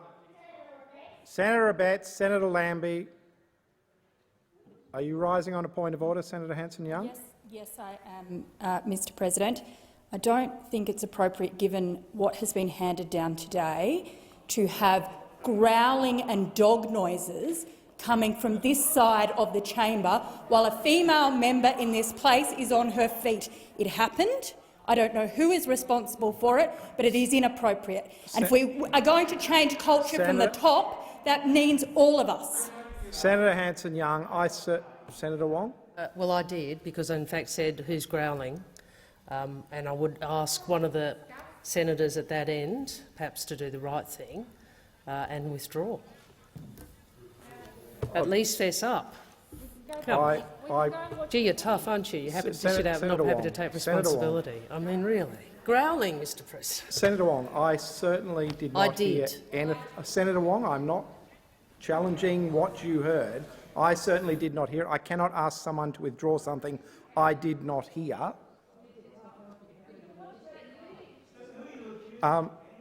Order. Order. Interjections as order. Senator Molan. Senator Wong. Senator Molan. Senator Wong.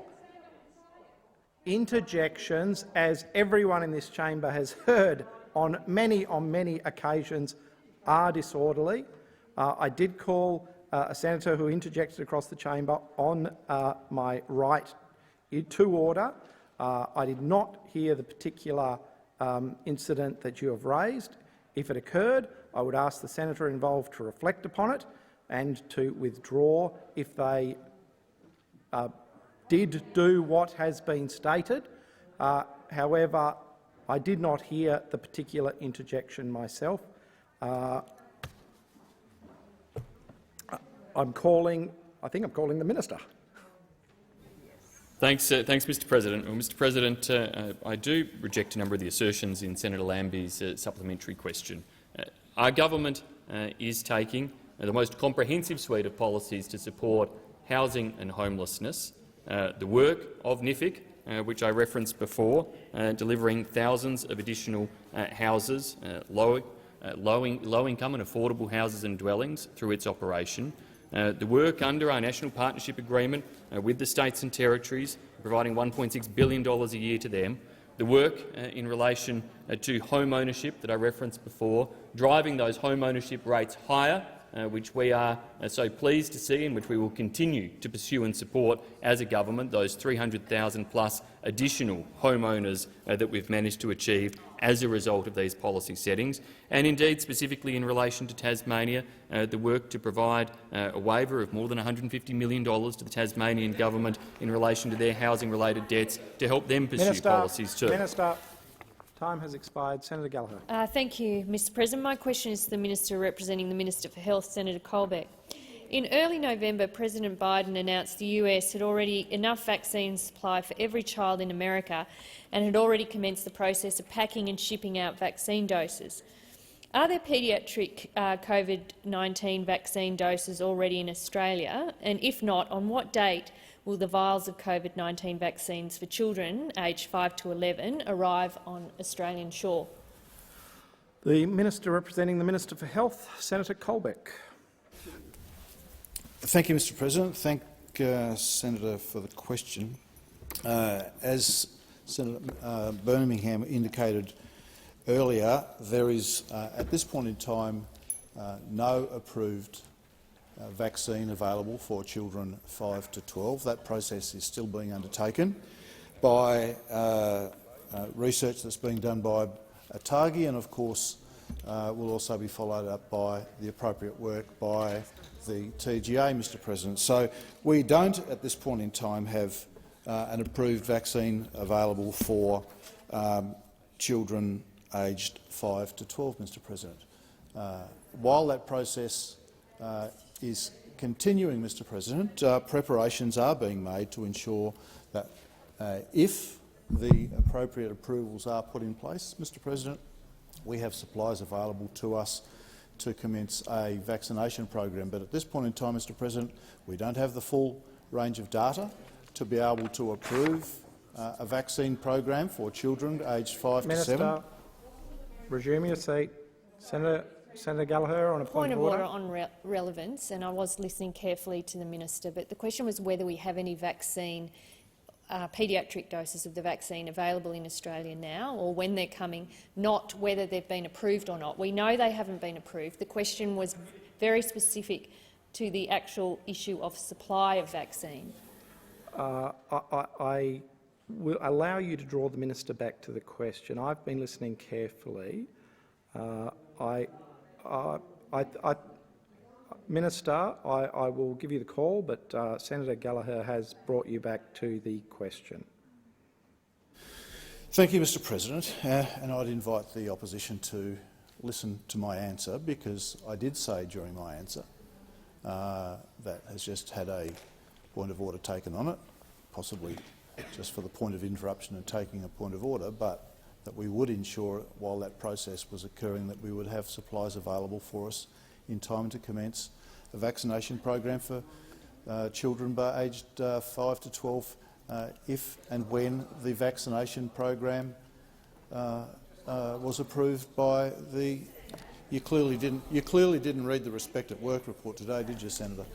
Order. So, Mr President, we are making sure that while the investigative work that's being done by ATAGI and by the TGA are undertaken, we're ready to start a program. Your time has expired. Senator Gallagher, a supplementary question. Thank you, Mr President. I take it that there are no paediatric doses in the country at the moment. So will the Morrison government guarantee that there will be sufficient supply for an immediate rollout as soon as ATAGI approval for vaccination of children aged 5 to 11 is obtained? Minister. Order. Order. Order. Order on my right. Order on my left. Order. I will call the minister once there's silence in the chamber. Senator Gallagher.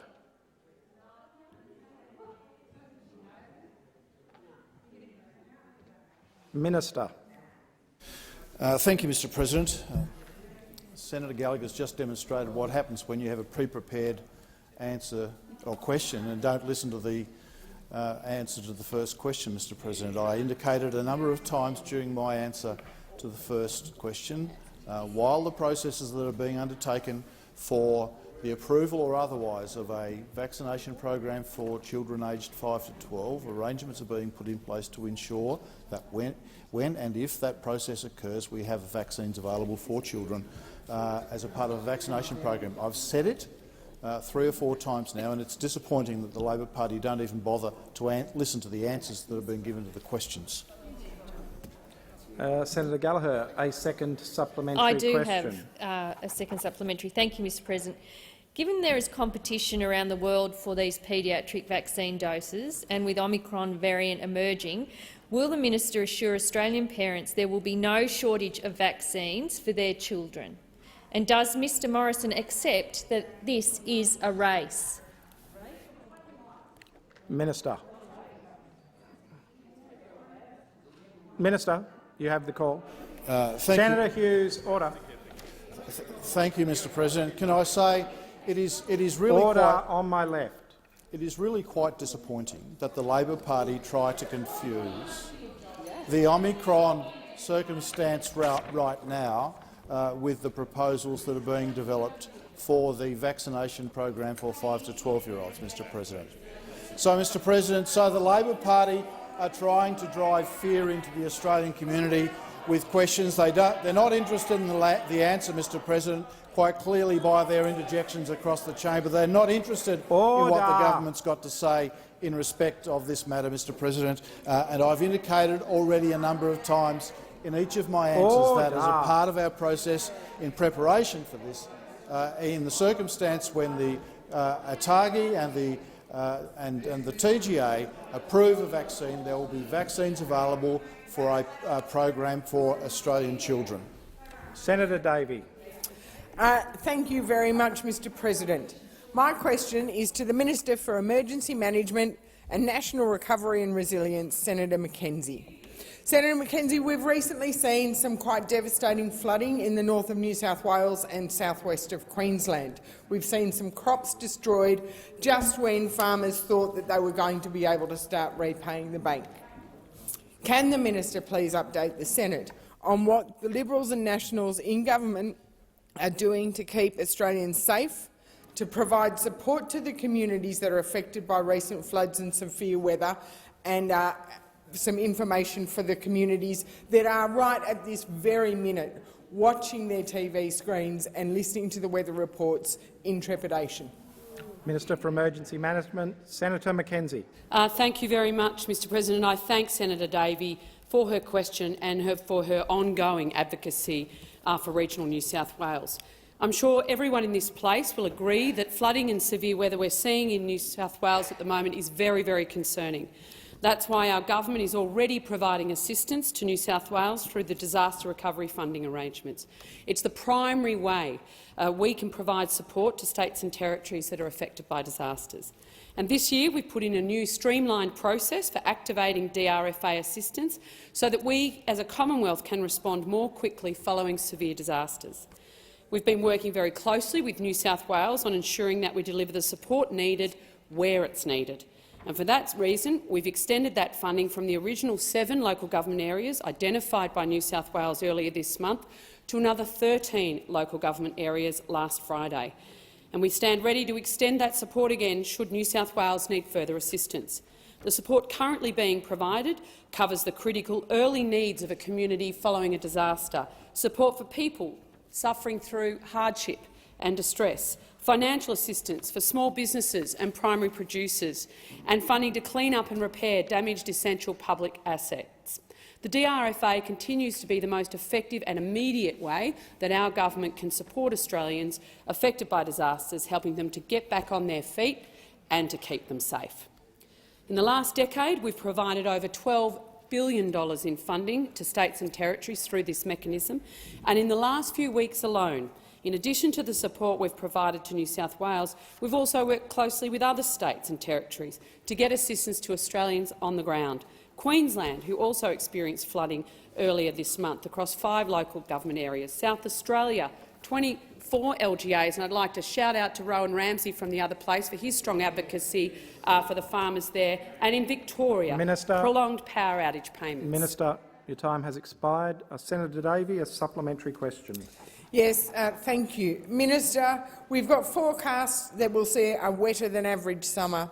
We're now predicted to be in a La Nina weather cycle, which normally brings increased rain and higher chances of flooding. This will lead to more flooding across the east of the country. What is our government doing to mitigate against flood damage and to help with the repair bill, but also to prepare for future flooding events? Minister. Thank you. With a La Nina established in our region, we're certainly going to see higher-than-average rainfalls across many parts of the country, and unfortunately that means more flooding in the east and cyclones to our north. We know floods are the most costly natural disaster, and that's why flood mitigation is such a high-impact investment. We also know from the findings of the Royal Commission that flood mitigation is incredibly important. Building resilience saves recovery costs later on. Today, I was very proud to announce that applications are open for the second round of national flood mitigation, we're absolutely putting another $50 million of investment on the table for flood mitigation, bringing a total investment by our government to $100 million for the last 2 years, and building on the strong demand that we saw across the country. The National Flood Mitigation Program will be funded from our Emergency Response Fund, which is a future-focused, dedicated, sustainable investment fund. Senator Davey, a second supplementary question. Thank you. Can the minister please explain how the Emergency Response Fund operates, how people can access it and how it can be used to better prepare Australia for natural disasters? Minister. Thank you, Senator. As I said, it is a national program and it will be delivered in partnership with states and territories, and I encourage all local governments to work closely with their jurisdiction to apply over coming months. The Emergency Response Fund is a dedicated investment fund credited with approximately $4 billion and established in 2019. The Act is very, very prescriptive in how the $200 million is available to be accessed each financial year, and how we as a government can actually use that. $50 million each year can be used to build resilience and prepare for or reduce the risk of future natural disasters, which is the announcement I made today on flood mitigation funding. $150 million each financial year can be available to fund emergency response and recovery following natural disasters in Australia that have a significant or catastrophic impact when the government determines that existing recovery programs are insufficient to meet the scale of the response.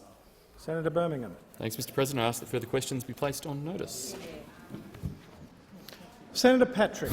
Thank you, Mr President. Pursuant to Standing Order 74(5)(a), I seek an explanation from the Minister representing the Prime Minister as to why question on notice number 3985 has still not been answered.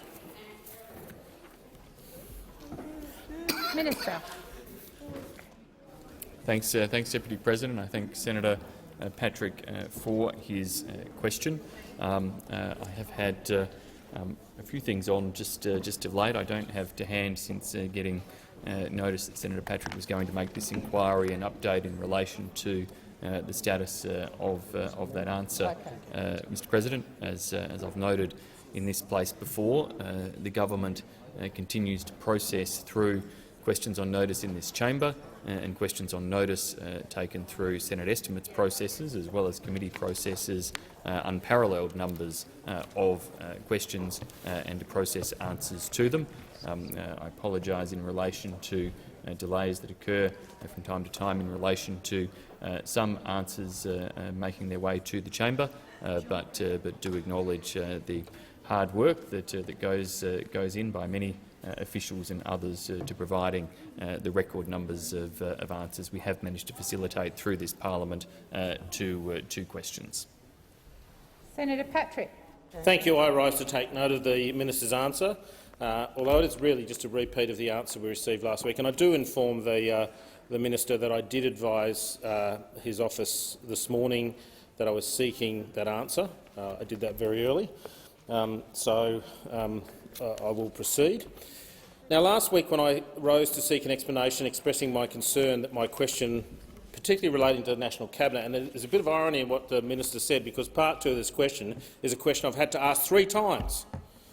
3 times I had to ask the question because in subsequent answers the Prime Minister has simply said no charges have been levied at this point.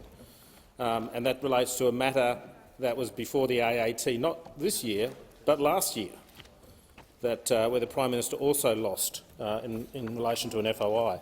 So I understand there may be lots of questions, but this one is one that has been asked for a 3rd time. The question I'm seeking an answer on is a question relating to the cost of proceedings in the AAT, how much the Prime Minister is spending trying to defend untenable FOI exemption positions. I don't understand why the Prime Minister's staff just can't go to the accounting system and get the answer from me, for me. Excuse me.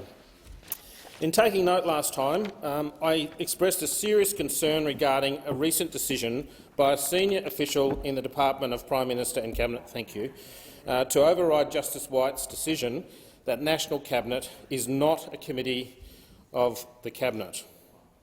That's right, a bureaucrat overturned a justice of the Federal Court on the meaning of a statutory expression. Now, since becoming a senator, I have submitted about 200 FOIs. If I had to guess, it's probably on the north side of 200. I've not liked some of the decisions I've received, but in those cases I've appealed them. The score, thank you, Senator Scarr, is actually, I think it's about 14-2. Okay, so and that includes some state ones, but been relatively successful in the appeals. But that's the approach I normally take. Is if I don't like a decision, I appeal it. It wasn't until last week that I stood up in the chamber and said something about a decision maker in respect of the decision I had received.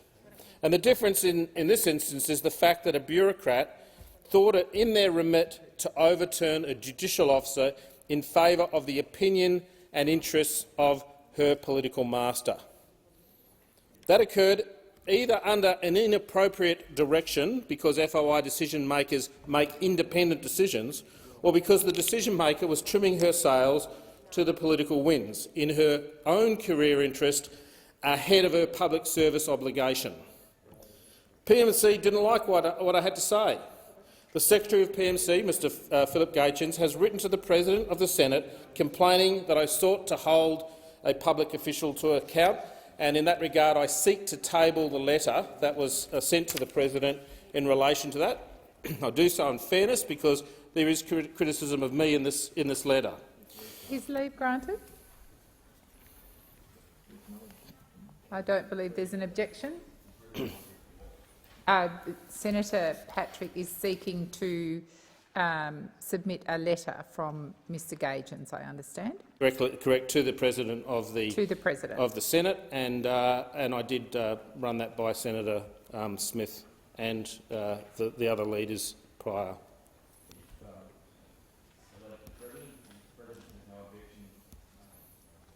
Yep. Take that as table. Thank you. Now, Mr Gaetjens didn't like the fact that I suggested his employee breached her obligation or was directed to make a decision contrary to law. He did not like that I spoke of her actions as being incompetent or abhorrent or politicised. Now, until yesterday, I would have taken the comment that the official wasn't directed, and I would have withdrawn my remarks about Ms McKenzie being directed to make a decision contrary to law. But that withdrawal would still have left me backing my other comments. No one, without being politicised or simply stupid, or both, could make the decision that she did. Moreover, Mr Gaetjens' flexible attitude towards the truth to serve his own political master has now been confirmed through another FOI decision that I received last night, made by another official, PMC official, Assistant Secretary Hugh Cameron, who yesterday used what was effectively a pro forma decision-making template to claim exactly the same thing, stating that he is, and I quote, of the opinion that National Cabinet is a committee of the Cabinet and therefore National Cabinet documents are exempt from disclosure under Section 34 of the FOI Act.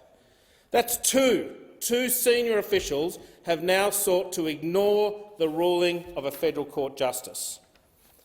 Some might think it's unconventional that I come into this chamber and start naming public officials, but there are conventions being broken inside government that are far more harmful in respect of damage to institutions.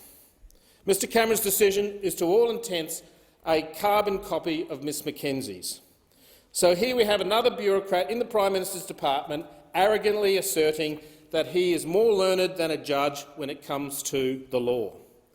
Here we have another official politicised and disrespectful to the rule of law. Presumably he too will get a pat on the head from Mr Gaetjens. But in actual fact, it's a case of Tweedledee and, with Mr Cameron, Tweedledummer. And to think that the Secretary of PMC would write to the Senate, to the President, seeking sympathy when the Senate itself has resolved that it will not accept National Cabinet as a public interest immunity relating to Cabinet deliberations. Mr Gaetjens' claim in me taking on officials is that I have undermined public confidence in the Australian public service. Now, that is laughable coming from the grub of a man that Mr Gaetjens is. This is a fellow— Senator Patrick, it's not appropriate to reflect. I would ask you to consider withdrawing that on that way about a public service. Well, how about you hear my evidence first, and then Senator Patrick, I am asking you to withdraw. All right, I'll withdraw. Thank you, Senator. But this is a fellow, Madam Deputy President, who hasn't led the public service in a highly professional way. Sure, he's been a public servant in government for a long time, but that doesn't make him a true public servant. Instead, he's been happy to act as the Prime Minister's henchman, covering up all manner of sins and corruption in the government and particularly other ministers' offices. The Secretary of PMC is a cover-up expert. If there is some dark secret that the government needs to bury, Gaetjens is the man who's got the shovel. He's been helping the PM in sending all manner of stuff, all manner of dirty secrets and sins off to the Governance Committee of Cabinet to be buried for the next 20 years in the vaults of the National Archive. So, Mr Gaetjens, you are a disgrace. It is you that have undermined confidence in the public service. I know there are very good people in the Australian public service, but as it is said, a fish rots from the head, and when the head is rotten, no one is likely to have faith in the remainder of the fish. In closing, and I note that so low is Gaetjens' estimate of his own standing, he's had to try and bolster his doubtful credibility of his letter by roping in the Australian Public Service Commissioner, Peter Woolcott, and has had him co-sign the letter. Mr Woolcott, you should be more careful of the company you keep. Tying yourself up to a political deadbeat like Gaetjens was a foolish move that won't enhance your reputation. Thank you. Thank you, Senator Patrick. Minister. Thanks, Deputy President. Deputy President, I would not usually rise to speak on a motion to take note, particularly a motion to take note of an answer that I had given myself. However, we have just seen quite an extraordinary display by Senator Patrick. Order, Senator Patrick.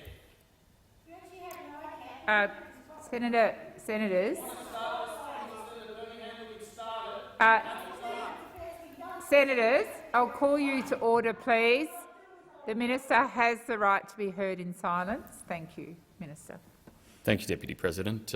We have just seen a most extraordinary display by Senator Patrick impugning motives against senior officials in the Australian Public Service, doing so having already on a previous occasion singled out in quite an extraordinary way an individual senior public servant. Order. It is entirely appropriate, Mr. President, Deputy President. It is entirely appropriate for the Secretary of the Department of Prime Minister and Cabinet to seek to defend public servants working across the Australian public service from being brought into improper political debate. Those of us— Senator Patrick, we heard you in silence. I would ask you to have the same respect back to the Minister. Thank you, Deputy President. Those of us who serve in public office are fair game in this place for the political debates that occur. We bring many public servants into the limelight as part of Senate estimates processes and other processes of government to provide the opportunity for questioning and the opportunity for information gathering across our democratic processes. But we ought to respect that those public servants Deputy President, are not elected officials. They are not public officials. They are individuals.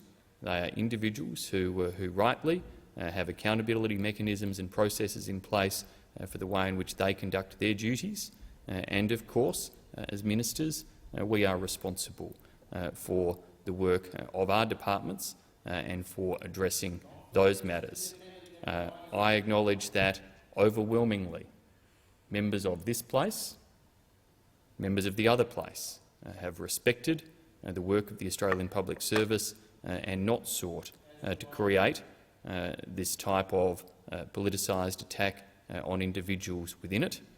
I acknowledge that the President will consider the matters before him, and if necessary the Privileges Committee consider those matters, but certainly on behalf of the government wish to make clear our respect for the work of our public service officials and those leaders, including those individuals who have been maligned in the comments by Senator Patrick.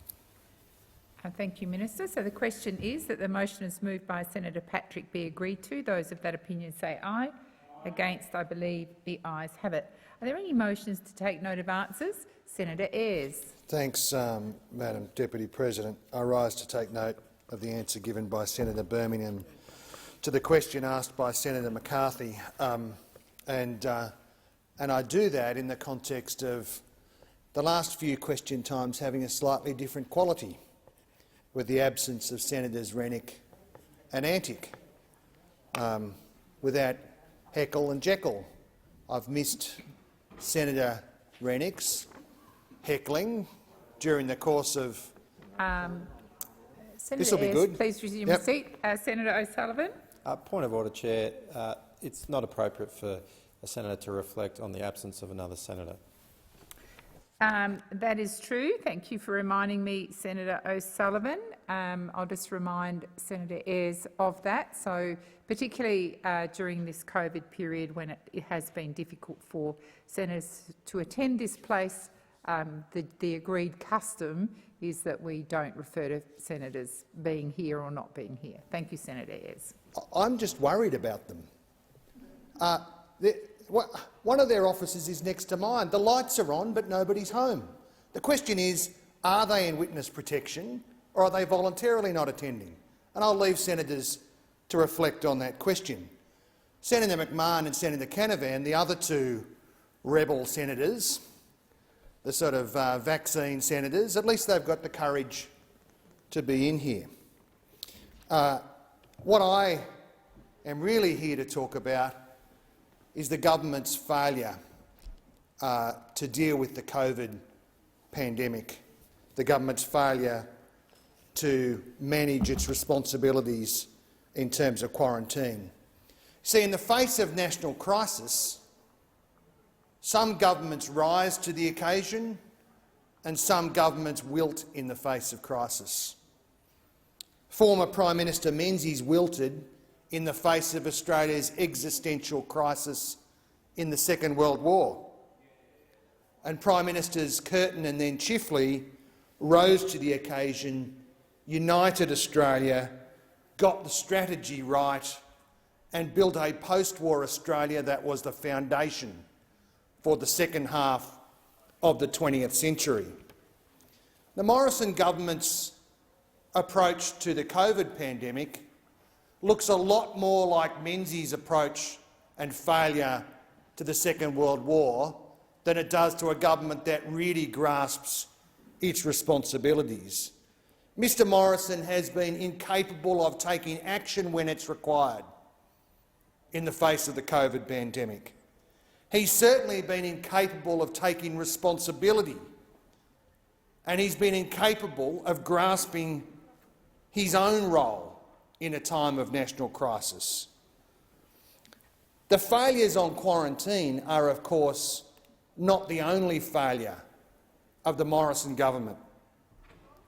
The failure on delivery of vaccines for Australia at the time it was promised, in time to avoid the Southern Hemisphere winter, have been described as the biggest public policy failure in Australian history.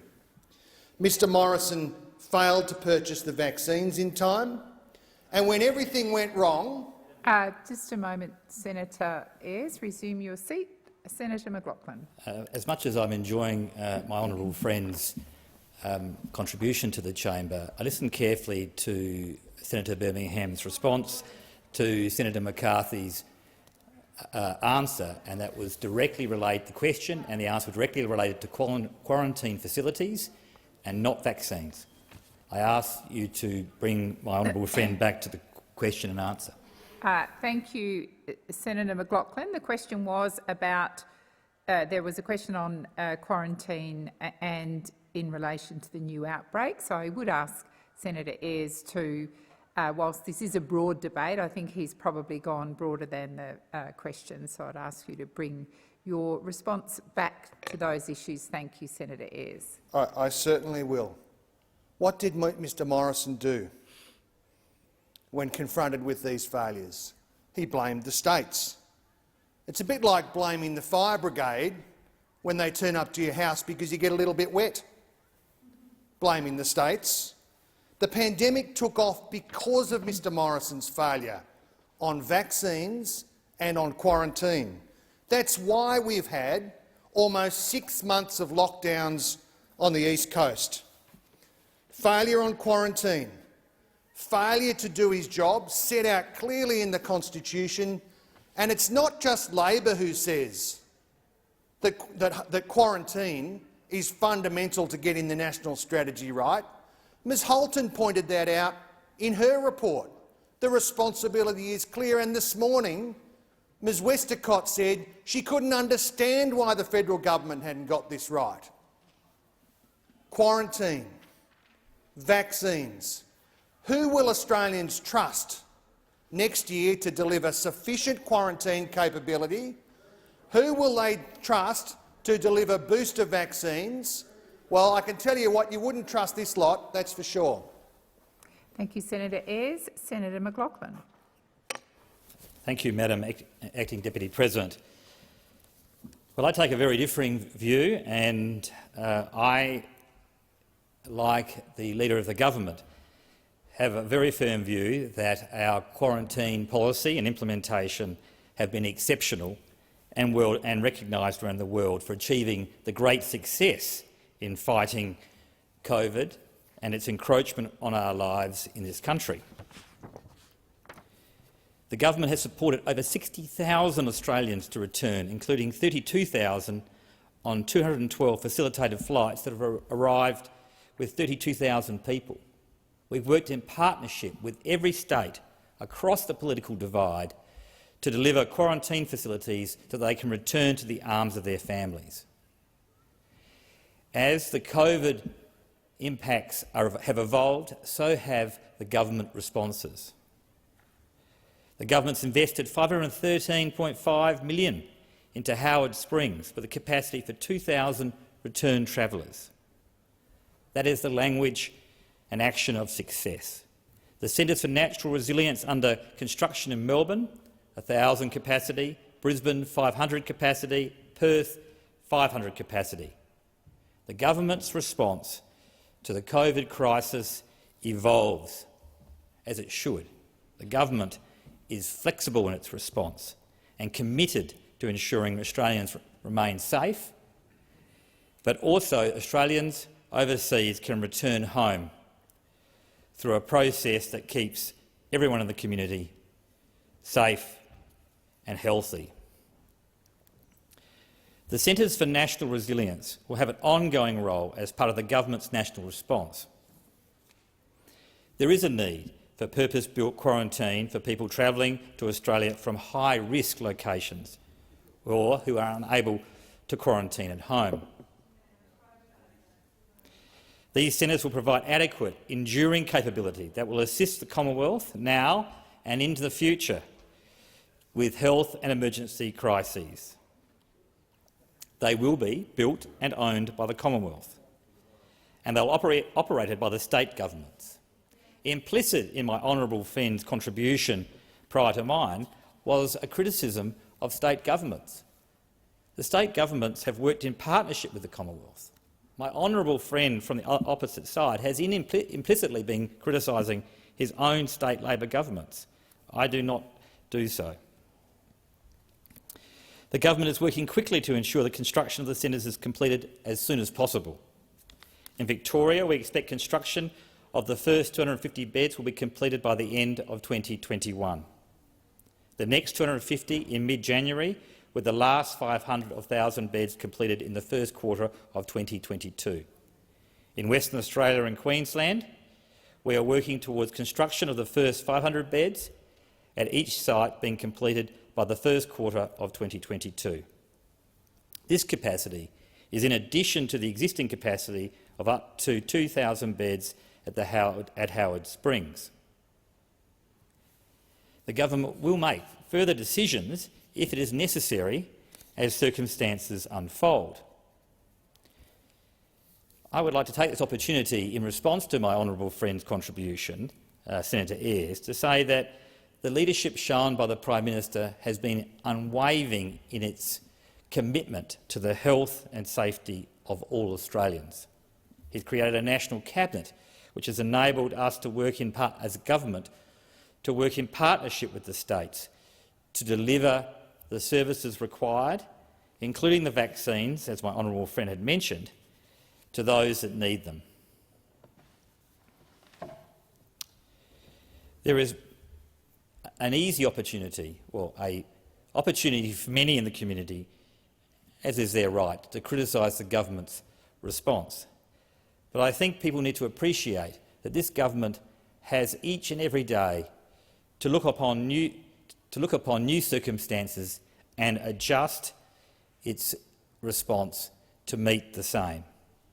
I congratulate the Prime Minister on his leadership during this time, and I look forward to it continuing into the new year as the government works extraordinarily hard to ensure that we have and continue to have the lowest fatality rates, the highest vaccination rates and, importantly, the strongest economy. Thank you, Senator McLaughlin. Your time has expired. Senator Watt. Thank you, Madam Deputy President. Well, one of the recurring themes of the COVID pandemic in Australia has been this Prime Minister's failure to act on advice, failure to act on the facts, and no more than in the area of quarantine. We have known for close to 2 years that construction of purpose-built quarantine facilities is vital to keeping COVID rates in Australia to a minimum. And despite that advice, despite report after report from the government's own hand-picked expert, Jane Halton, calling for purpose-built quarantine stations, we are still yet to see a single new quarantine station built by this government anywhere in the country. This pandemic has been going for nearly 2 years. This government has had ample opportunity to build purpose-built quarantine facilities which would keep Australians safe. And the emergence of the Omicron variant makes very clear that this pandemic is a long way from being over. It's very clear that we need to prepare for all circumstances, including the emergence of new variants about which we know very little and which are most likely to be developing in other parts of the world and potentially being brought to Australia. That's why quarantine facilities are so important. Let's just look at how the most recent Delta outbreak commenced in Sydney. It commenced because we had a poorly vaccinated population because of the government's own failures on vaccine rollout, a poorly vaccinated population hit by a new variant entering the community because of the government's reliance on hotel quarantine. It was the fact that people were in hotel quarantine being transported from airports to hotel quarantine that led to the Delta variant getting out, getting into the community, and tragically leading to the deaths of Australians in a number of states, not to mention the enormous business losses that we've seen all around the country. That's why purpose-built quarantine matters, and that's why it should have happened well before now. Now, it is the case, fortunately, that there are governments who are moving ahead with building quarantine stations. And in my state of Queensland, the Queensland government is well advanced in getting the new Wellcamp quarantine station just outside Toowoomba being completed, and all indications are that it will be built by the end of this year. But even on this one, the Morrison government is nowhere to be seen. This quarantine station that is likely to be up and running before the end of the year will receive not a single dollar of federal government investment. Yet again, it's being left to the states, to Labor states, to carry the can for a government that fails to act in an area of its responsibility. Just like aged care, another area of gross failure by this government, quarantine is a federal government responsibility. There can be no doubt whose job it is to do this, and there can be no doubt who is dropping the ball. That is Prime Minister Scott Morrison and his government. The only other quarantine station that is under construction in Queensland is at Pinkenba, near the Brisbane airport. And I was alarmed to read a couple of weeks ago that the federal government is considering halving the number of places that will be available at that quarantine station. It may turn out that that is a very short-sighted decision when we have the emergence of this new variant. Now, the decision by the government to close or temporarily extend the closure of Australia's international borders is a decision that Labor supports. We have always argued that we need to apply the precautionary principle when new variants emerge and new circumstances emerge. But that is causing real consternation in the tourism industry and the international education industry, which we're really looking forward to international borders starting to reopen. That's why purpose-built quarantine stations matter. If we are to have confidence and security about the ability particularly to bring in international workers and international students into our country, we need to have that purpose-built quarantine facility around the country to provide that kind of security and make sure that new variants aren't being brought into this country. Why is it that Mr Morrison is always so slow to act? Nearly 2 years have elapsed since the beginning of this pandemic and we don't have a single new quarantine station.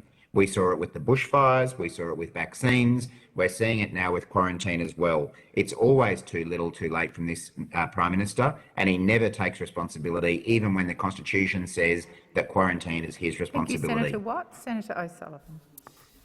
Thank you very much, Madam Deputy President. I've been listening carefully to the contributions this time of day from Senator Ayres and Senator Watt, speaking about the government's response to the COVID pandemic. Now, I'm very proud of the Morrison government's response to the COVID pandemic. I'm very proud of Australia's response to the COVID pandemic. It must be really difficult for Labor senators to have to come in here and trot out these lines, to live in that parallel universe, because their view of what Australia has done is far more pessimistic than the reality. It's actually not connected to reality at all, because they're living in some sort of alternate universe here. Because Australia has actually tackled and dealt with the pandemic better than practically anywhere else in the world. In fact, if we had just the average death rate of any OECD country, then over 30,000 Australians would have would have died due to the COVID pandemic. We're not anywhere near that. Way less than 2,000, I believe, people have succumbed to COVID since the outbreak began. Australia has one of the highest rates of vaccination in the world. I don't know if you've seen that as well, Labor senators. We have one of the highest rates of vaccination in the world. I mean, this is phenomenal. We've got over 85% double-dose vaccination of people aged over 16 in Australia right now, and it's growing every day. And this is good news. But you won't hear anyone on that side of the chamber celebrate the success that the Australian people have achieved, that collectively, as Australians, that we have achieved. You're not going to hear that, because what do? They come in here. Now, it's really interesting, Senator actually. O'Sullivan, I'm going to draw your attention to the take note question, which was about quarantine facilities. Thank you. Well, there were points that were raised, Madam President, Deputy President, in relation to into the handling of the pandemic, and it was the issue of facilities was the nature of the question, and in response to that, I think it was Senator Watt referenced the fact that often the breakouts in transmission actually occurred as people went from the airport to a facility, to a hotel facility. Well, that's not going to change if you've got a resilience centre, if you've got a COVID vaccination dedicated COVID quarantine centre. You still need to actually get people from the airstrip to. I mean, we're going to build like a dedicated airport. I mean, I know that's what they've proposed in Queensland to do, but how many actual airlines are actually going to go and land directly there? How many are actually going to land directly into these locations? Because we know that that's just not practical. What we need is resilience. Now, that's where vaccines are obviously the key, and that's what Australians have stepped up to do. Australians have stepped up to go and get vaccinated. Now, sadly, though, in my home state, our vaccination rate hasn't been kept up to pace with the rest of the country. Now, I don't blame Western Australians for the fact that the reality is in WA we've had one of the best experiences in dealing with COVID of anywhere else in Australia, and indeed anywhere else in the world. And so there has been I guess a lack of urgency there in Western Australia that maybe has contributed somewhat to our lower rate of vaccinations. But it's interesting when you see what's happened of late since there's been these mandatory vaccinations Senator put upon. The question was about quarantine. It's not a debating point. I'm directing you specifically to the take note response. Senator Smith. With due respect, it's difficult to talk about quarantine without Senator talking Smith, about vaccination you are rates. debating with me. I am directing Senator O'Sullivan to take note of the answers that were given, and the questions were about quarantine. Thank you, and I won't disagree with your ruling, Madam Deputy President. The reality is that quarantine centres become less relevant as vaccinations go up. We do know that we have. With the Omicron variant, there's a new challenge here, looking okay so far. But the reality is the best thing that Australians can do, the best things that travellers can do, is to go and get vaccinated, because that is the best way that we can prevent the spread of disease.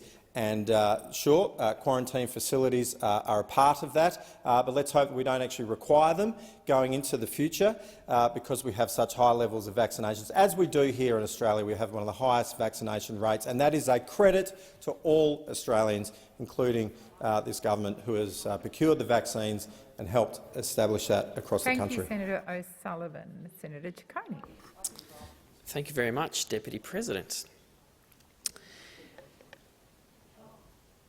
Look, I know Senator O'Sullivan was trying his best, I guess, to defend the government's appalling record on when it comes to building quarantine facilities, but I can assure the Senate that in my home state, Victoria, where we are already starting to build one facility, thanks to the state government, state government there applying a lot of pressure on the feds to cough up some of the costs towards the $250 million facility, but it wasn't because the coalition federal government decided one day that they were going to build quarantine facilities around the country. It was led by not just Victoria, by Queensland, Western Australia and even the Northern Territory government, demanding that the Commonwealth take responsibility for what it should be, ensuring that every Australian, when they come to this country, and non-citizen, go through some form of quarantine. Now, that was the debate that we had 12 months ago.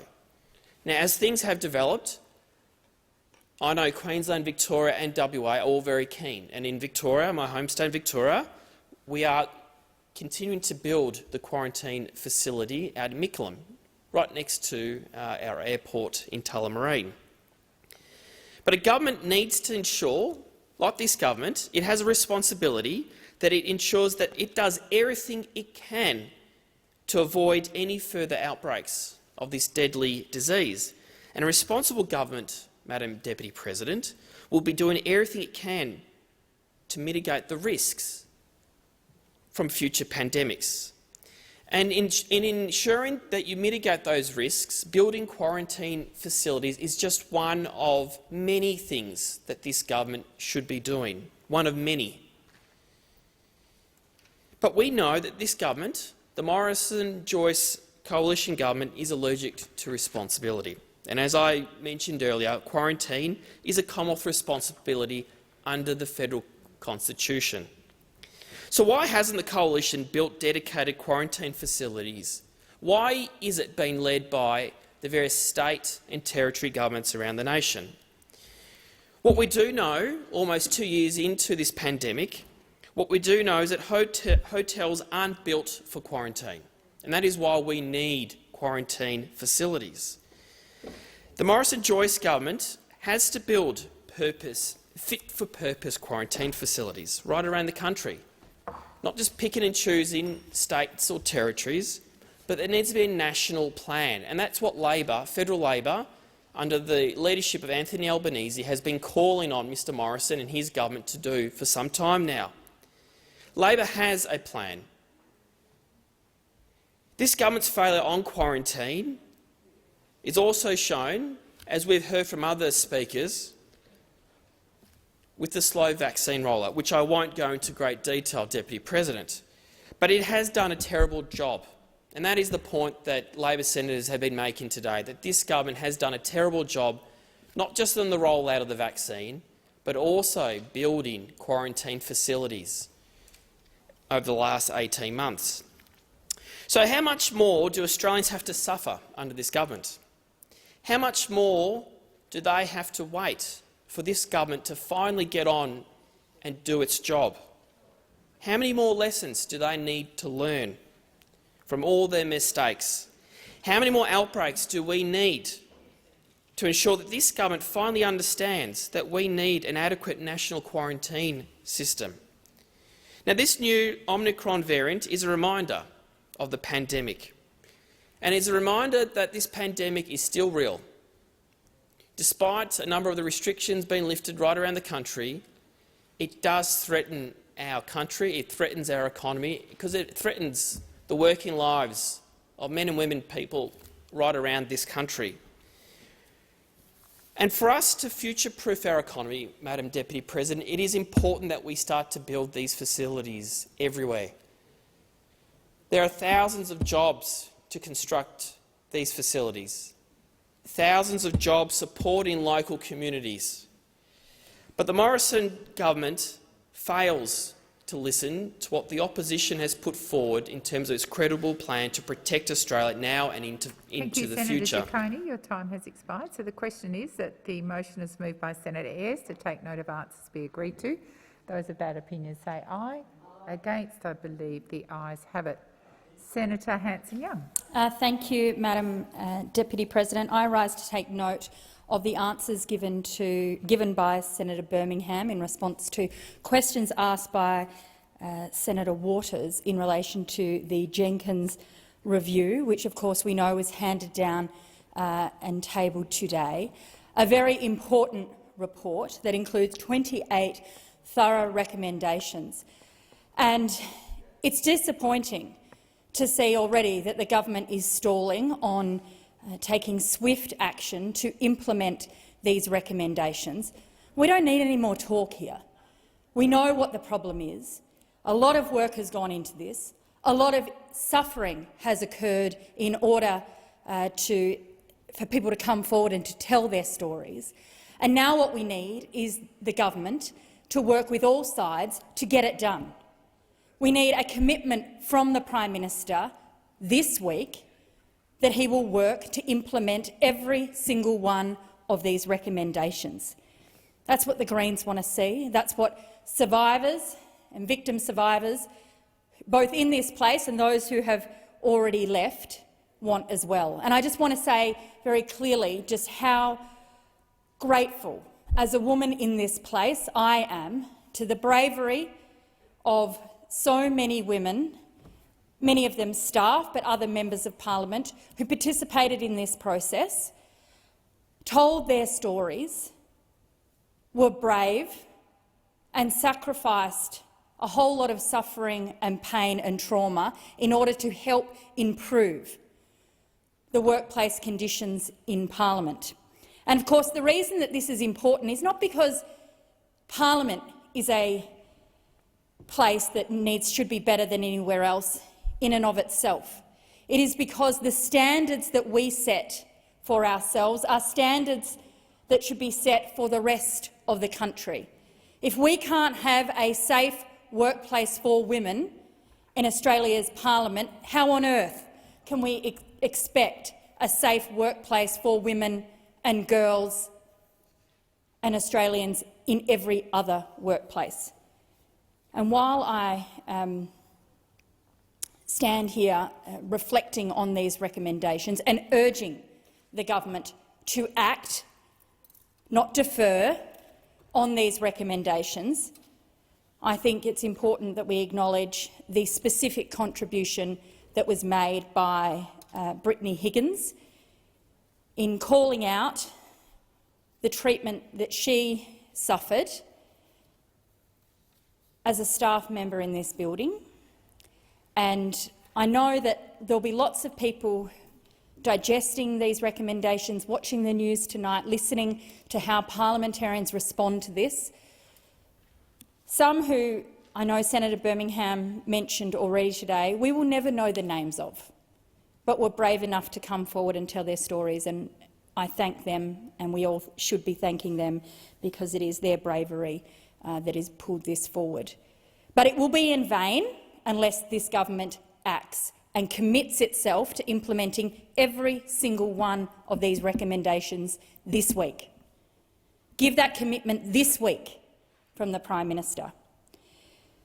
And it was only within a matter of hours that this question, asked by Senator Waters to Senator Birmingham during question time, only a matter of hours after the tabling of this report, in question time, where we had another female member on her feet asking, Senator Lambie, asking questions of the government, and we had growling and dog sounds coming from the government side of the chamber. Now, one of the key reflections in this report is that parliamentarians have to behave better. We have to take accountability for our own actions and clean up behaviour across the board. Culture starts at the top. And if we expect staff to feel safe and behave respectfully towards each other, then MPs and senators have to do the same. And I was appalled that only after a matter of hours of the Prime Minister on his feet, growling was coming from his side of the chamber. It's a disgrace. The question is that the answer from Senator Birmingham to Senator Hanson-Young be taken note of. Those of that opinion say aye. Against say no. The ayes have it. Are there any notices of motion to be given for another day? Minister. Thank you, Mr President. I give notice that on the next day of sitting I shall move that the provisions of paragraphs 5 to 8 of Standing Order 111 not apply to various bills, allowing them to be considered during this period of sittings, and I also table statements of reasons justifying the need for these bills to be considered during these sittings and seek leave to have the statements incorporated in Hansard. Is leave granted? There being no objection, leave is granted. Senator Smith. Thank you, Mr President. I seek leave to move a motion relating to leave of absence for a senator. Is leave granted? Leave is granted. I move that leave of absence be granted to Senator Henderson today for personal reasons. Thank you, Senator Smith. Senator Urquhart. Oh, sorry, I do need to put the motion. The question is that motion be agreed to. Those of that opinion say aye. Against say no. The ayes have it. Senator Urquhart. I seek leave to move a motion relating to leave of absence. There being no objection, leave is granted. I move that leave of absence be granted to Senator Carr for 30th of November for personal reasons. The question is that motion be agreed to. Those of that opinion say aye. Against say no. The ayes have it. Clerk.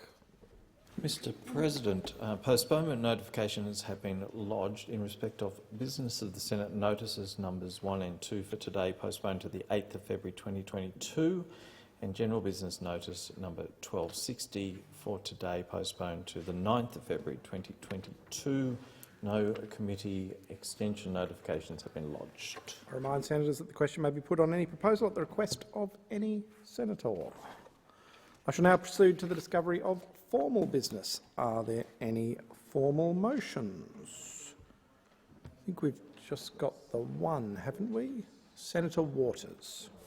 Thank you, President. I ask that general business notice of motion number 1286 be taken as a formal motion. Is there any objection to that motion being taken as formal? If not, Senator Waters. Thank you, President. I move the motion. Senator Duniam. I seek leave to make a short statement. Is leave granted? Yes, for 1 minute. Thank you, Mr President. The government will not oppose this motion, as we are proud to support Australia's gas industry and infrastructure, which is securing the future of our manufacturing and export industries and complementing the integration of more renewable energy into the market. However, the government advises the Senate that the short deadline put forward to provide the material will need to be extended. The question is that motion be agreed to. Those of that opinion say aye. Against say no. The ayes have it. And I believe that that is all for formal business. So I'm not sure that's a very high bar. I inform the Senate that at 8:30 a.m. today, 18 proposals were received in accordance with Standing Order 75. The question of which proposal would be submitted to the Senate was determined by lot. As a result, I inform the Senate that the letter from Senator Kitching proposing a matter of urgency was chosen.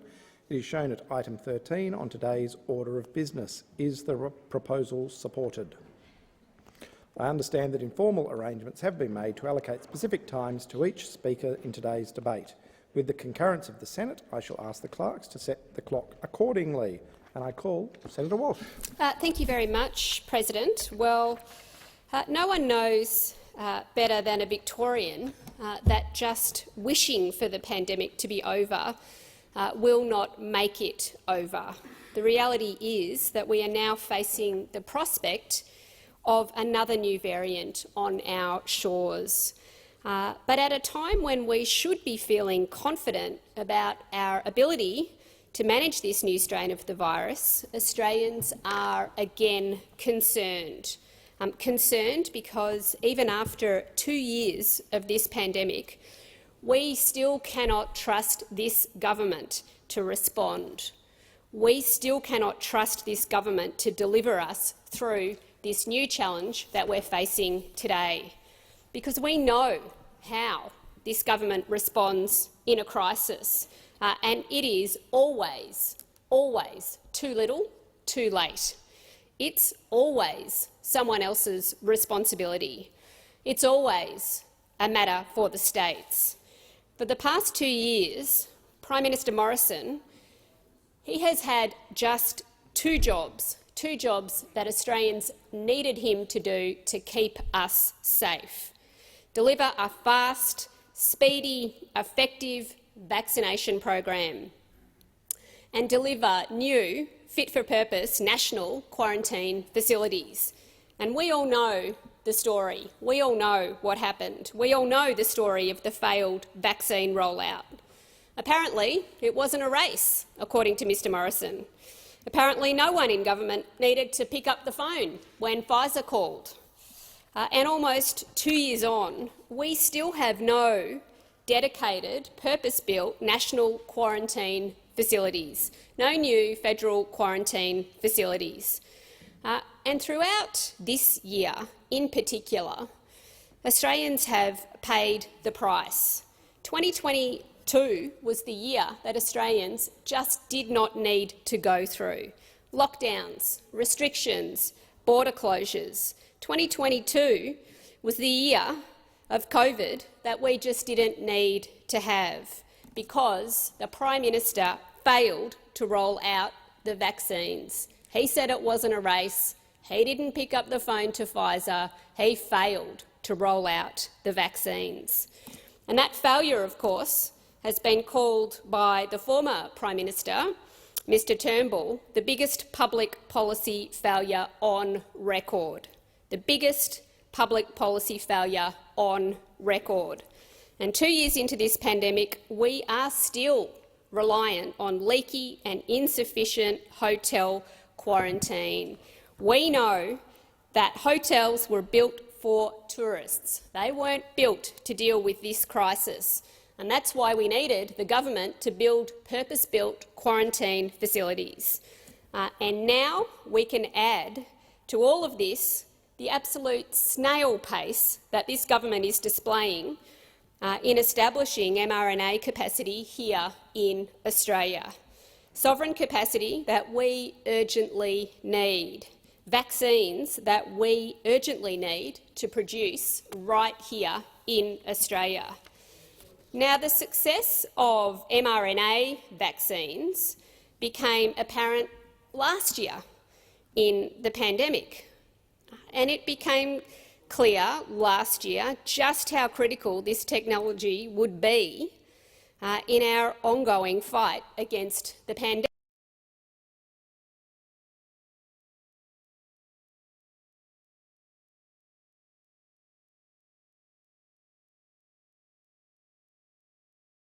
Manufacturing capacity in Australia. And this is an absolutely essential capability that we need to continue to protect Australians and our regional neighbours as well from this virus. But this government was so slow to even announce an mRNA bid. And since then, it has been absolutely glacial in rolling that process out. First, they said we would be making the vaccines here in 12 months. Then it became 24 months. Now it's sometime in the next 3 years. We are still waiting for the Morrison government to announce the results of its approach to market, its belated, snail-paced approach to market to manufacture mRNA vaccines right here. We still have no announcement over 5 months after expressions of interests closed. 5 months.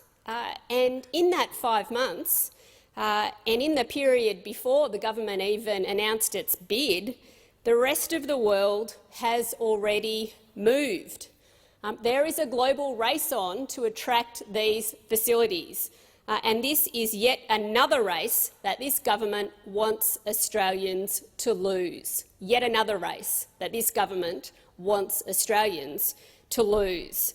We know how critical this particular vaccine technology is to our ability to protect against this virus and the current variant and any future variants. But we are still waiting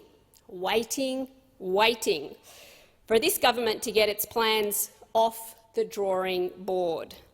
Australian scientists, businesses, manufacturers, they are all ready to go. Just today, the first trial mRNA drug made in Australia was produced in Victoria. It was made in a facility in Boronia in Melbourne. It's now heading to clinical trials. And this is great news. It should be great news. It would be even better news if we had in Australia the mRNA manufacturing facility that we need to actually make this a reality. If we had the type of facility that could take innovations like that, Australian-made innovations, out of the trial phase and into advanced manufacturing. But we don't. And we don't know when that is going to happen because the Morrison government still has its plans on the drawing board. The Morrison government is holding us back from building the mRNA capacity that we urgently need. They are holding us back to the back of the line in a global race. This is the track record of our federal government. Always too little, too late, always. Australians need their government to get moving. Australians need their government to get in the race. But instead of leadership from this Prime Minister, what we have seen, particularly in the last few weeks, is just division. From the very early days of this crisis, we have seen the Prime Minister prioritise politics over the best interests of the people, blaming the state premiers instead of backing them when they were making the tough calls that needed to be made to keep us safe, playing state off against state, turning his back on millions of people locked down in what he decided, the Prime Minister decided, divisively, to label the Victorian wave of the pandemic. And now, when we most need unity, he is playing a dangerous game of doublespeak, condemning the violent threats of protesters on one hand, but then straight away saying that he has sympathy with their concerns on another. He is playing a dangerous game that undermines the advice of the health experts, a game that could impact the critical uptake of booster shots that we need to prevent another winter lockdown. He is playing a game which undermines the unity and the goodwill displayed by millions of Australians who have done the right thing and gone and got themselves vaccinated. We know that this is not a game, that there are lives at stake, that the sacrifices of millions of Australians should not be undermined in what is a desperate scrounge for votes from this Prime Minister.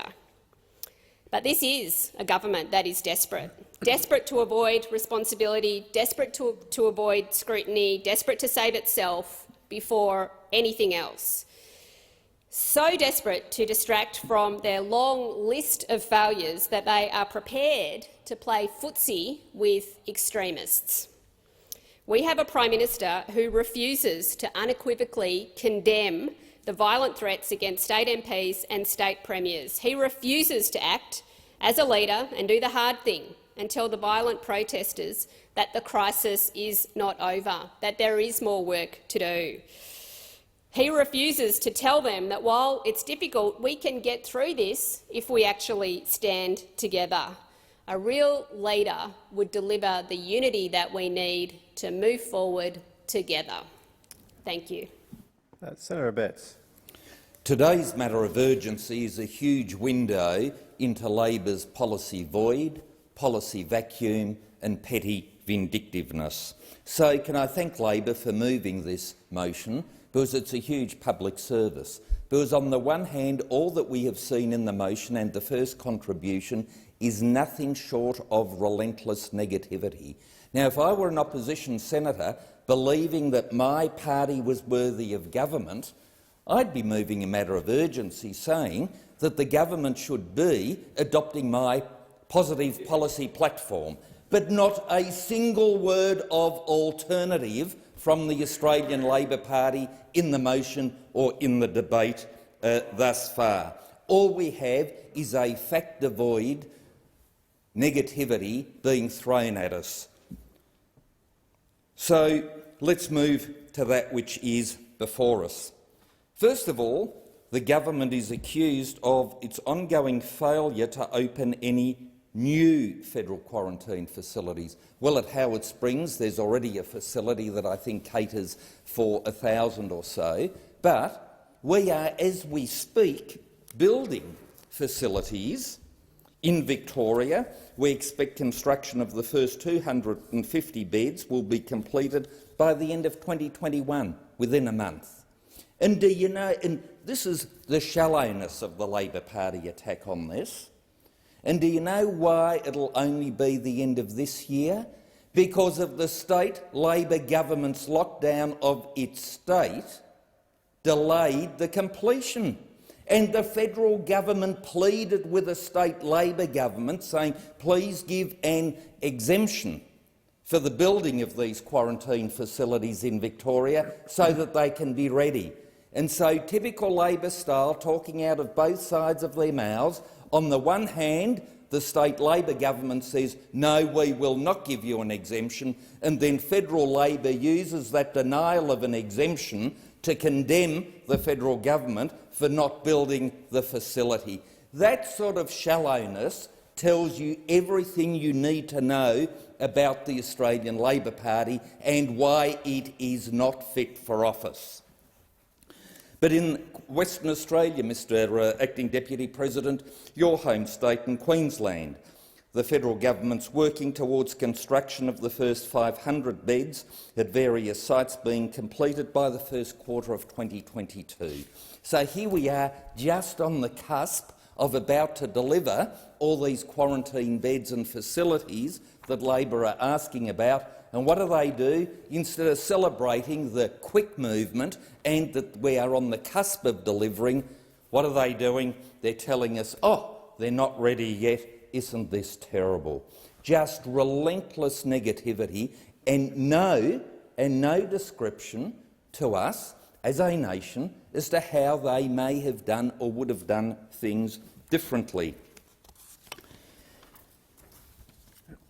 And indeed, in referring to the Victorian situation, Multiplex was the company, in fact, that was on track for delivery of the first 500 beds by December, which is next month. We're on the very last day of November today, and the Finance Minister wrote to the Victorian Premier seeking an exemption from lockdown for the Mickleham project.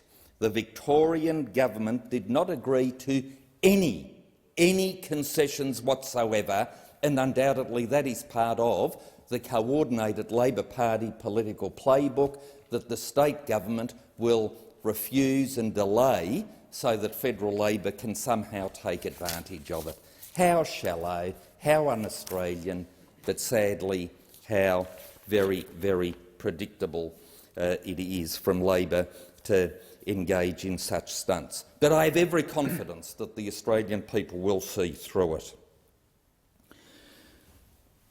But what are Labor doing? They're just crying crocodile tears. It is fake concern because they must, surely they must know the truth about the facilities just about to come online and the delays occasioned by state Labor. But no, they seek to airbrush all that out of the equation. But look, having dealt with the quarantine facilities, let me turn to the other aspect of the motion, the delivering of sovereign Moderna vaccine manufacturing capacity. Look, wouldn't we all love it? That'd be great, wouldn't it? But can I say, Mr. Acting Deputy President, that no country in the world, there are no new end-to-end Moderna facilities that have been established since the vaccines were approved anywhere in the world. Oh, that was just a slight omission, I'm sure, by the Labor Party mover of this urgency matter. Nowhere in the world does it exist. Yet somehow they seek to slap the federal Liberal National Party government around the chops for not having done that, which nobody else in the world has been able to achieve as yet. Yeah, please give us a break. Do not use this pandemic for such cheap political points when you know that what you are saying to the Australian people is demonstrably false on all the evidence. So I would encourage the next Labor Speaker, tell us where there is that capacity anywhere in the world. And if you can't, I would say to the Australian Labor Party, apologise for having brought this matter forward. And then we have the assertion that we somehow haven't protected Australians and our neighbours. Well, again, let's look at the evidence. Let's look at the facts. Australia has pledged to supply up to 60 million doses to our region by the end of 2022, of which up to 15 million would go to the Pacific and Timor-Leste. We have shared over 2.3 million doses with our neighbours in the Pacific and Timor-Leste as of the 17th of November. Australia has provided 1.076 million AstraZeneca vaccine doses to Fiji. How many more would Labor have delivered? Not a word. Not even a word as to how much has actually been done in this space. 677,000 doses to Timor-Leste, 213,000 doses to the Solomon Islands, 204,000 to PNG, 100,000 doses to Vanuatu. These are all figures as of the 17th of November, as well as medical supplies, personal protective equipment and testing equipment. Australia has committed $623.2 million to assist vaccine procurement and rollout efforts in the Pacific and Southeast Asia. Excuse me, but where does Labor get this nonsense from that we have done nothing for our neighbourhood or nothing for our region? Demonstrably false on the figures, and I would encourage the next Labor Speaker to say how they would have done more and how. But finally, let me deal with what is so vindictive and nasty, this talking about pandering to anti-vax extremists. I happen to be vaccinated. I encourage people to be vaccinated. But I'm willing to accept that men and women of good faith looking at the same evidence can come to different conclusions. And you know what? Even the very best of our judiciary in the High Court, taking the same oath of office, hearing the same evidence, applying the same law, come to different conclusions. And that is why sometimes the High Court is split 4-3. Or those of us that did jury trials from time to time, men and women sworn into a jury, hear the same evidence, and you get a split jury verdict. Why? Because men and women of good faith applying themselves to the same situation can reasonably come to different conclusions. The same in the vaccination space. Respectfully, I disagree with them. But to call them anti-vax extremists is, if you like, Hillary Clinton-esque of the deplorables that cost her the election against Donald Trump. And so the Australian Labor Party deserves to lose the next election, because what they are seeking to do is to divide the Australian society into a two-tier system of the vaccinated and the unvaccinated. And we on this side, whilst we have certain views about vaccination, we are willing to accept that there are alternate views. This motion shows that Labor is not ready to govern. Senator Patrick. Thank you, Mr Acting Deputy President. I'd like to rise to talk on an aspect of the vaccine rollout that actually flows a little bit on from what Senator Abetz has talked about, but in my view hasn't been discussed in enough detail, and certainly without the extreme rhetoric that can sometimes be attached to both sides of this argument. And that goes to where are the boundaries in relation to restrictions that are being imposed upon people who have not been vaccinated. Now, I just want to state my position really clearly. I am fully vaccinated and I intend to get a booster. My view is that everyone who is medically able should get a vaccination. But I also accept there are some people, and I've spoken to constituents who say to me, Rex, I'm really scared. I had a woman I was chatting to the other day said, I'm a single mother, I'm very scared about what's going to happen. I'm not trying to be violent, I'm not trying to be extreme. I'm worried. I'm genuinely worried about what happens if I were to take or to receive a vaccination. Again, my position is mass vaccination has and will save lives. I also think that mass vaccination has played a key role in Australia opening up and has helped from a national and a statewide health restrictions perspective. But again, there are some questions that need to be properly asked. Restrictions and exemptions, and I point out that there ought to be exemptions. There are good cases for exemptions. I don't think have necessarily been well spelt out to people. And I'm talking about exemptions, restrictions and exemptions at both a federal, state and local government level. We do have inconsistency around the state and the territories. Right across our federation. I don't think that is helpful. Sometimes trying to untangle what the restrictions are and indeed where the exemptions may lie, can be very difficult. Where does the legal basis for restrictions lie, and what are the limits of those legal restrictions? Those are things we ought to be talking about. They're things that we ought to understand.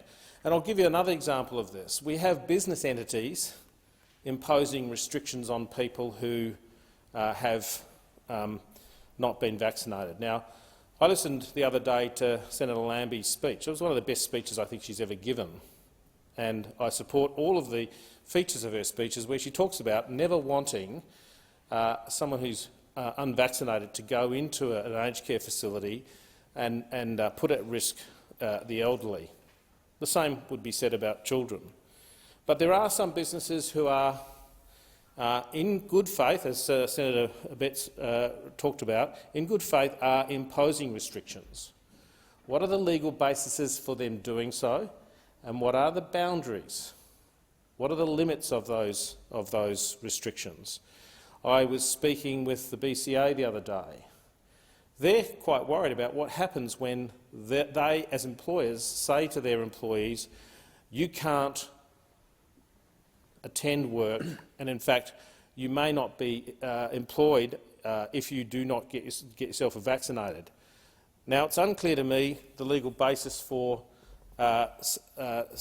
such an indication to an employee, and I don't know what happens when someone who is a good worker, happy to do their work, gets themselves into a situation where an employer says, I'm sorry, you have to go. What may happen in those circumstances, or what I suspect will happen in those circumstances, is we'll end up with a matter before the Fair Work Commission where the facts will be presented, the circumstances and the law will be discussed, and some decision will be made. But right now there is great uncertainty. Where are the boundaries?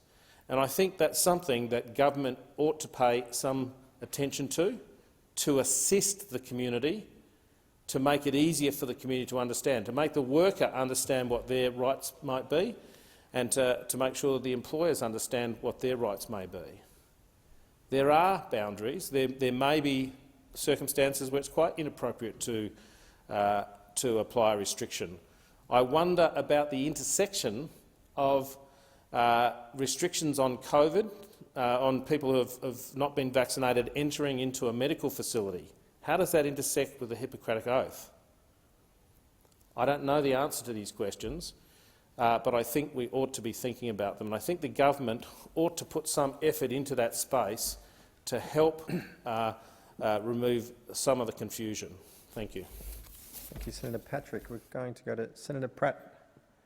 Senator Pratt. You might be on mute still, Senator Pratt. Thank you. I just wasn't sure if you were giving the call to me. I am, and we can hear you clearly now. Thank you. Thank you. Thank you, Acting Deputy President. Today I speak on the urgency motion in relation to what is very clearly the government's continuingly dangerous, lacklustre approach to this pandemic. We now have the new Omicron variant being found in Australia this week. It brings into harsh focus the fact that we have a too little, too late approach coming from this government. We've seen it for the last 2 years of this pandemic. We have said it time and time and time again, that this government had 2 jobs in the pandemic, 2 jobs: to vaccinate the country and to have a national quarantine scheme around the country. Both of these are federal responsibilities. According to our Constitution, it couldn't be clearer. They are the constitutional responsibilities of our federal government, and the Morrison government has failed at achieving or taking responsibility for both. Not only have they shirked their responsibilities, they have attacked state governments like Western Australia, Queensland and Victoria, who have filled the void to fight tooth and nail to patch up the gaps left by this federal government's shortfalls, where we have necessarily been left with COVID lockdowns and border closures because of the lack of quarantine support from the Commonwealth, and also because of the slow vaccination accessibility coming from overseas. We should have had a government that was prepared to back responsible lockdowns and border closures instead of causing division in the community. Division and divisiveness. You know, we saw this government side with Clive Palmer trying to tear down the West Australian border control. And then we have a Prime Minister who then goes on to say, I don't hold a hose, mate. It's a matter for the states. It's not a race on vaccination. The simple fact is the government has tried to undermine the states, including Western Australia. Here, at the same time, we're supposed to have had Indigenous people vaccinated much earlier. Instead, we now see outbreaks in remote communities in the Northern Territory. We have a vaccination gap of something like 22%. This is bad enough, but when you come to Western Australia and Queensland, the gap is over 30%, with a national gap of some 28% in vaccination rates. It was always well understood that remote communities are more vulnerable from the start, and from the start there should have been a plan for them to be vaccinated first. But the government failed to do this. It failed to prioritise people appropriately in the vaccination rollout. Aged care workers were supposed to be vaccinated by Easter this year. Workers that are already struggling through a critical workforce shortage caused by this government's underfunding. They failed in that target too. Promise after promise to protect this country during this pandemic. We still see a drag on dedicated quarantine facilities in Australia. Hotel quarantine is not a sustainable solution as the Commonwealth pushes us to open up internationally. This is an outrageous dichotomy. Almost all of the leaks of COVID-19 into the general community, they've come from hotel quarantine. Leaks that have caused devastating lockdowns across the country. And this is something that the Commonwealth government has failed to take responsibility for. Hotels were not set up for quarantine.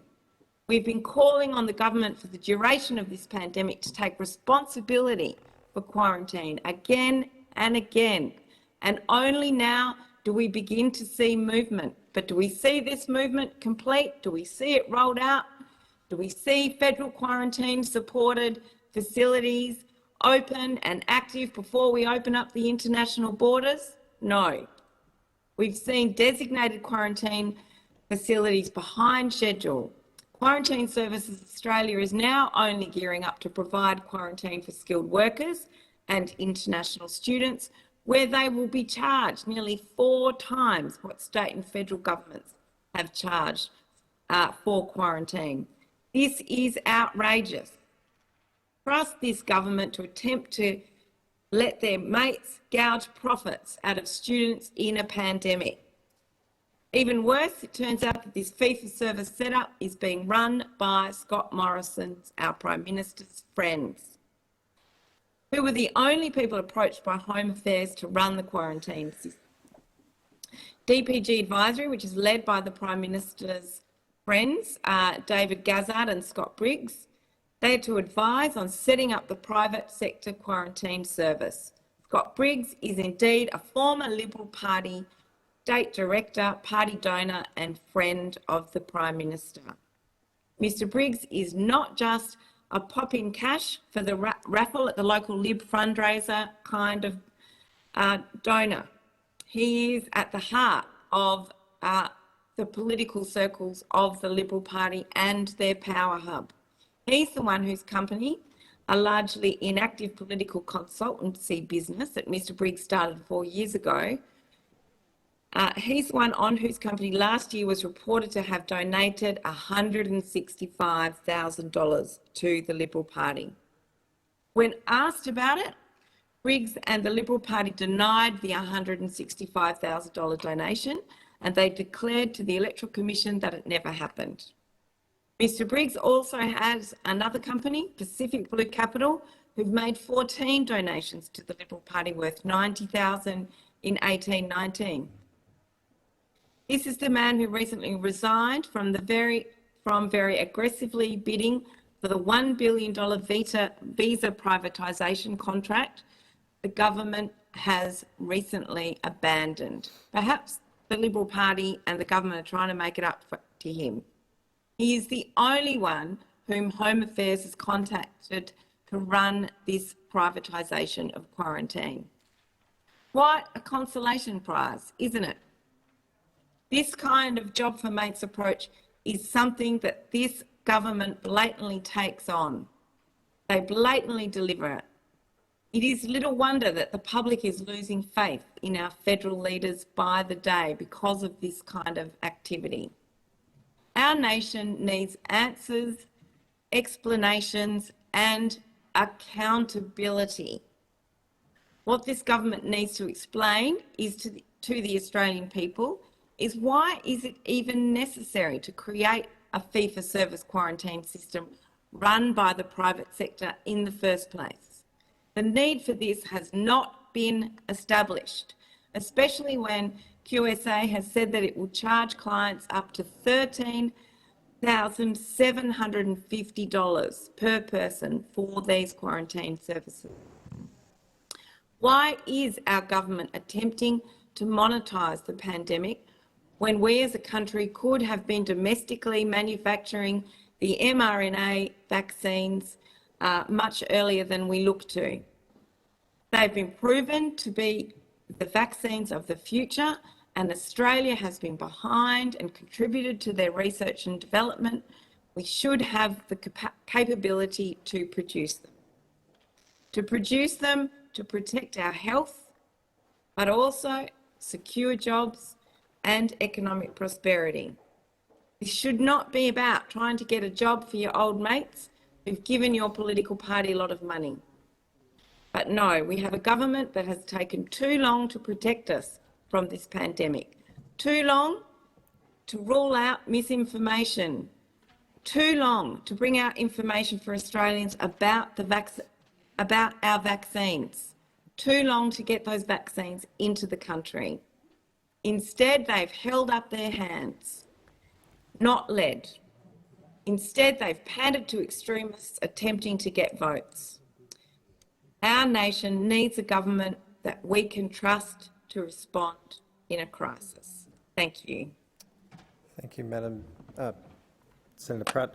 Call Senator Van. Thank you, Mr Acting Deputy President. Well, here we are today, another MPU concocted out of thin air by the ALP that the Morrison government is undermining public health. We really should thank those opposite for these Dorothy Dixes that they deal up every other day. On both the health and economic fronts, Australia's fared better than most countries dealing with COVID. I think it's fair to say, Mr Acting Deputy President, of 38 developed OECD countries, Australia has the second lowest number of COVID cases per capita. By avoiding the death rates of OECD countries, Australia has saved over 30,000 lives. And while Australia has been doing it tough because of the longest lockdowns in the world, particularly in my home state of Victoria, Australia was also the first advanced economy to have more people in work prior to COVID than prior to COVID. Nearly 900,000 jobs have been created since May last year. After last year's recession, Australia's economy recovered to larger than prior to the pandemic, ahead of many advanced major economies in the world.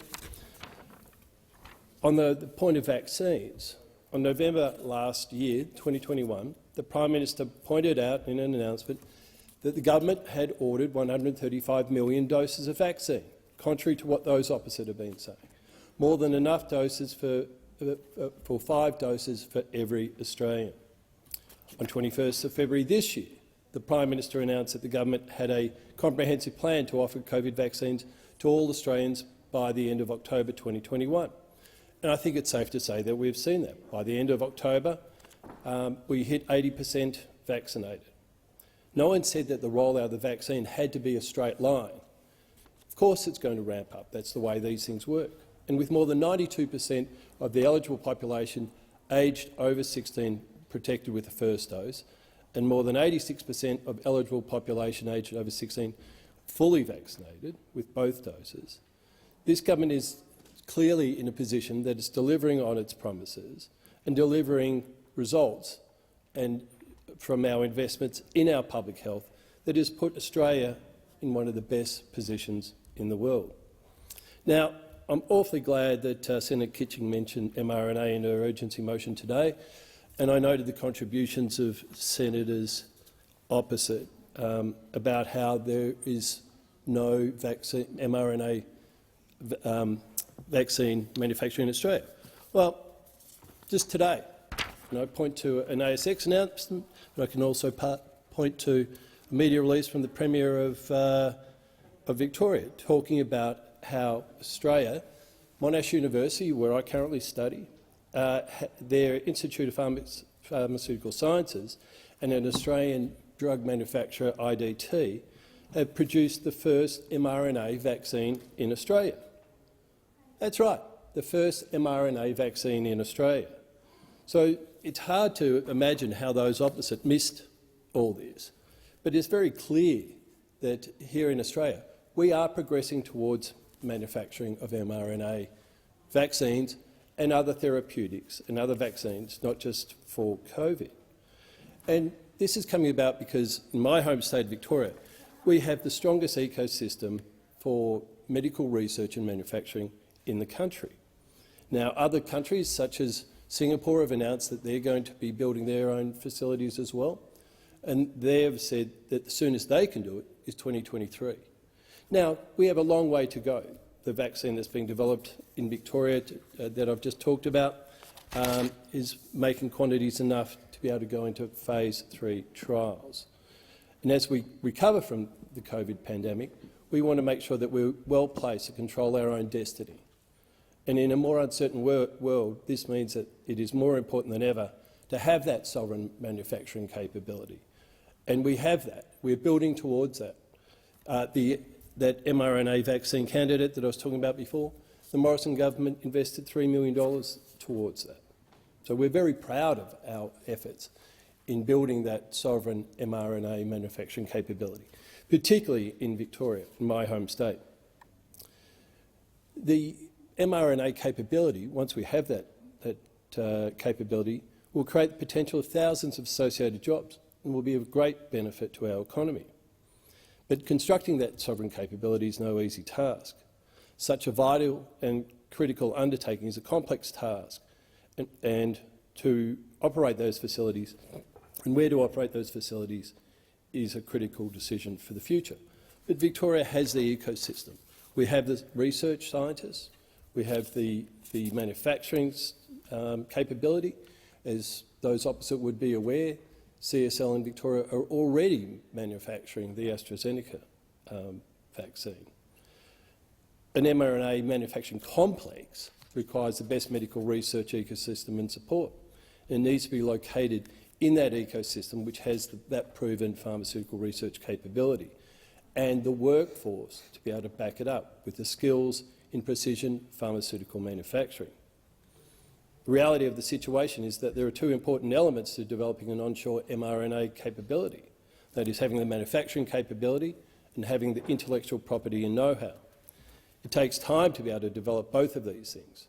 The real benefit to Australia of this endeavour is to protect Australians' long-term health needs and to help grow and develop an mRNA ecosystem and industry here in Australia. Now, you don't just do this for COVID vaccines. mRNA technology is a platform rather than just a vaccine. And work is already underway to create mRNA technology to address illnesses such as cancer, HIV, the Zika virus, Epstein-Barr, as well as autoimmune disorders, cellular engineering and protein replacement therapies. This is important for Australia. It's important for the future of manufacturing, an important part of building our sovereign capability. And that's why it's essential we get this right. And our thorough, measured approach is the right one to achieve this, Mr Acting Deputy President. Mr Acting Deputy President, the Australian Government is also on track to have purpose-built quarantine facilities delivered in the north, south, east and west of Australia to ensure we maintain a robust quarantine system to bring Australians home safely, and so we have the capacity to respond to future emergencies. The government's priority is the safety and well-being of Australians and supporting those overseas to travel here safely. The government has already supported over 60,000 Australians to return, including 32,000 on 211 facilitated flights. We invested $513 million to increase the capacity of Howard Springs to 2,000 return travellers. The Centres for National Resilience under construction in Melbourne, Brisbane and Perth are well underway. The return numbers have reduced. The Centres for National Resilience will have an ongoing role as part of the government's national response to COVID-19. There is a need for purpose-built quarantine for people travelling to Australia from high-risk locations or who are unable to quarantine at home. And these centres will provide adaptable, enduring capability that will assist the Commonwealth now and in response to future health and emergency crises. The centres will be built and owned by the Commonwealth, but they will be operated by the state governments. The government is working quickly to ensure that the construction of the centres is completed as soon as possible. In Victoria, my home state, we expect construction of the first 250 beds will be completed by the end of this year, the next 250 by early next year, and the last 500 beds of the 1,000-bed facility completed in the first quarter of 2022. In Western Australia and Queensland, we are working towards the construction of the first 500 beds at each site being completed by the first quarter of 2022. This capacity is in addition to the existing capacity of up to 2,000 beds at Howard Springs. So I think you can see, Mr Acting Deputy President, that we are well and truly looking after the public health, we're looking after their well-being, we're looking after their jobs, we're protecting their lives and their livelihoods. And I thank the senators opposite for this MPU to be able to put that on record. Thank you. Thank you, Senator Van. I now call Senator Roberts online. Senator Roberts. Thank you, Mr Acting Deputy President. Can you hear me? Certainly can, loud and clear. As a servant to the people of Queensland and Australia, I agree that the Morrison government did too little too late. Yet I find it damn hard to agree with Labor, whose premiers have damaged our economy and our jobs. The Morrison-Joyce government has had no plan, was slow to respond, and was slow at every point on the critical path. The government failed to learn lessons from other nations that were ahead of them, such as Taiwan, well ahead of them. Taiwan, where they protect the sick, the aged, the vulnerable, while keeping their economy and people's businesses and jobs going. The Morrison-Joyce government and state premiers have been busy on the political point scoring, not the doing. Queensland's Anastasia Palaszczuk is far more concerned about looking good and sounding good than doing good. Her border lockdowns and sacking of health workers has damaged families, businesses and jobs and regions. Under Labor, Queensland's economic future is now jeopardised. Had the Morrison-Joyce government allowed equal priority to other treatments such as antivirals, many more Australians would be treated and safe and the virus would be finished, as it is in other countries that are using the antivirals. Instead, the Morrison-Joyce government reliance on only one treatment is a major risk, a provisional COVID injection that the TGA did not test and could not and will not guarantee as safe, and that concerns a hell of a lot of Australians. Yet the Morrison-Joyce government and the states have chosen to punish nearly 2 in every 10 Australians for not taking this unacceptable injection and the risk associated. Understand us, Prime Minister. The Liberal Nationals and the Labor Greens are forcing a huge segment of the public into voting against you, calling honest, everyday Australians, quote, anti-vax extremists, end of quote, has never been the answer unless you and Labor believe that punishing and threatening workers with the sack is the right way. I don't. The name National Cabinet sounds grand, yet is nothing more than a meeting of the Prime Minister, state premiers and territory chief ministers trying to hide behind collective decision-making instead of standing up and being accountable for decisions. National Cabinet is a pretend concept to protect politicians from what they are not doing and protect them from their own mistakes, hide their mistakes. It's time to stop sacking workers and instead focus on jobs and the economy and on people's health and safety. Instead of looking good, let's have the people safe and healthy. One Nation will continue to stand up for all Australians, injected or not injected, for our jobs, our rights and freedoms, and to keep Australians safe. And I want to just remind people of what the people are saying. I want to remind senators of what the people are saying, because I attended a lively meeting at Redlands, which is in the southeast of Brisbane, a suburb, and also in Moreton on Sunday night. Redlands was Friday night, Gold Coast on Friday morning, Gold Coast on Saturday, and then Moreton on Sunday night. The bankruptcies, a person who's built a business up, he's had to sell his house to pay off the assets in the business, and then his wife and daughter will not be able to work after the 17th because of Anastasia Palaszczuk's edict and medical apartheid. So what the hell does he do? And he's one of many, many, many people who are very angry, and rightly so. What about a veteran up at Moreton? Physical injuries, cannot get physio anymore. A veteran served the country and now will slide backwards, she's worried about, physically and mentally. What about all the other veterans in the same position? This is what Scott Morrison and Anastasia Palaszczuk are doing to this country. Senator Roberts, your time has expired. Senator Sheldon. Yeah, thank you, Acting Deputy President. Well, it's been almost 2 years since COVID first hit Australia, and the government has failed to open up any new quarantine facilities. Mr Morrison said it isn't a race. Well, he certainly tried to prove that. We have another new COVID strain and no new federal quarantine facilities. Mr Morrison has been caught with his pants down yet again. But also, he's pulled the pants down of the Australian public.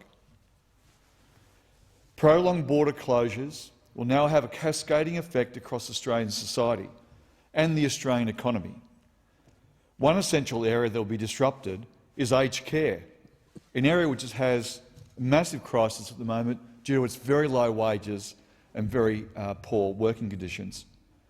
Just 6% of residential aged care workers have a permanent full-time job, just 6%. Shortages of labour across the aged care system, a tight labour market for those providers, is causing undue havoc for the most elderly and vulnerable people. And the government says job security is a made-up issue. Well, when you've got 6% of the workforce full-time in aged care, then job security certainly is an issue. The other 94% of casuals are precarious part-time subcontractors or labour hire. And now we've seen the exploitive gig platforms like Mable replacing even part-time jobs, both in the aged care services but also the National Disability Insurance scheme. And those undervalued workers, where they've got doing part-time jobs with full-time bills, are leaving the industry in droves due to the fact that the wages are so pitifully low. Now, why are aged care workers so poorly paid and secure? Well, some suggest it's because 86% of them are an undervalued female workforce. This government sees aged care as being women's work, so why should they be getting paid a living wage? It is this government that has responsibility to make sure that we have aged care workers to protect and deliver for our aged care, our aged population. Quite clearly, with aged care and how it's occurring and operating now, there's been a number of calls by industry providers, and I note the Minister to deal with the crisis for aged care workers, rather than listening to the Royal Commission into aged care, where they stated very clearly that there was a need for increased support. You know, the Royal Commission said we both consider on final report in volume 2, page 211, we both consider that Australia's aged care is understaffed and the workforce is underpaid and undertrained. Yet what steps have we seen from the government? Extending student visas where they can work in aged care by up to 40 hours. And of course all that does is take a moment of some pressure, whilst evidence has been given time and time again about the number of shifts that aren't being covered because people can't be retained. You get paid more working at Woolies and Coles, and no reflection on those jobs. They're important jobs, as we've seen through the pandemic. But you get paid working in there on a cash register or stacking shelves more than you get paid looking after our elderly. And for those that don't appreciate all that, just imagine having a dementia patient that you have responsibility for. Now, I've spoken to many aged care workers over the last 18 months, and just recently, only a matter of months ago, in Foster from 3 different facilities. And those workers said, we love our job, but we have people missing shifts, we have shifts that need to be filled, we have services that can't be provided, and quite frankly, the pay is so low, it's horrific. And we're dealing with dementia patients that have everything from memory loss to violence. And that's the sort of system that we've seen broken down through this entire period of COVID. That's the system that we've seen highlighted during the COVID period. And that's a system that needs to be aggressively improved right across the system so that all Australians can have a better go in aged care. Senator McLaughlin. Thank you, Mr Acting Deputy President.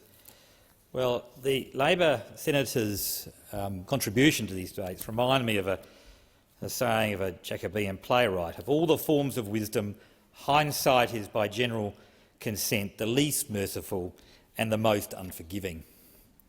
This government has actually shown great foresight, great anticipation of the challenges the nation was going to face and has faced with COVID affecting its population. And as a result of its initiatives, it has now a proven record of dealing with COVID.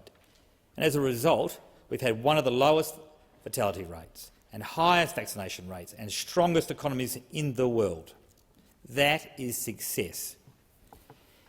The motion which we're debating this afternoon makes specific reference to the delivery of sovereign mRNA vaccine manufacturing capacity, and I would like to bring my comments to that in particular. Honourable members of the Senate should know that there are no new end-to-end mRNA facilities that have been established since the vaccines were approved anywhere in the world. A facility to be established in Singapore won't be online until 2023 at the earliest. And none of the submissions, through an approach to the market by the government, said they could provide an end-to-end facility in the near term. In essence, this motion is criticising the government for not achieving the impossible. The government is still taking action to bring mRNA vaccine production to Australia. The government is speaking extensively to Moderna, one of only 2 mRNA vaccine approved for use anywhere in the world. There are other approaches to market. The reality of the situation is that there are 2 important elements in developing onshore capability. You have to have a manufacturing capability as well as the intellectual property and know-how. In essence, this motion, as I've indicated to the chamber, is criticising the government for not achieving the impossible. The government is doing all it can to achieve sovereign capability, and where we are at the moment is competitive with most other nations in the world. The government is not able to send off Prometheus to magically produce manufacturing plants.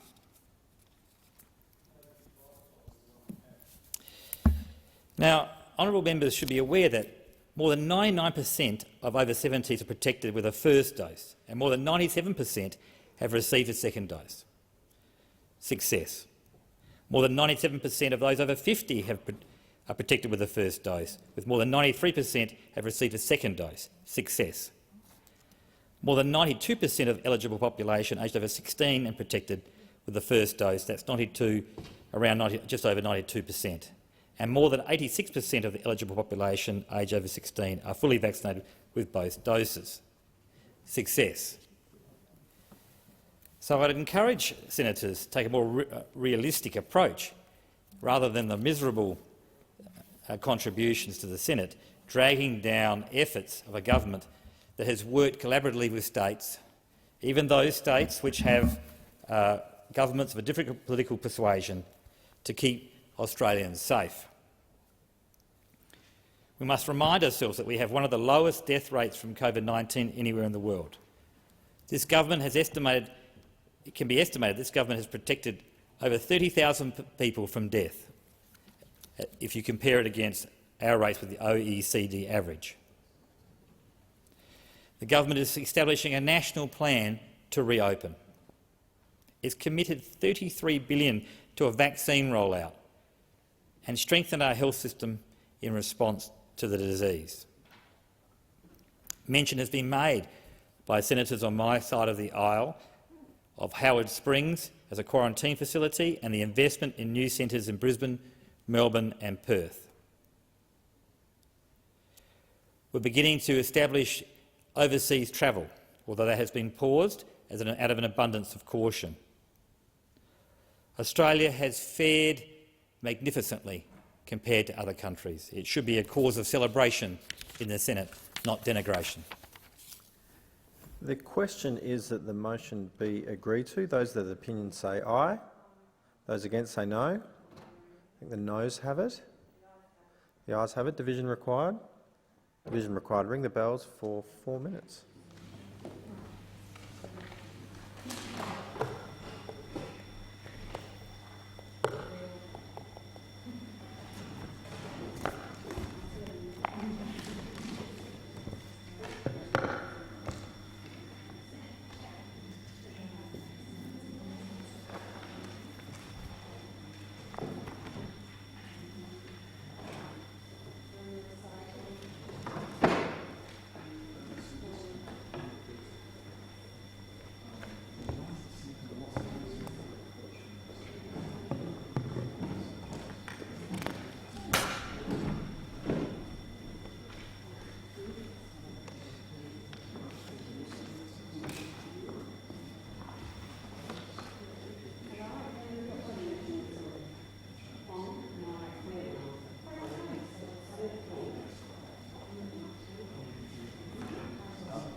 Stop the bells.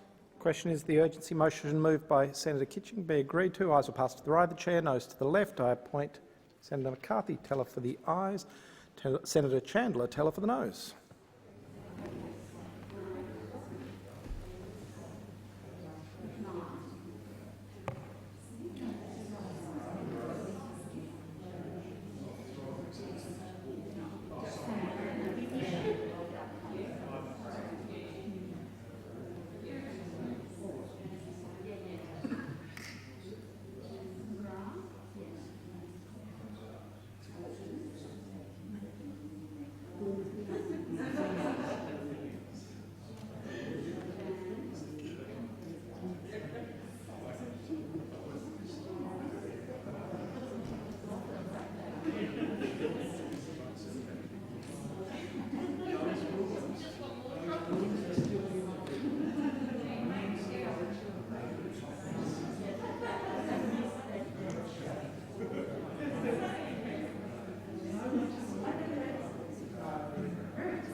There being 20 ayes, 20 noes, the question is resolved in the negative.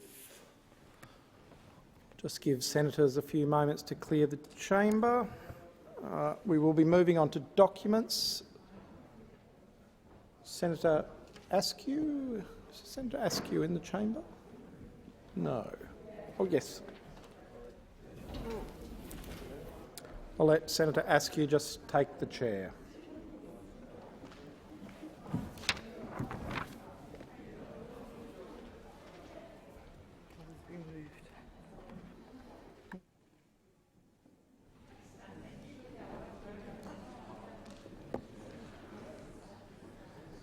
Thank you, Senators. So, I shall now proceed to the consideration of documents.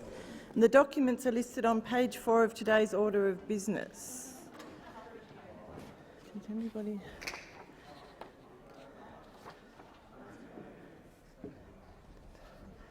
Did anyone have an interest in speaking to those? Senator Farrell. Thank you, Madam Acting Deputy President. I move that the Senate take notes of Government Documents number 1 tabled today, entitled the Set the Standard Report of the Australian Human Rights Commission. Madam Acting Deputy President, today, after very many months of diligent work, Commissioner Kate Jenkins has handed down her report into the Commonwealth Parliamentary Workplace. I'd like to acknowledge that the work of the Commissioner and her staff on this report and the 28 recommendations that she has provided to us for change.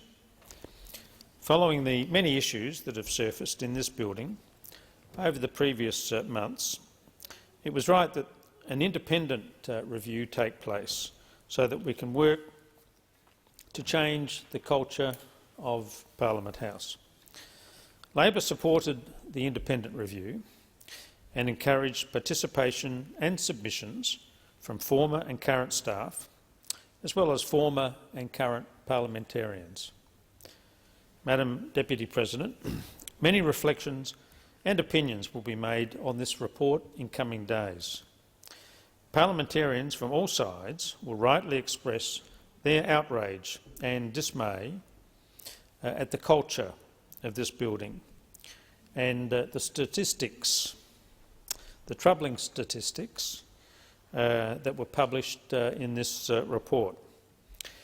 However, today, in one of the first responses to the report, I want to address our own staff both former and current.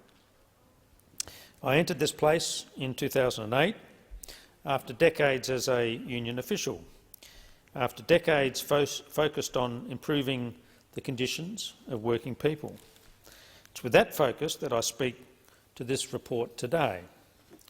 The culture of this building has failed our staff, and any delay in rectifying the issues presented in this report represents further failure.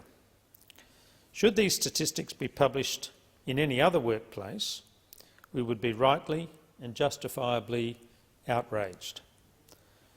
To be occurring in the nation's parliament makes it even worse. To our staff, I say this is your workplace. You deserve to be safe at work, and you deserve to be supported at your workplace. You deserve to contribute to the government of this nation without compromising your safety or your well-being.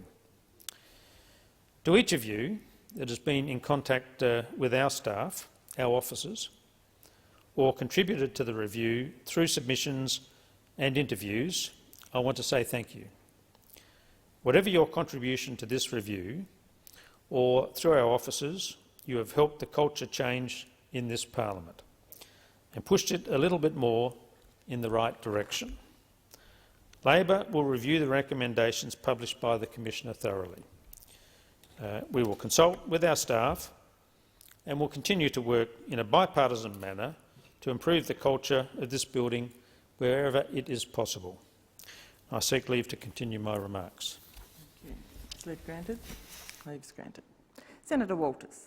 Thanks very much, Acting Deputy President. I rise to make some brief remarks on setting the standard, which is a landmark report handed down today by Sex Discrimination Commissioner Kate Jenkins, and it really blows the lid on the toxic culture that's been allowed to fester in Parliament House for far too long.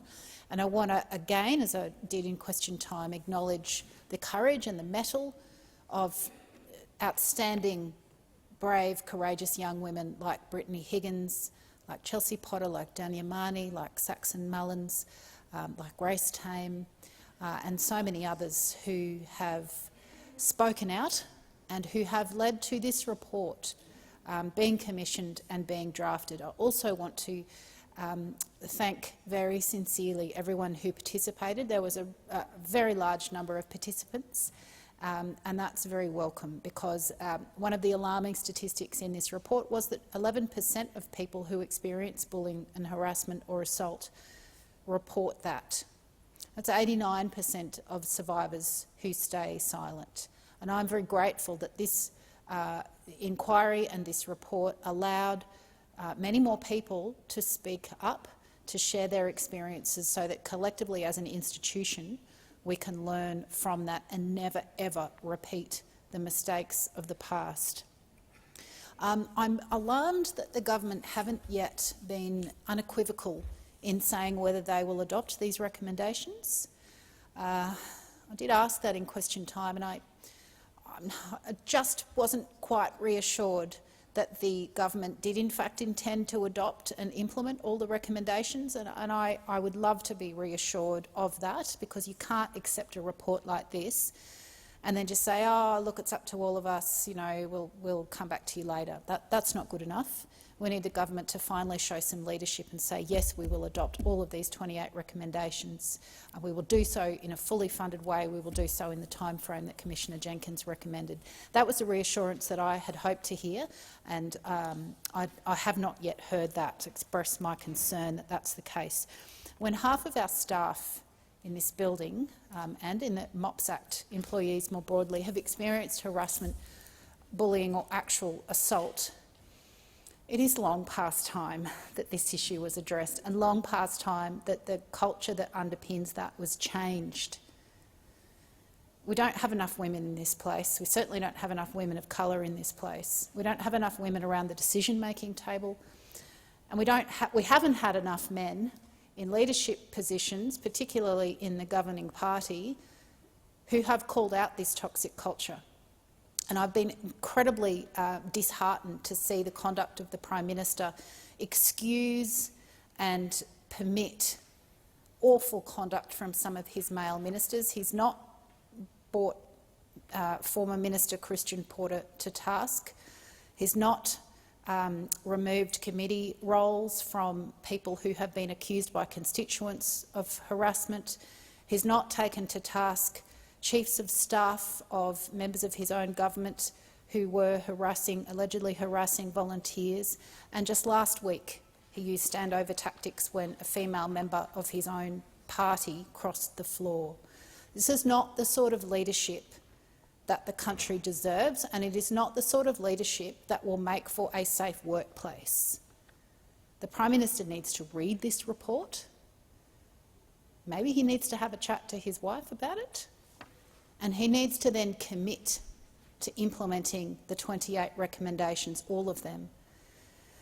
And I hope that's what occurs. And if he won't do that, then he needs to get out of the way. And as I've said on many occasions, I look forward to him not being our Prime Minister anymore.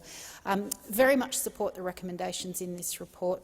Very pleased to see the recommendation for an independent complaints mechanism. That's long been the reason for many staff not pursuing complaints. They felt like the process wasn't independent and they felt like consequences would not flow where their abuser was their boss or was some other member of parliament. It's important that we redress that. Very pleased to see the Code of Conduct recommended. And when we saw today dog growling noises while a female senator was asking a question, it is pretty clear that we need a code of conduct. You shouldn't need a code of conduct to know not to do that sort of thing when a woman's on her feet. But hey, here we are. So we very much welcome this report. Again, commend everyone that was involved and commend the enormous effort and time and expertise shown by the Human Rights Commission in conducting this investigation and bringing it together in a landmark and important report. Senator Walters, do you wish to seek leave to continue your remarks? I seek leave to continue my remarks. Leave's granted. Okay. Any other documents to be? Senator O'Neill. Thank you, Acting Deputy President, and I'd like to take note of item number 2, the Australian Law Reform Commission report number 137, Financial Services Legislation, and seek leave to continue my remarks. Leave's granted. Thank you. Did any other senators wish to speak? Okay. Senator McCarthy. Sorry, Sorry, Acting Deputy Chair. I know that Senator McKim has a petition, so I'm just wondering, in terms of procedural, whether we just go to Senator McKim first before I table these documents. Senator McKim. Thank you, and I thank Senator McCarthy. I seek leave to table a non-conforming petition in regards to Tasmania's strong anti-discrimination laws, urging the Senate to vote against the government's religious discrimination bill. Leave granted. Leave is granted. I thank the Senate. Senator McCarthy. Madam Deputy President, I urge you to seek the state of the chamber. Quorum, is quorum required? Ring the bells. Quorum.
Quorum has been achieved.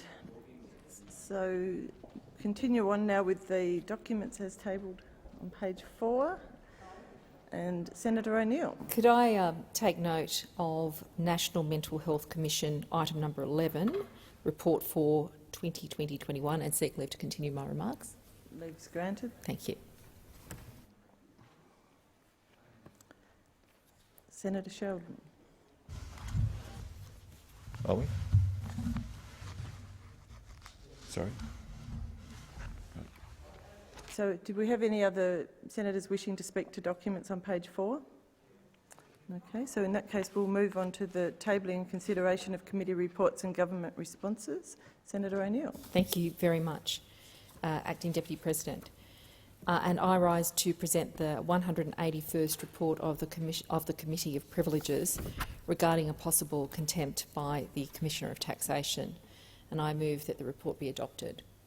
The report relates to the committee's inquiry into whether the Commissioner of Taxation committed a contempt by failing to comply with an order of the Senate requiring the production of documents related to JobKeeper payments.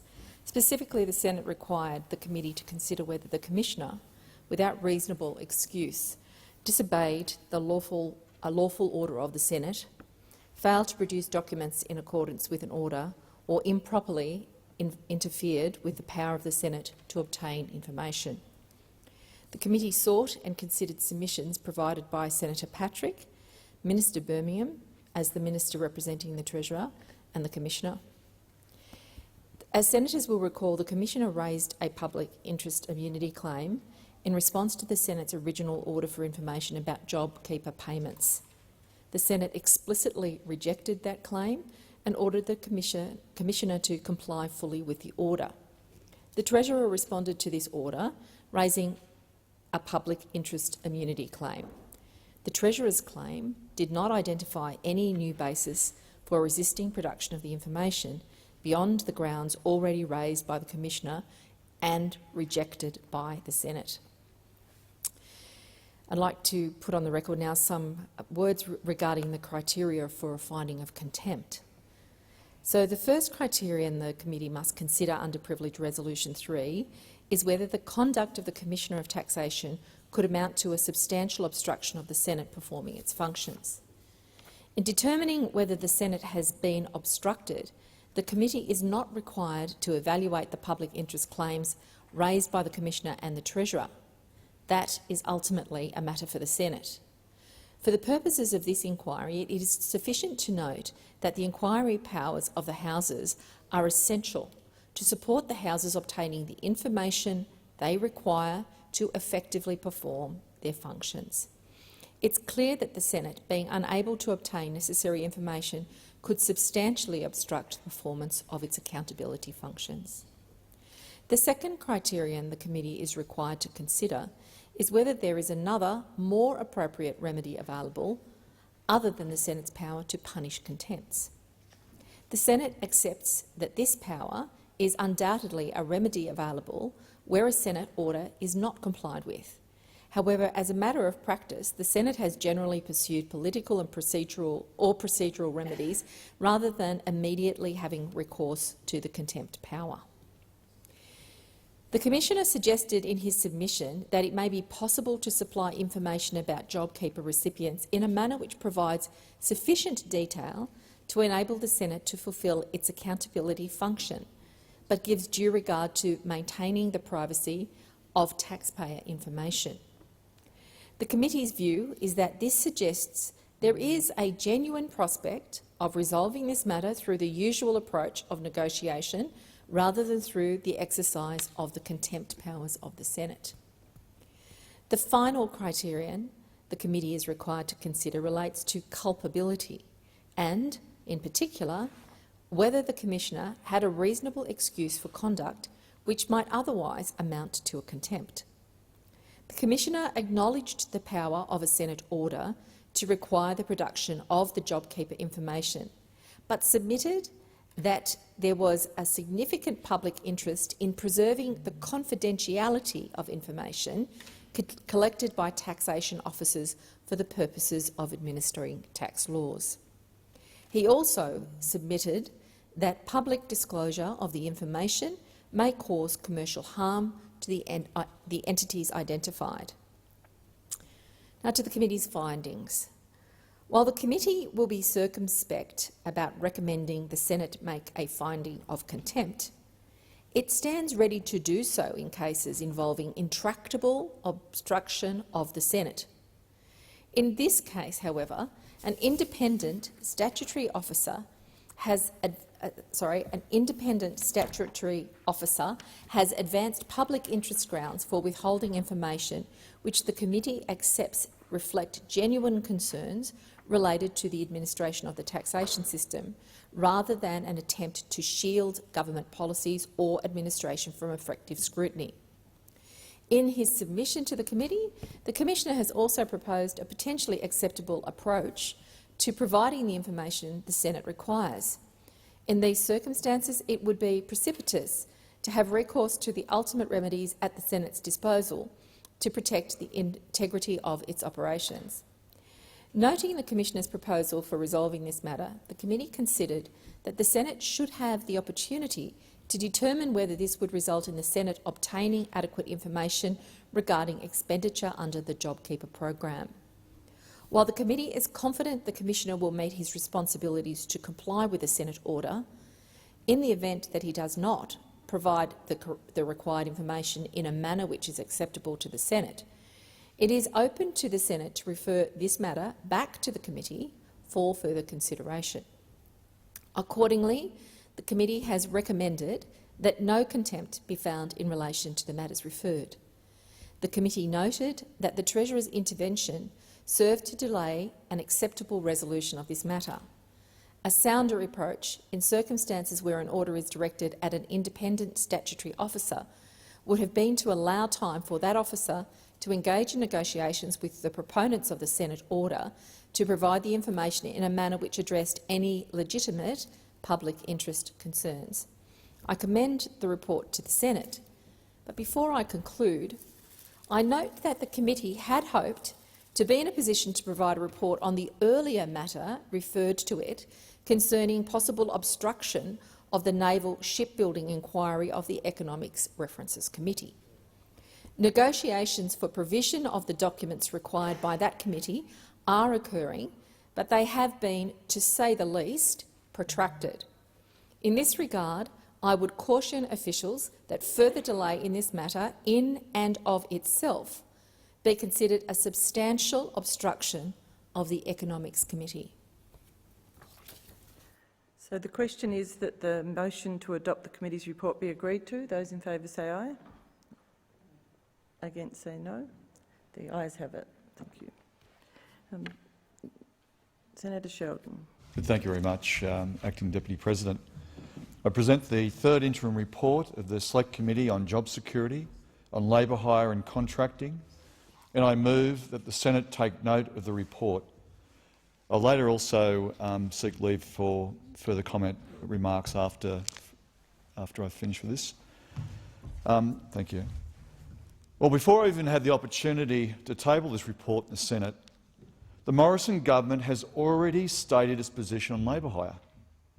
Because last week, in question time in the other place, Mr Morrison's minister covering industrial relations in the House, Minister Fletcher, said labour hire is, and I quote, a made-up issue. A made-up issue is what he said. I'm sure that many labour hire workers that we have heard from throughout this inquiry, their families and local community members in central Queensland, the Hunter and Western Australia, across the country, will feel very disappointed to hear that from their government. But it sums up the attitude of Mr Morrison and his government to the issue. Over the last 8 years, there's absolutely nothing to show for improvements for those workers. If you're shoved out of your job with a labour hire firm on lower pay as a casual, then Morrison and his government don't see any issue there at all. They see it as a made-up issue. But here are the facts as reported in this report. According to ABS, the number of labour hire workers when the government entered office in 2013 was 540,622. In 2019, the most recent year data is available, that number was 797,710. That is a 48% increase in just 6 years of Liberal governments. A 48% increase in just 6 years. No wonder we have wage stagnation. So when Minister Fletcher and others in the government get up and say it's a made-up issue, they are covering up on an extraordinary increase in labour hire in the Australian workforce. Labour hire has legitimate place where it's used for legitimate surge workforce needs. But does the Morrison government really expect us to believe that it has been a 48% increase in surge workforce needs in 6 years? It's insulting to claim that this is a made-up issue. So why is there an explosion in the use of labour hire under this government? Employers, particularly in industries like mining, meat, processing, construction and transport, have realised that if you offload your workforce to a labour hire company, you aren't really legally required to pay them the same rate as your own employees. In fact, you can replace well-paid permanent jobs with low-paid casual jobs. The industry that has been hit the hardest by labour hire rorts is the mining industry. Just ask BHP, Australia's largest mining company. BHP admitted to the committee that they had half of their mining workforce nationwide working for labour hire or other contractors. Across their coal operations, that jumps to 71%. 71% of BHP coal mine workers are not BHP employees. BHP has seen set up their own sham labour hire company called Operations Services to undercut their own workers. When even BHP has outsourced almost all its own workforce and has set up its own sham labour hire firm, how can Minister Fletcher say this is a made-up issue? The fact is that the Liberal and National parties have abandoned coal workers. Wayne Golvich, a mine worker up in Queensland, told us, "I started out like everyone did in my day as a labour hire employee. Back then, we were made up of 40 full-time employees and 5 labour hire workers. Within 10 years, labour hire had ballooned to 120 workers, while full-time employees remained around 40. My crew hasn't had a full-time employee join us in over 7 years." So that's not a made-up issue, is it? It's a made issue. And that's literally comments right from the coalface. The Minerals Council, the lobby group for mining companies, admitted that on average, labour hire mine workers are paid 24% less than workers employed by the mining companies. This is a 24% cut for every labour hire worker, every Australian mine worker. With the full cooperation and support of the Liberal and National parties. Anne Baker, who is Mayor of the Isaac region up in central Queensland, told us, "It is our view that this is nothing short of a pandemic. We talk about a COVID pandemic. We are actually living a casualisation pandemic. There can be absolutely no mistake that this completely undermines the socio-economic health of our region and remote communities." She went on to say, "And it is an offensive insult that continues to be allowed to happen." But I'm sure that local Queensland MPs are standing up against labour hire, right? Well, here it is. The member for Dawson, George Christensen, said earlier this year about labour hire, I quote, that the unfortunate answer for everyone is nothing can be done. Well, there you go. The message from the Liberals is it's a made-up issue, and the message from the Nationals is that nothing can be done. The message from Labor is that this is a serious issue that needs an urgent attention. Last week, Mr Anthony Albanese the opposition leader introduced the Same Job, Same Bill bill. The committee's first recommendation is that such a law must be passed. The only hurdle in the way is a government that won't even acknowledge there is a problem. Another coal miner, Chad Stokes, told us, "I've been labour hire for 7 years. There just aren't any permanent jobs being offered anymore. I work the same roster and shifts as the permanent workers in my crew. I have no job security, I get paid less, and it's really hard to take time off." Now, here's an idea for Minister Fletcher and anyone else who thinks this is a made-up issue. Why don't you get out of your bubble and go to Central Queensland or the Hunter or Western Australia and talk to workers like Wayne and Chad, who are actually living this every day? Of course, it isn't just the mining industry. Qantas, the most anti-worker company in Australia, also set up its own internal labour hire company, Qantas Ground Services, to undercut its agreement with its workforce, an agreement that Qantas workers negotiated in good faith, and Joyce betrayed those workers almost immediately after that agreement was struck. Of course, Alan Joyce illegally outsourced more than 2,000 jobs last year in the middle of the pandemic, while receiving almost $2 billion in public bailout money to keep those workers in their jobs.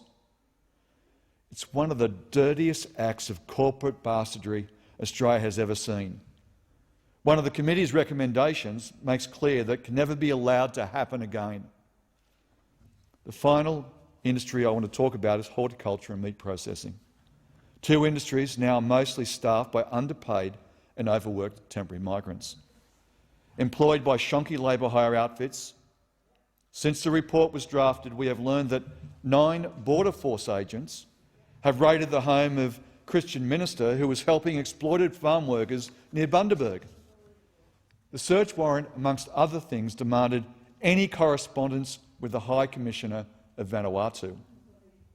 In breach of every obligations under the UN Vienna Convention, this really sums up the evidence this committee received, that this government is not interested in tackling modern slavery. This government isn't interested in tackling labour hire rorts.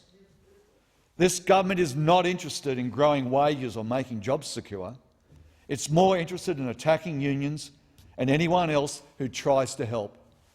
It's quite clear that this government needs to read this report and give it proper consideration. Senator Sheldon, did you wish to continue? Thank you. Seek leave. Senator Walsh, you on the same report? So Senator Walsh. Thank you very much, Acting Deputy President, and I too rise to speak on the Senate Select Committee on Job Security's third interim report, Labour Hire and Contracting. And first of all, I would like to thank the committee chair, Senator Tony Sheldon, for the incredible amount of work that he and his team have done on this really important committee, and thank my fellow committee members for the work that they are continuing to do. I would also like to thank the witnesses and particularly the working people who came and told their stories to us, people who've given us evidence throughout this inquiry that has been absolutely critical to this interim report. The committee has held 20 hearings since it was established at the end of 2020. And throughout this time, we've heard from workers and employers across a number of industries and workplaces. If anybody takes one thing from this inquiry, it must be that there is a crisis of insecure work in this country, without question.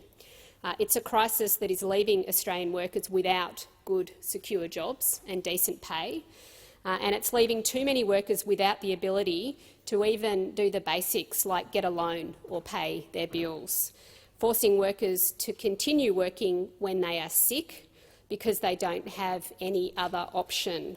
And it's a crisis that has just gone on for way too long, and one that has only gotten worse under 8 long years of this Morrison government. Throughout the hearings, we have heard about the growing use of labour hire throughout various industries. We've heard from some employers that labour hire is a useful tool for managing fluctuating demand. But what we are seeing in too many workplaces and hearing from too many workers is that labour hire is being used by companies to avoid paying basic minimum standards. Labour hire is being used to weaken the bargaining power of people through their unions and undermine pay and working conditions across the workforce.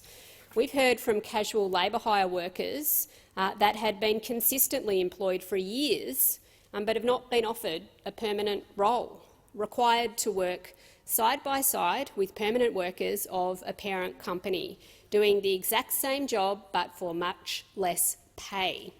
Workers like Mr Chad Stokes, who shared his story as a labour hire worker with the committee earlier this year. He has been employed as a labour hire worker in the coal mining industry for 7 years, and he told the committee, and I quote, "I work the same roster and shift as the permanent workers on my crew, but I have no job security. I get paid less." We also heard from Mr Wayne Gulovich, who started off as a labour hire worker back in 2010, and he told the committee that back then labour hire was used as intended to supplement labour from time to time, fill in for permanent employees when they're on leave. In 2010, he noted that crews were made up of 40 full-time employees and about 5 labour hire workers. And as Senator Sheldon noted too, he told us that now labour hire has ballooned to 120 workers, while full-time employees stayed at just 40. So this is not about meeting short-term challenges. Mr Gulovich stated, and I quote, "My crew has not had a full-time employee join our team in over 7 years. That's why I need same job, same pay, just as much as the casuals in the industry." And I also want to share the story of Mr Rob Foote. Mr Foote worked in a permanent mining job in central Queensland for 14 years before he retired. He told the committee that one day he and his fellow workers were told that they had had to start working for WorkPac, a labour hire company. Mr Foote told us that in his permanent role he was paid $150,000 per year, but with the labour hire company he was put onto a casual role and offered less than half that amount, despite continuing the same work that he had been doing, despite the apparent inclusion of a casual loading. His salary was more than halved. And on top of this, Mr Foote told the committee about how he was now required to foot the bill for a range of things that he didn't have to pay for before: transport, accommodation, training, safety and trade certificates and medical passes. All of those things had been previously covered by his employer. He told the committee, and I quote, "As a consequence, I finished my working life about 4 years earlier than I really wanted to." And this is the reality in the coal mining industry, and it is the reality in many industries. These are the stories that we are hearing from real people who are out there in these industries facing the crisis of job insecurity every single day. Whether they are casual workers like Mr Stokes or Mr Foote, who are paid less for doing the same work while having less entitlements, or whether they are permanent workers like Mr Gulovich watching their industry becoming more and more casualised, left wondering whether their job security is at risk. Labour hire is one of the key foundations, the key pillars of the insecure work crisis in this country. And without a real plan from this government, labour hire will continue to be used to undermine the pay and conditions of Australian workers. Last Thursday in this chamber, I invited the government to front up to this final week of parliament and front up with a plan to fix the crisis of insecure work. But this government still does not even recognise that this crisis exists. We have seen government senators on this committee write in their dissenting comments that it is, and I quote, "a Labor lie that job insecurity is an issue in this nation." And just last week, Minister Fletcher stood up in the other chamber and called job insecurity and labour hire made-up issues. Labor lies, made-up issues, despite what they themselves were hearing from these workers, the very workers whose stories I've told, Senator Sheldon has told today. They say this is all Labor lies and made-up issues, despite the evidence right in front of them. This government denies reality. It denies the reality of working people today. But this government has one last chance to act on this crisis this week. They could support the Same Job, Same Pay bill that Anthony Albanese has introduced into the parliament, a bill that will address the issues we have seen in labour hire throughout the numerous hearings of this committee, problems that see workers like Mr Stokes paid less as a casual coal mining worker than his permanent counterparts doing the same job. But we know working people aren't holding their breath, because if the Morrison government can't even admit that this is a problem, how could they ever be trusted to fix it? Workers deserve better than the Morrison government. They deserve better than a government that denies their reality. They deserve a government that actually has a plan to address insecure work. This government has absolutely no such plan. No plan to create good, secure jobs across the country. No plan to get wages moving. Working people deserve better than a government that is totally incapable of imagining a better future, let alone creating one. Instead, Australian workers deserve a government that is on their side, a government that faces the realities of insecure work and has a plan to fix it, a government with secure work at the heart of their agenda, and that is what an Albanese Labor government will deliver. A real plan to create good, secure jobs that allow workers to plan for their futures with certainty. A plan that includes pathways to permanent work and ensures that workers doing the same job are quite simply paid the same rates. Labor is always on the side of workers, and a Labor government will always put good, secure jobs at the heart of everything that we do. Thank you, President, and I seek leave to continue my remarks. Thank you. Senator Walsh. Senator Davey. Thank you.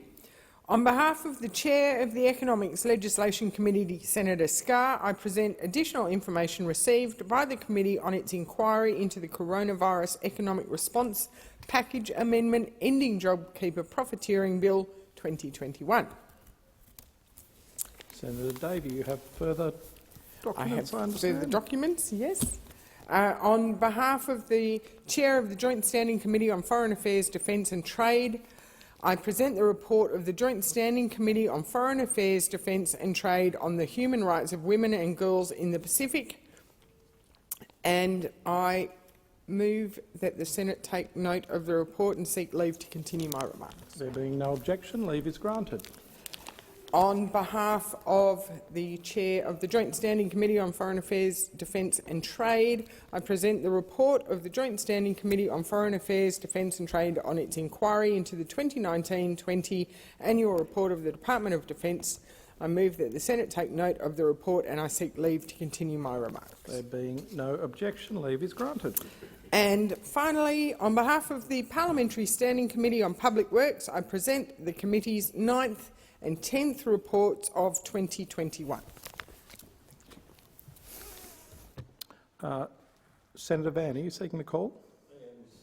Mr. President, I seek leave to make a short personal statement to clarify a matter from question time.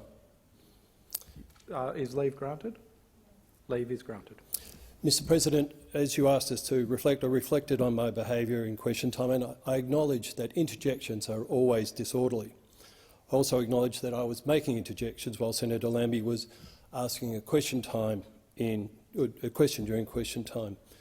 And while I do not accept the characterisation of my interjections in the manner that was raised in points of order at that time by other senators, I do regret the interjections, and I apologise to Senator Lambie and to the Senate unreservedly. Mr. President, I commit to holding myself to the highest standards in the future. Thank you. We will move on. Are there any ministerial statements? Senator Duniam. There are, Mr. President. On behalf of the Minister for Veterans Affairs, Mr G, I table a ministerial statement on veterans and their families. And I'll keep going. Please keep going, Senator. Thank you, Mr. President. I table documents relating to orders for the production of documents concerning conservation planning decisions and Food Standards Australia and New Zealand. And I table a response to a question taken on notice during question time on the 29th of November, asked by Senator Gallagher, relating to the allocation of grants at the discretion of ministers and seek leave to have the document incorporated in Hansard. There being no objection, leave is granted. Senator Griff, I believe you were seeking the call on one of those ministerial statements. Yes, it was, Mr President. I move to take note of the FSANZ OPD. Please, go ahead. Okay. I would like to thank the Senate for supporting my OPD request last week. That order sought documents relating to proposed health warnings on alcohol. And what a revealing batch of documents they were. We have the Minister of Agriculture, Mr David Littleproud, writing to each industry stakeholder, giving them a heads up about what he referred to as an ambitious reform proposal for the regulator FSANZ, and making sure that they are fully included in the process. Who needs a public affairs team to stay across reviews and inquiries when federal ministers will do it for you? Mr Littleproud also put up an alternative proposal, one which reflected all of the alcohol industry's concerns and absolutely none of the public health concerns. That's right, none of the public health concerns whatsoever.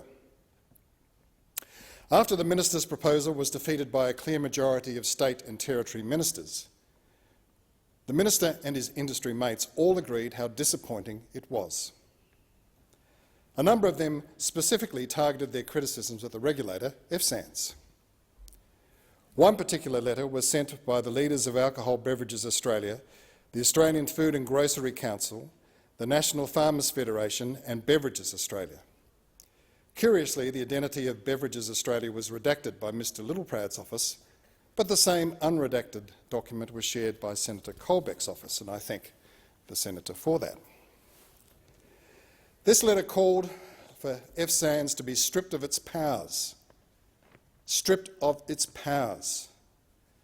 and for its board makeup to change, and responsibility for food regulation to be taken away from the Department of Health and moved to Mr Littleproud's agricultural portfolio. Conversely, the Department of Health wanted to expand the scope, authority and responsibilities of FSANZ, and even stakeholder Brewers Australia said FSANZ had served Australia's interests well. This was 30th of July this year. The very next week, the CEO of FSANZ was gone. And later that month, even the acting chair was gone too. How long until the government announces that FSANZ will be stripped of its powers and the alcohol industry will have achieved everything it wanted? This totally smells of interference. It is the Senate's responsibility, our special role in our parliamentary system, to hold the government to account. That means reviewing their policies, their expenditure and their decisions. There needs to be a Senate inquiry into the conduct of ministers with regards to FSANZ. An inquiry to determine if the Minister for Agriculture removed statutory officers at the behest of the alcohol industry. An inquiry to determine if the line was crossed. Cosy relationships between governments and lobby groups are a cancer on our democracy. We need transparency to know what deals are being done and how this may affect Australians. We need transparency to hold politicians and lobbyists to account and to create incentives for them to act in the public interest instead of their personal interests. Once again, I thank the Senate for supporting my OPD. I encourage all senators to read the documents for themselves and to see just how cosy the relationships are between the government and the alcohol industry. Were there any further speakers in relation to the ministerial statements? Okay, so we'll move to, so the question is that the ministerial statement's been accepted. Those in favour say aye. Against say no. The ayes have it. Committee memberships. So the President has received a letter requesting a change in the membership of a committee. Minister. I seek leave to move a motion to vary the membership of a committee. Is leave granted? Leave is granted. Thank you, Madam Acting Deputy President. I move that Senator Thorpe be discharged from and Senator Rice be appointed to the Parliamentary Joint Committee on Human Rights. Those in favour say aye. Against? The ayes have it. Moving on to messages. The President has received a message from the House of Representatives forwarding the Telstra Corporation and Other Legislation Amendment Bill 2021 for concurrence. Minister. I move that this bill may proceed without formalities and be now read for a first time. So the question is that the bill be proceed without formalities and be read a first time. All those in favour say aye. Against say no. The ayes have it. Clerk. A bill for an act to amend legislation relating to Telstra and for other purposes. Minister. I move that this bill be now read a second time, and I seek leave to have the second reading speech incorporated in Hansard. Is leave granted? Leave is granted. I move that the debate be now adjourned. So the question is that the debate now be adjourned. Those in favour say aye. Against say no. The ayes have it. Minister. I move that the resumption of the debate be in order for the day for a later hour. So the question is that the debate be deferred to a later for the day of the order of the day for a later hour. All those in favour say aye. Against say no. The ayes have it. Thank you.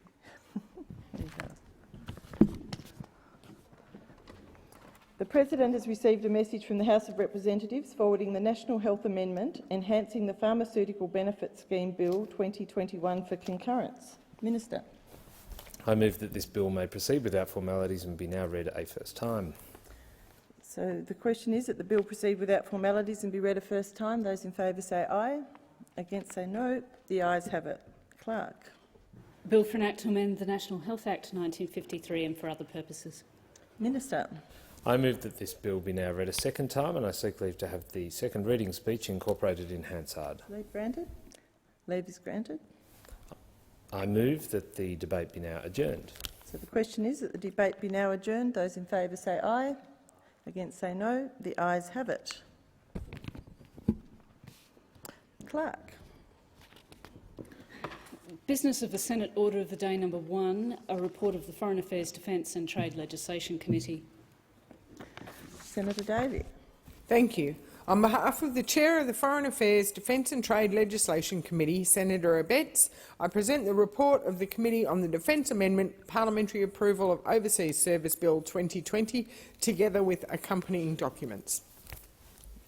Thank you. Clerk. Government Business Order of the Day number 1, Aboriginal Land Rights Northern Territory Amendment, Economic Empowerment Bill 2021, resumption of second reading debate. Senator Thorpe, you're in continuation.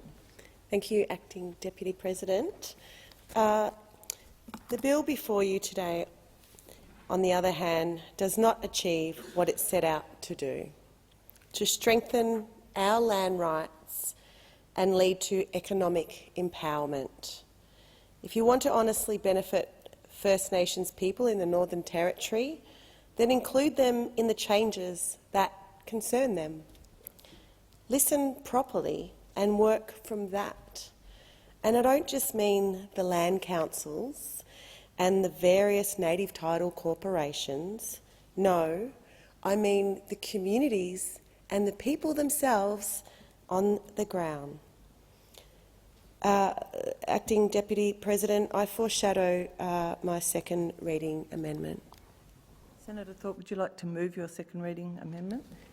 Yes, I move the amendment. Thank you.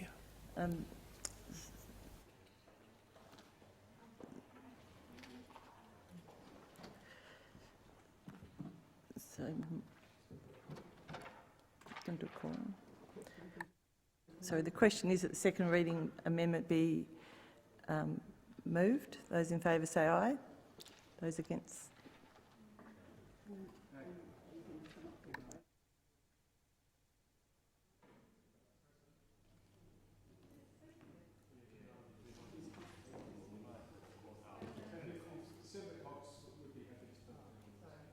Thank you very much, Senator Cox. I'll give you the call, but I'm just conscious that Senator Bragg has just arrived, but I'm happy to give you the call. Yeah. Thank you. Thank you, Acting Deputy President. I rise to make a contribution to the Aboriginal Land Rights Northern Territory Amendment of Economic Empowerment Bill for 2021. This bill makes some significant changes to the exploration and mining approvals on Aboriginal land in the Northern Territory. I echo the concerns raised by my colleague Senator Thorpe, who has done a considerable amount of work on this bill. The Australian Greens have strong concerns about the changes to this bill that make exploration and mining approvals in the Northern Territory. The government claims that these changes will be streamlined and modernised towards mining in the Northern Territory and reduce red tape. And this government is famous for using euphemisms and jargon to hide behind its actual motives. So when they say streamline and modernise, what do they actually mean?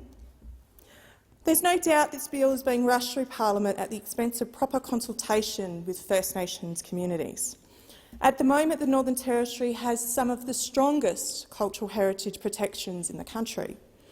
It's the only jurisdiction in Australia that provides traditional owners with the right to veto, the right to refuse exploration and mining activities on their country. This is incredibly powerful and should not be diminished under any circumstances. And there are strong concerns from right across the communities that this bill could result in the right to veto being weakened. This includes concerns about the impact of removing checks and balances from current mining approval processes, which means that they're not actually protecting country. It's unclear if the proposed amendments dilute the ability of traditional owners to say no to mining on their lands. Some of the Aboriginal corporations provided powerful evidence in the bill's inquiry outlining their concerns. They explained that the changes being proposed by the government to mining approvals are complex and impossible to understand in such a short period of time. They said in their submission, and I quote, "The coalition government says that they will make the processes more efficient for the minister, NIAA and miners without impacting on the rights of traditional owners." But this is in fact not clear. However, whether there is any more benefit to Aboriginal people from these amendments, it's unclear. More importantly, there is no independent evidence produced that assesses the impact for traditional owners and the valuable right that they have to consent to exploration on their land. One of the independent First Nations MPs in the NT explained why any of these changes to exploration and mining approvals processes needs to align with the principle of free, prior, informed consent. And he says, for this reason, any amendments to this section of the law must result in robust processes that protect the landowner's rights and the interests and reinforce the principle of free, prior, informed consent. There should never be a decision made for us. The land councils are intermediary, not the decision maker. I am concerned that any amendments to streamlining approval processes and creating greater flexibility may come at the cost of landowners' autonomy. These amendments require a high level of scrutiny that ensure that this doesn't actually happen. The proposed changes to the bill enable land councils to convene meetings with traditional owners, and they only do that when that's considered appropriate, rather than as necessary for the purposes of considering exploration licence applications. Professor Altman explained that while this discretion could result in many, more or fewer meetings, the power to convene such meetings lies entirely with the land councils, not with the traditional owners. And it's possible that land councils could restrict meetings in order to prevent objections to a mining project that's being raised by the traditional owners. Given that, in practice, land councils do not always obtain free, prior, informed consent from traditional owners. And the Greens are deeply concerned about the bill's provision for land councils to take a more flexible approach to consulting with traditional owners about mining and exploration proposals. This provision carries the risk of less consultation, and as Senator Thorpe said before, consultation is not consent being undertaken, and the consent is then assumed when none has been explicitly granted. It is clear that traditional owners were not consulted about the proposed changes to this bill. They did not give explicit consent, and they did not, in most cases, even know about these changes. It's not good enough for the government to explain these changes by virtue of their benefits for industry and land councils. This is absolutely unacceptable. And as explained by the Australian Human Rights Commission, without clarity and transparency as to how representative the support for this legislation is, there is no certainty that the changes proposed in this bill have free, prior, informed consent of Aboriginal Territorians that are affected. The Greens will be opposing Schedule 2 of this bill, which includes changes to the exploration and mining approvals processes, on the basis that free, prior, informed consent has not occurred, and there is a high degree of uncertainty around what impact these changes will have on the ground. For too long, in this country, mining companies have got away with manufacturing consent. Free, prior, informed consent is not taken seriously by the likes of Rio Tinto, BHP or Woodside. It's seen as a box-ticking exercise, and it's used to buy off First Nations people to enable the destruction of cultural heritage.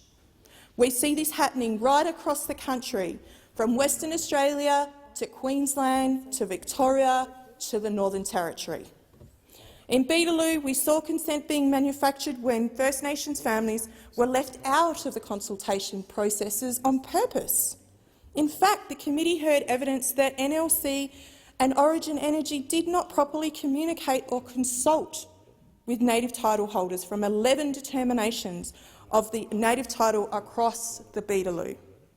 In my home state, we have a system that legally permits the destruction of cultural heritage every single day. Juukan Gorge is one example of the traditional owners being forced to sign agreements with a gag clause that stops them from speaking out about what's happening on their country. Gag clauses fly in the face of free, prior, informed consent, and they must be stopped. At the moment, state and federal laws do not properly consider the social and environmental impacts for the destruction of country. The rock art in the Murujuga is being eaten away by the acid gas from the Scarborough Gas Project, and yet the state and federal approvals for the Scarborough Project do not require an assessment of how greenhouse gas emissions will impact on cultural heritage, and this is a massive oversight. So what does free, prior, informed consent really look like? Firstly, it means that consent is freely given, free of coercion or pressure from any other party. It means that consultation is undertaken with all First Nations people impacted by the proposal, regardless of whether they're represented by a land council or not. It also means that First Nations people have full access to all of the information about how the proposal will impact on their community and their country. And this information needs to be provided in different languages and formats to ensure that First Nations people who have English as their second, fourth or sixth language are able to fully understand the proposal. Accessible information is especially important in the context of mining agreements, which are usually full of legal jargon. I'm deeply hurt when I hear about elders being forced to sign documents they don't understand by land councils and proponents. Obtaining informed consent also means providing independent assessment of harm to country, as well as the social and cultural and environmental impacts of the project. True, free, prior, informed consent means that the outcome is not predetermined. Time and space is provided for extensive deliberation. First Nations people have the right to object to a proposal. They have the right to veto, and that is powerful. It's a powerful choice, and its importance cannot be understated. Finally, I want to touch on the sequence in which free, prior, informed consent needs to be undertaken. This is something that is often misunderstood by mining companies and the government, and free, prior, informed consent is not. It is not a side dish. It is not something that can be dipped in and out of when it suits the mining company. It needs to be taken in a methodical way that allows First Nations people to actually lead this process. Anything short of that is manufactured consent. Yesterday, the government announced a new partnership with First Nations Heritage Protection Alliance to strengthen the safeguards of First Nations cultural heritage in this country. Minister Ley said that the partnership will develop options to improve the laws, policies and processes that promote and protect the unique Indigenous heritage that exists in Australia. So if this government was serious about strengthening cultural heritage protections in this country, they would stop and engage in extensive, open and transparent consultation with all First Nations people that are affected in the Northern Territory on this bill. Thank you. Senator Keneally. Do you want me to? Still got speeches. No, apologies. Senator Bragg. Take that as a thank you very much, Deputy President. I would like to make some remarks about the amendments to the Land Rights Act, and I note that these are strongly held views by people in this chamber, and I would say that all the contributions so far that I've heard are valuable, and I think people, I would prefer that more people took a view about these things, because I think they are very important. And the land rights system we have, which was put in place in 1976 by the Fraser government, was the culmination of a lot of advocacy from Indigenous people over many decades, which had been rebuffed again and again.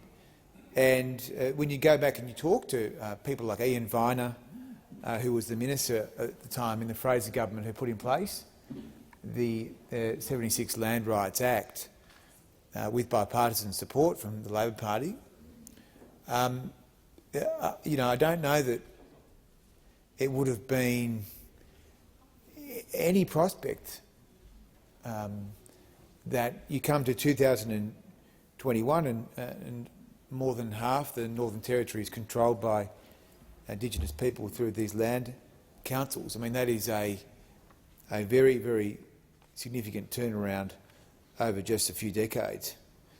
I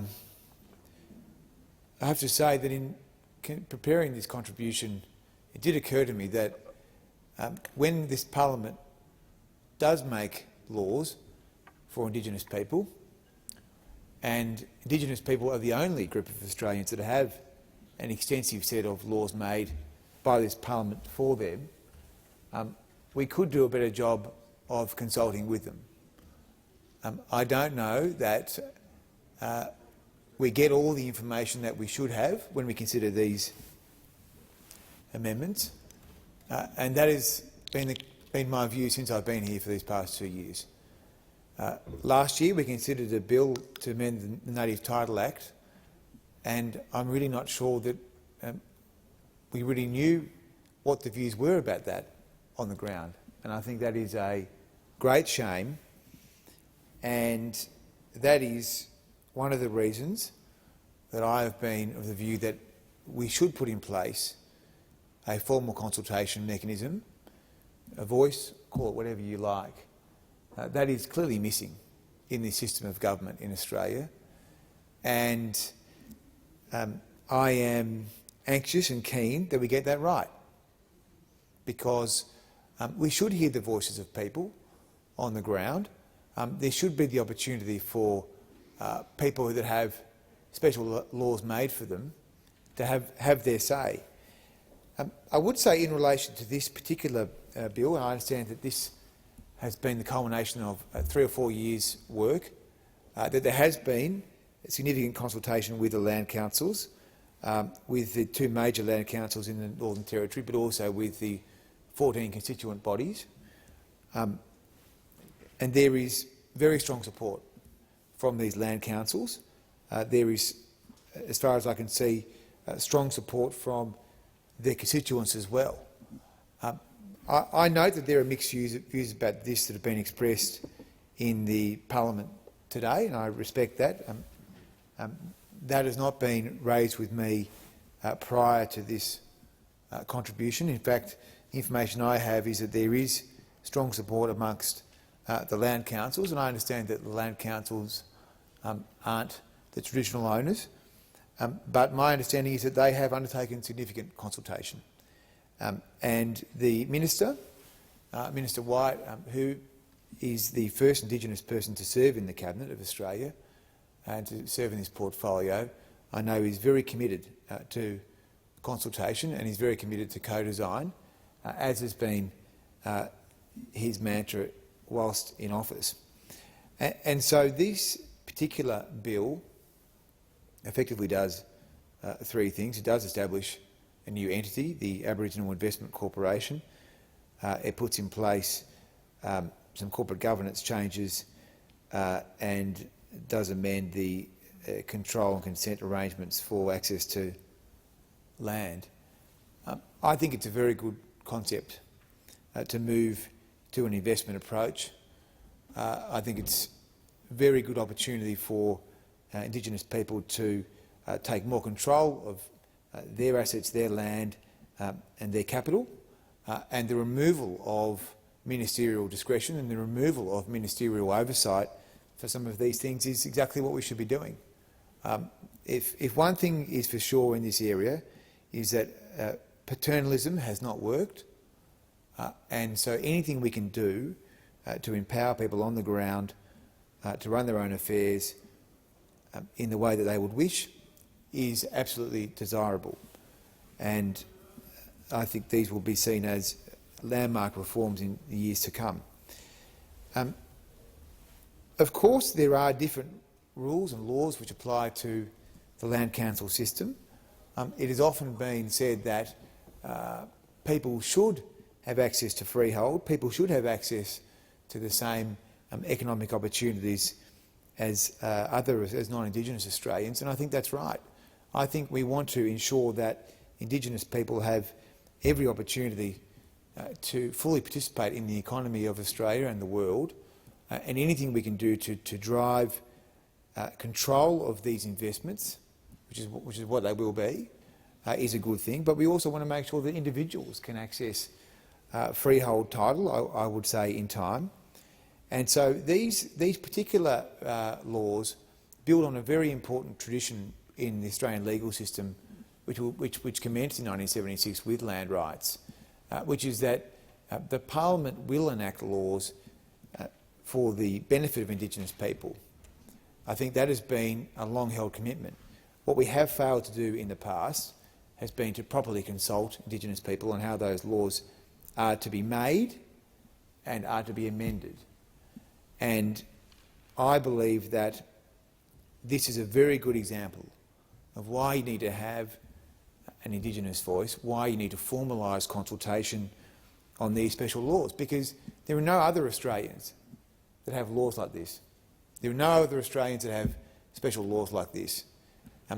And we are running more than a dozen special laws on the books here in Canberra for Indigenous people. So the way that we consult people on these special laws is important. And I regret to say that I think there is a lot of ignorance about some of these issues and the legal system that we have in Australia that applies to Indigenous people. And so, as a Liberal principle, I would say that denying people a say over special laws is fundamentally illiberal, and that is why I'm a committed person to improving consultation with Indigenous people.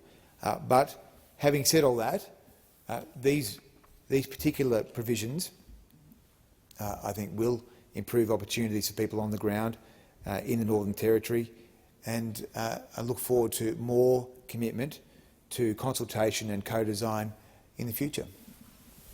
Thank you, Senator Bragg. I believe Senator McCarthy. Thank you, Madam Deputy President. Well, who would have thought over 40 years ago, when we had no land in the Northern Territory for First Nations people, that we would be here 4 decades and some arguing over minor amendments here, really, in terms of the Total Land Rights Act. Let me share with the Senate. In 1976, the Yanyuwa people were the first under the Northern Territory Aboriginal Land Rights Act to go for land. It was in the old police station on Yanyuwa country that my grandfather sat with my grandmother and families, trying to prove who they were as First Nations people in this country.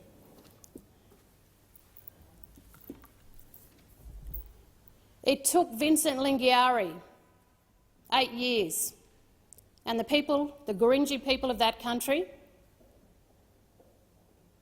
who was supported by the union movement, but more importantly, supported by First Nations people surrounding those lands. So when this Act came in 1976, yes, Gough Whitlam first raised it, Malcolm Fraser enacted it. It was the Yanyuwa who were the first to challenge, to test, to try it out.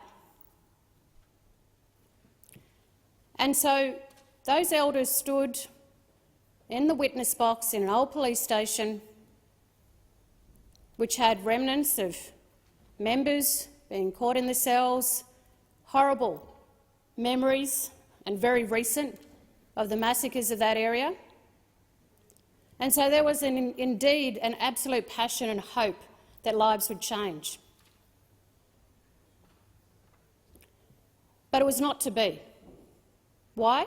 Because there were too many issues, too many things that the new land councils of the day had to try and work through. Lawyers, constitutional lawyers, so the Yanyuwa lost. They got a little bit in the Gulf country around the islands, but it was not until 1992, over 20 years later, that we could try again. And in the meantime, we fought successive governments who happened to be the Country Liberal Party at the time for the need to be able to fight for every single bit of land that we could fight for. And fight we did. When you were told that Uluru was going to disappear because it was returned to the Anangu, that the sky would cave in, that was the attitudes of the day. And no way would any of my elders standing in that old police station giving evidence would have thought in a million years that First Nations people would own nearly 50% of the Northern Territory landmass. So, Senators, what we have here before us, whilst important, these twinkling around the edges, tweaking around the edges to provide the support that's required in places that have been taken away, for example, under Prime Minister John Howard, with the 2007 intervention, now being recorrected, if that's possible, in this legislation today. It has been a constant battle to prove who you are for First Nations people in the Northern Territory. And over the years we saw the development, after the Northern Land Council, the Central Land Council, to cater for the First Nations people in the Centre region, who would be represented in with over 70 delegates to the Central Land Council meeting, which I attended just a couple of weeks ago. And then after the Central Land Council, you then had two more land councils come into being. The Tiwi Land Council, to protect the interests of the Tiwis north of Darwin, on that beautiful country where it was the Tiwis who saw the first bombs come into Darwin. And then over to the east, you have the Anandiliakwa people, Groote Island, who, surprise, surprise, work very effectively with their local mining company. Yeah, they have their issues. But they've also succeeded in places that perhaps even the other land councils could learn from. And not just the land councils, but other communities. So these are the 4 land councils, senators, Madam Deputy President, that have come together since 2016, 2017, 2018 to talk about many of these issues that this legislation covers here in terms of the request for change. The problem is, in the past, there have been successive ministers who have perhaps not been able to achieve what's being achieved here by bringing this legislation before the Senate. And yes, it has its faults. There's no doubt about that. So, when we talk about 50% of the Northern Territory's landmass now being Aboriginal land, which also includes rights to the sea country, the priority has to be around economic empowerment. We cannot keep standing in this Senate, in the other House, talking about the disadvantage when we have First Nations people owning nearly 50% of the land. It's not just one section here that is failing. It is a combination of sectors that are failing to assist in lifting opportunities for the people up north. It's in this context that we view these amendments to the Aboriginal Land Rights Act.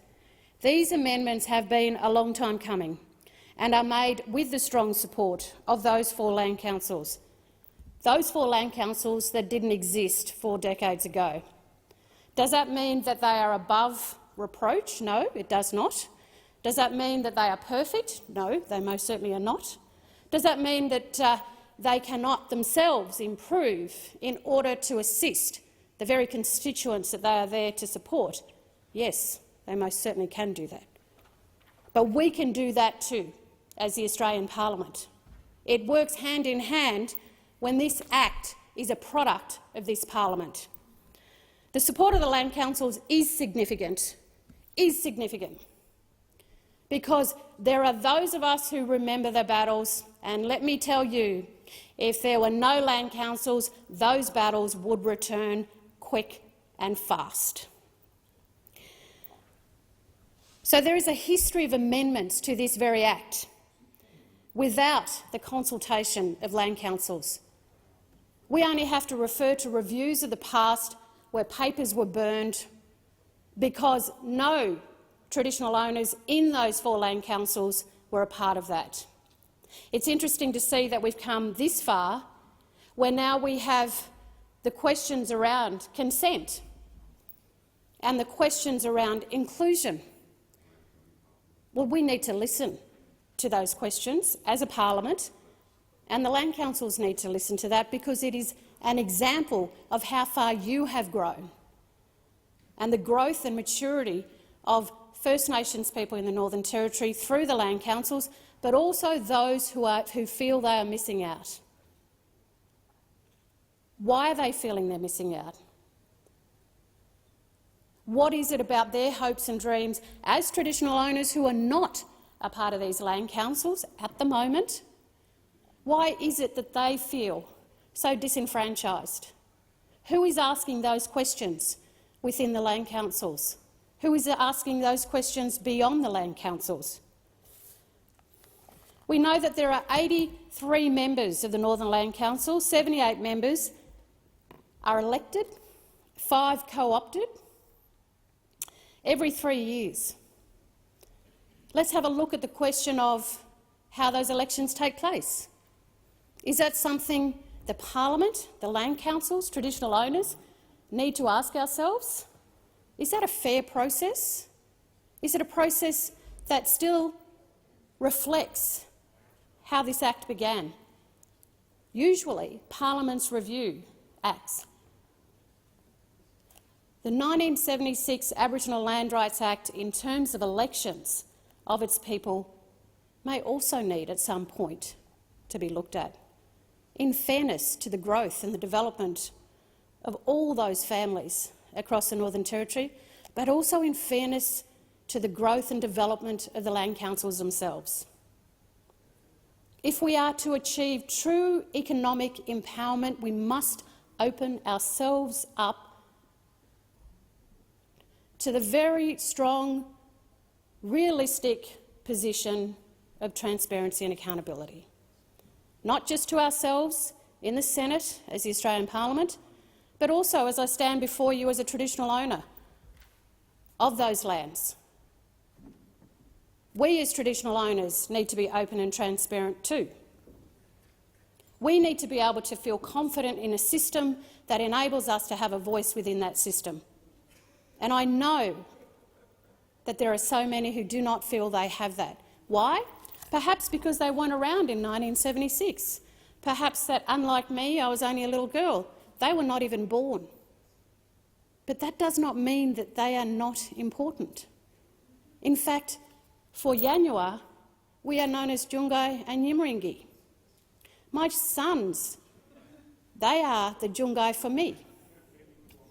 How are they reflected in these land councils? Are they considered as traditional owners? So if I can stand here in the Senate and ask these questions, then I fully understand why there are traditional owners out there who ask the very same thing. It is important to have these debates, but it's more important to achieve the outcomes that's required. And that, I believe, can only happen when we have an opportunity to really look at these issues overall. I have the Senate report here in front of me, and I'd like to just refer to page 28 and some of the evidence that was provided to it, and just acknowledge certainly the member for Mulka in the Northern Territory Parliament, Yingia. Thank you for the conversations that we've had, and yes, it was important that we had this Senate inquiry. I know we've got more to do, certainly in North East Arnhem Land. To Professor John Altman, you raised issues about co-design process and dealing with institutional mechanisms that potentially affect the balance of powers responsibilities between land councils and traditional owners that's only undertaken with one side of the equation, saying it's arguably a flawed co-design process. There's probably no disagreement with that, Professor. But who is responsible for the co-design process? It comes back to the Parliament. These are really important points in the submissions. And also Michael Dillon, a former senior public servant, the issues that you've raised, stating facts demonstrates the complexities involved. Absolutely. But no one over 4 decades ago even thought we'd even get to where we are with over 50% or close to 50% of the landmass plus the sea country. There was Blue Mud Bay.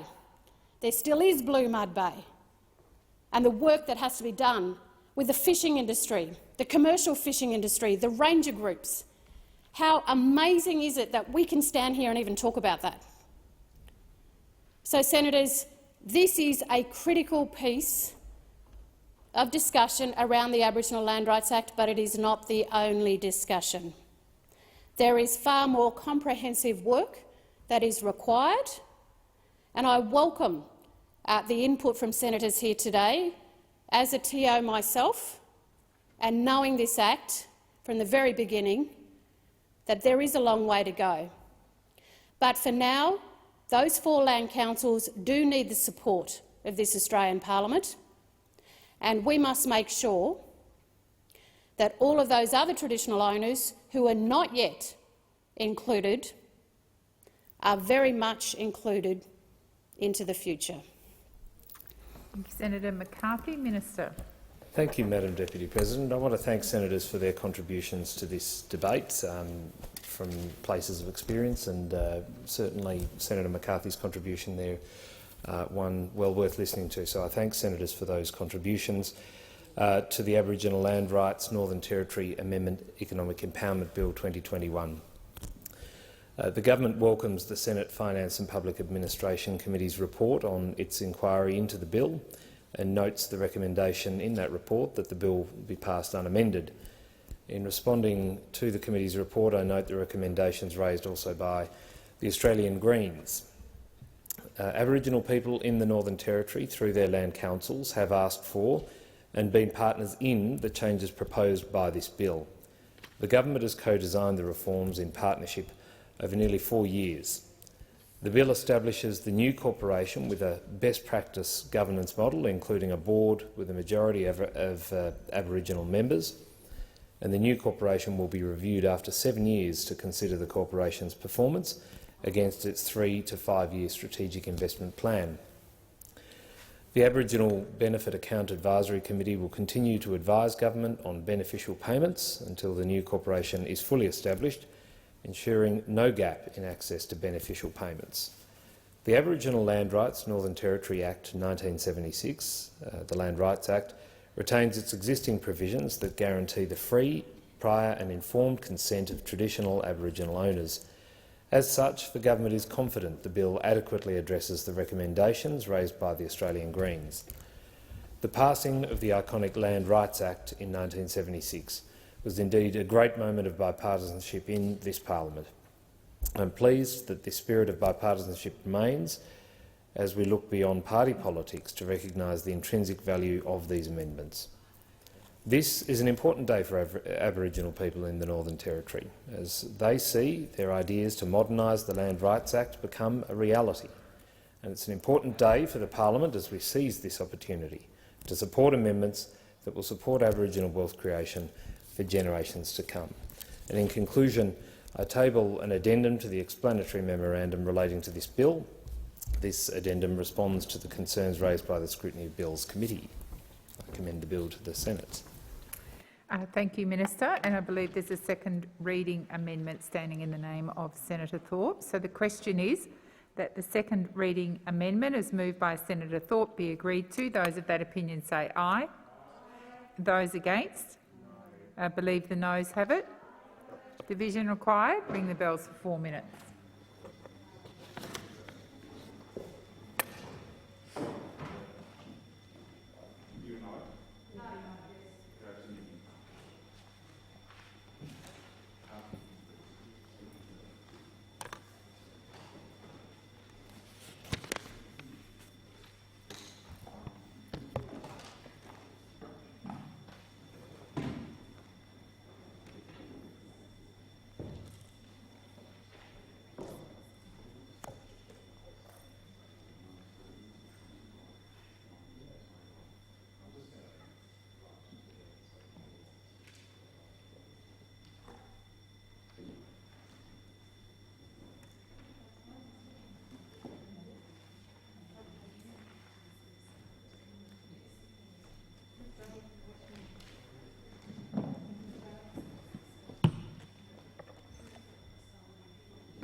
Stop the bells.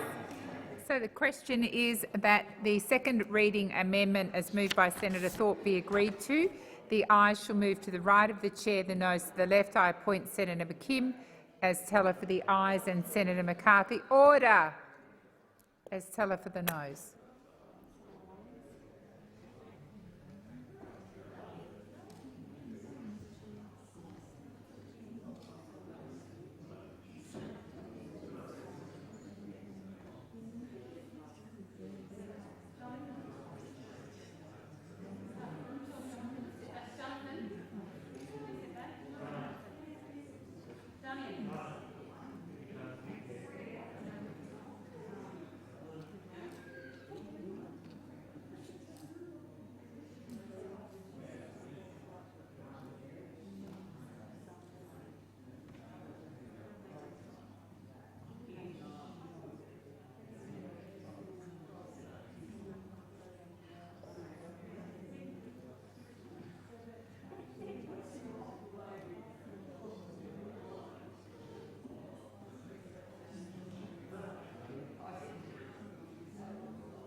Order. There being 7 ayes and 23 noes, the matter is resolved in the negative.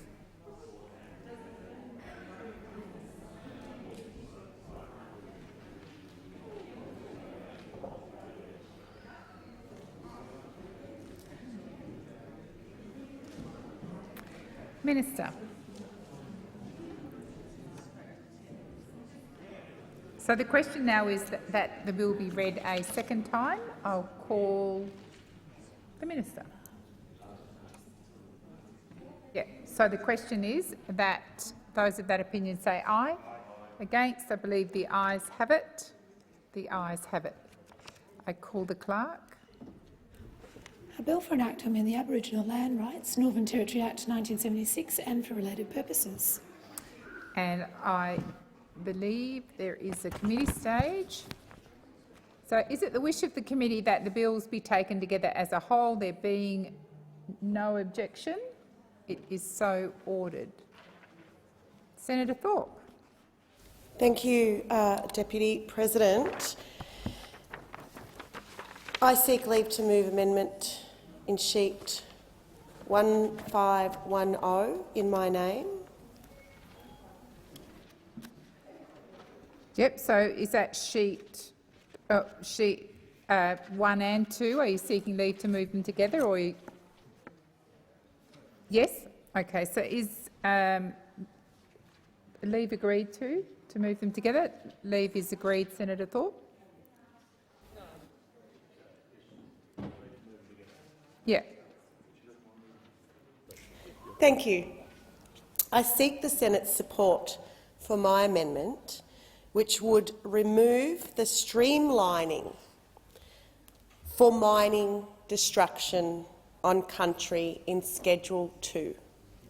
The Australian Greens can't support the bill unless Schedule 2 is taken out. The Australian Greens will not act against the interests of traditional owners, of land and water defenders, of our environment, of country, land, water and sky. Schedule 2 gives land councils too much decision-making power and flexibility.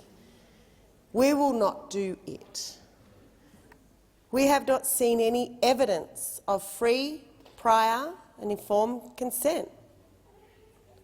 The land councils are not representative of all traditional owners.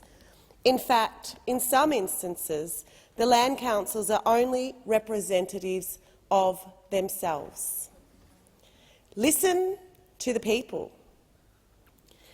I stood outside this place this morning with Miss Burney, the Labor member for Barton, where we stood side by side supporting traditional owners and their fight to protect our heritage.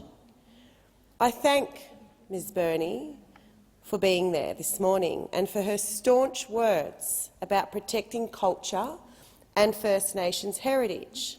She said, and I quote, "What's absolutely fundamental is free, prior and informed consent."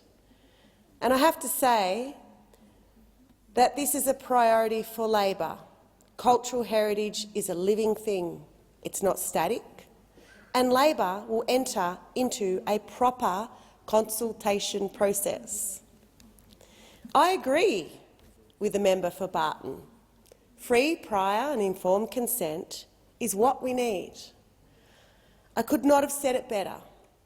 But for Labor to say one thing on the lawns to the media and vote a completely different way in this chamber is why people don't trust them. We can do the right thing. We can do it today, right here and right now. Vote in here like you're going to vote out there. Do the right thing by the people. Yinginga Mark, the member for Mulka in the Northern Territory Assembly, wrote a submission to the inquiry of this bill, and he writes that, I quote, "I have now spoken widely to elders and leaders in my electorate, and they do not know about any changes to ALRA. I have also spoken to members of the land councils from my own electorate and more broadly across the regions, and they have advised that they do not know the detail of the bill." End quote. The Australian Human Rights Commission asked the committee looking into this bill for more time, and I quote, "Our key recommendation is that the committee should request a significantly longer time frame for the inquiry in order to properly consider the bill and ensure that the amendments have the genuine, free, prior and informed consent of the Aboriginal Territorians who will be impacted, including but not limited to traditional owners." End quote. I quote staunch defender of country, Ricky Dank. In her submission, she wrote that, and I quote, "Thanks, but no thanks. The proposed amendments to the Aboriginal Land Rights Act do nothing more than to further erode the already meagre rights of First Nations in the Northern Territory of Australia. They masquerade as progressive legislation when, in fact, they represent a reincarnation of successive waves of colonial policy initiatives. designed to usurp our rights and transfer them to the settlers." End quote. You know who wants this bill? The Minerals Council of Australia. And you know why? So they can extract and steal even more profit while destroying country, culture and songlines.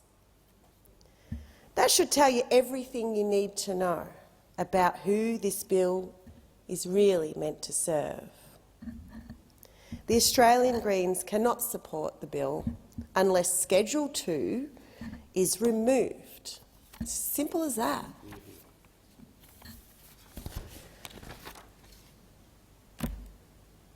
Please think about free, prior and informed consent.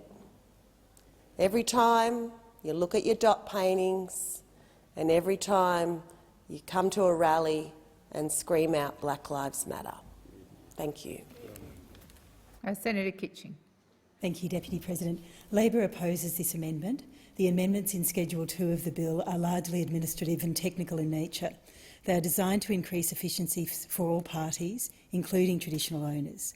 The land councils have given evidence that rather than being proposed by mining companies, these changes have been put forward by traditional owners themselves to avoid the frustration of having to attend multiple meetings when they have already made their views clear to a land council. In other words, they were requested by traditional owners, not by miners. Labor respects the wishes of traditional owners. Importantly, none of these changes dilute the protections in the Act for traditional owners and maintain the right to a veto that is one of the strongest protections of its kind in the country. Senator Seselja. Yeah, thank you.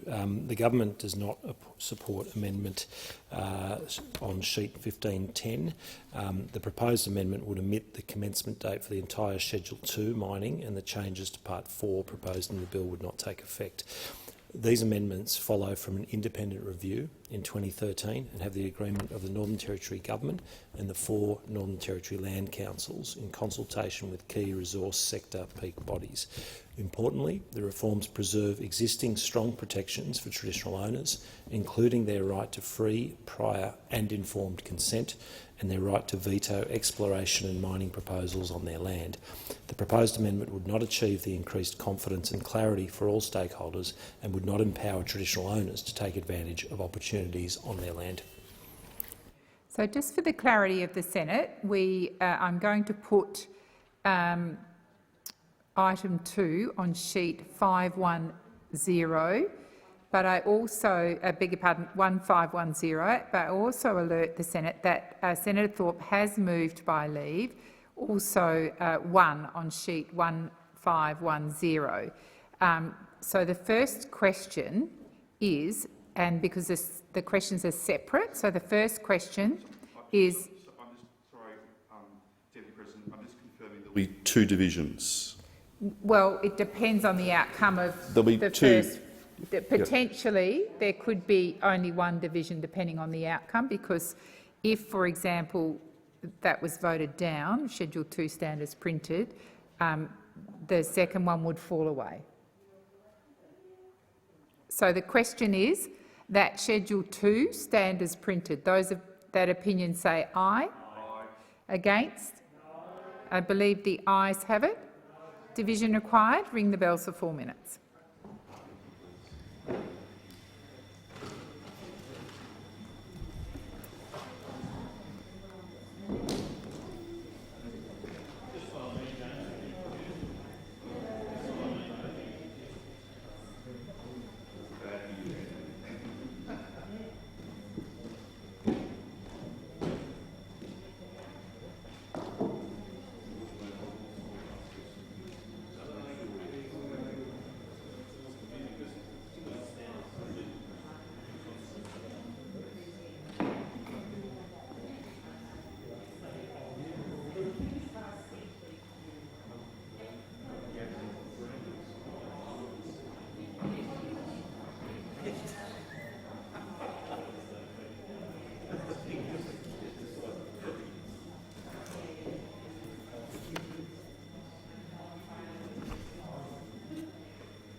Stop the bells. Order. So I just advise the Senate that we are dealing with Schedule 2 on sheet 1510, and the question is that Schedule 2 stand as printed. The ayes shall move to the right of the chair, the noes to the left. I appoint Senator McGrath as teller for the ayes and Senator McKim as teller for the noes.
There being 22 ayes and 7 noes, the matter is resolved in the affirmative, and I'll just advise the Senate that Senator Thorpe also moved sheet number 1 on sheet 1510, but as a consequence of the outcome of the first one, that falls away because it's consequential. So I'm in the hands of the Senate. Senator Thorpe. Thank you, Deputy President. I move that 1 and 2 on sheet 1454 revised by leave together. So you're seeking leave to move those together? Yes. Is leave granted? Leave is granted. Senator Thorpe. Thank you. I seek leave for... So you're now just moving them? Oh. Yep. So we are now dealing with 1 and 2 on sheet 1454 by leave. It's at the top of the sheet, 1454.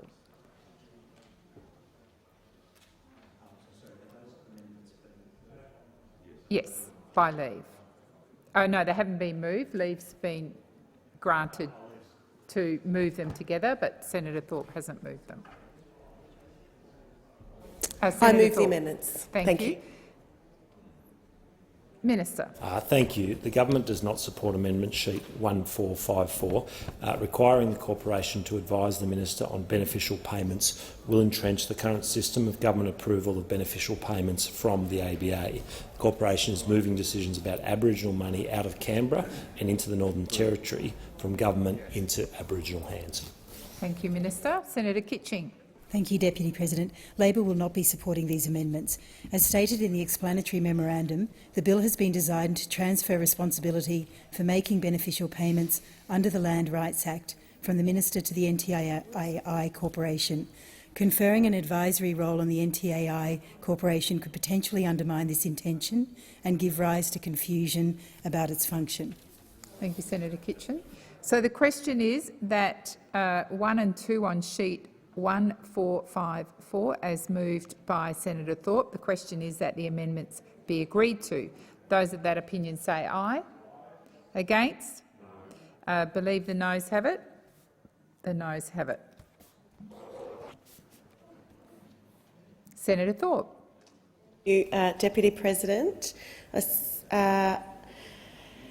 I move that 1 to 7 on sheet 1449 revised by leave together. So you're initially seeking leave? Yes. To move them together. Is leave granted? Leave is granted. And I move the motion amendment. Thank you. So I'm going to put that. So the question is that 1 to 7 on sheet 1449 move together. The question is Minister. Thank you. The government does not support Amendment Sheet 1449 as they are unnecessary. Corporations' funding process is consistent with the funding of the NT land councils and ensures the ABA balance remains sufficient to fund its other obligations, including distributions to traditional owners. The bill already enables the board to appoint Aboriginal people who are not landholders to the independent land council positions and is focused on the independent and land council positions and is focused on bringing specific skills and expertise to the board. A 7-year statutory review allows time for the corporation to be reviewed against a full strategic investment plan period. Ongoing review and evaluation is a more efficient mechanism to review the impact of the other amendments in the bill. Traditional owners will retain the right of free, prior and informed group consent, including their right to veto any mining and exploration on Aboriginal land in the Northern Territory. Thank you, Minister. Senator Kitching. Deputy President, Labor will not be supporting these amendments. The bill already provides for the new corporation to have an Aboriginal-controlled board and an appropriately timed statutory review. The new corporation should be afforded the opportunity to demonstrate success from its strategic investments. A review in just 3 years' time would not provide adequate time and risks setting the new corporation up to fail, thus undermining rather than supporting increased Aboriginal control over the funds of the ABA. There will be opportunities to scrutinise the corporation's strategic investment plan and progress reports, which Labor supports being tabled in Parliament. We intend to make full use of these opportunities to ensure that the corporation is operating appropriately. Thank you. So we are dealing with 1 to 7 on sheet 1449, revised and moved by leave by Senator Thorpe. So the question is that the amendments be agreed to. Those of that opinion say aye. Against? I believe the noes have it. The noes have it.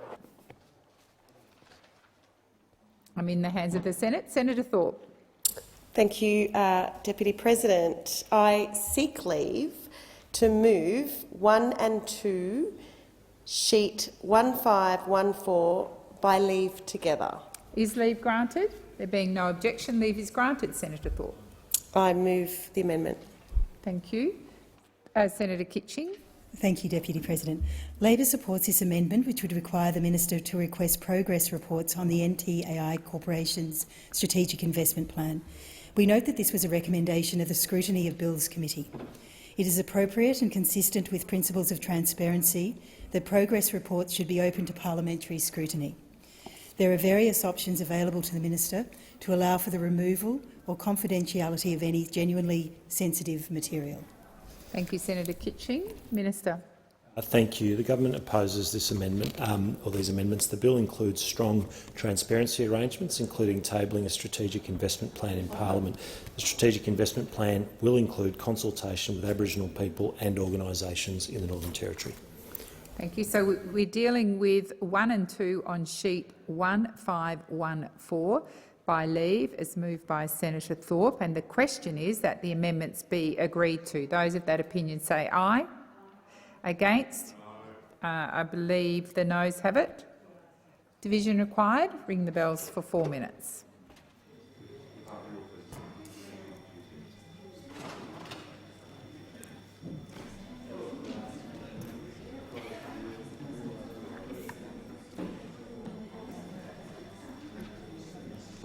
Thank you.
Yep.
Stop the bells. So we're dealing with 1 and 2 on sheet 1514, moved by leave by Senator Thorpe, and the question is that the amendments be agreed to. The ayes shall move to the right of the chair, the noes to the left. I appoint Senator McCarthy as teller for the ayes and Senator McGrath as teller for the noes.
Order. There being 22 ayes and 21 noes, the matter is resolved in the affirmative.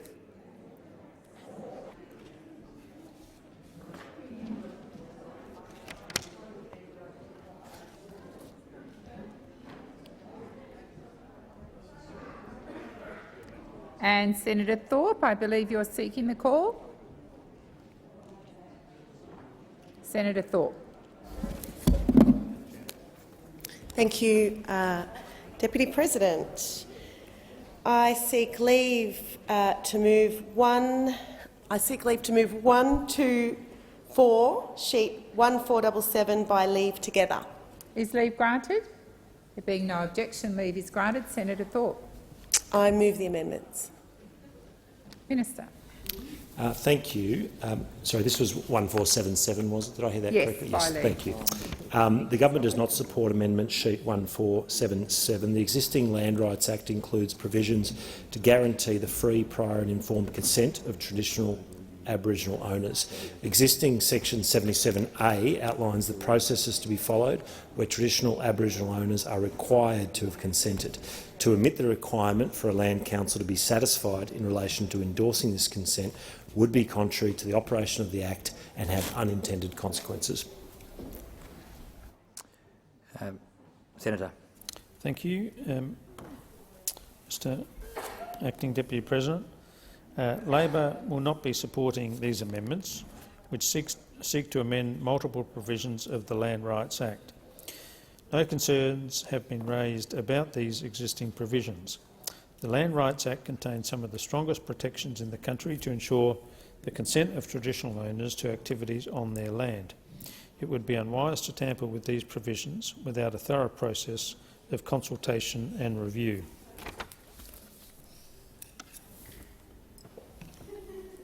I'll put the question that the amendments be agreed to. Those to the question say aye.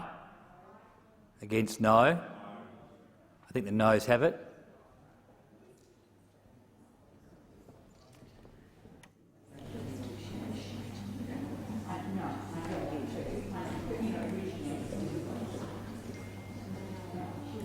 I must now put a second question that subsection 12D7 in item 25 of Schedule 3 standards printed. I'll put that question. Those to the question say aye. Against, no. I think the ayes have it.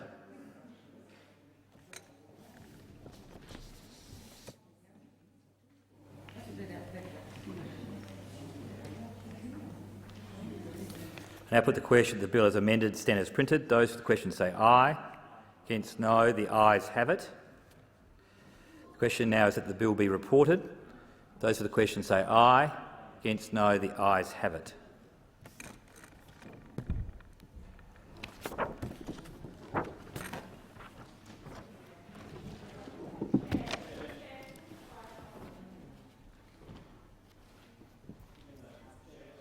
Senator Patrick.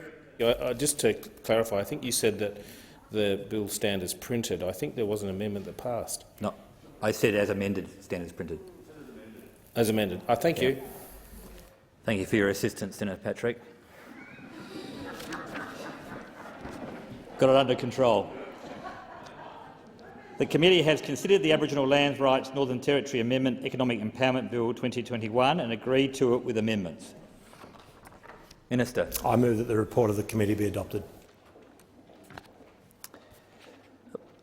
Put the question that the report be adopted. Those for the question say aye. Against, no. The ayes have it. Minister. I move the bill now be read a third time. Put the question that the bill be read a third time. Those for the question say aye. Against, no. The ayes have it. Clerk. A bill for an act to amend the Aboriginal Land Rights Northern Territory Act 1976 and for related purposes. Government business orders of the day number 6, Agricultural and Veterinary Chemicals Legislation Amendment, Australian Pesticides and Veterinary Medicines Authority Board and Other Improvements Bill 2019, second reading debate.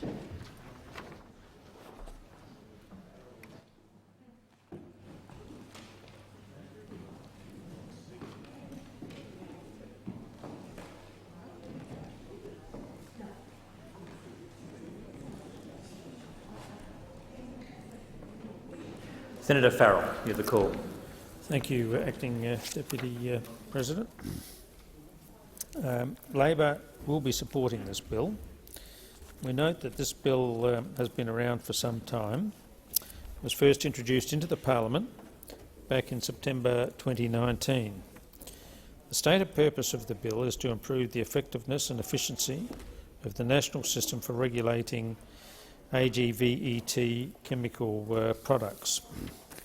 The bill will also allow for the establishment of a governance board for the Australian Pesticides and Veterinary Medicines Authority, the APVMA.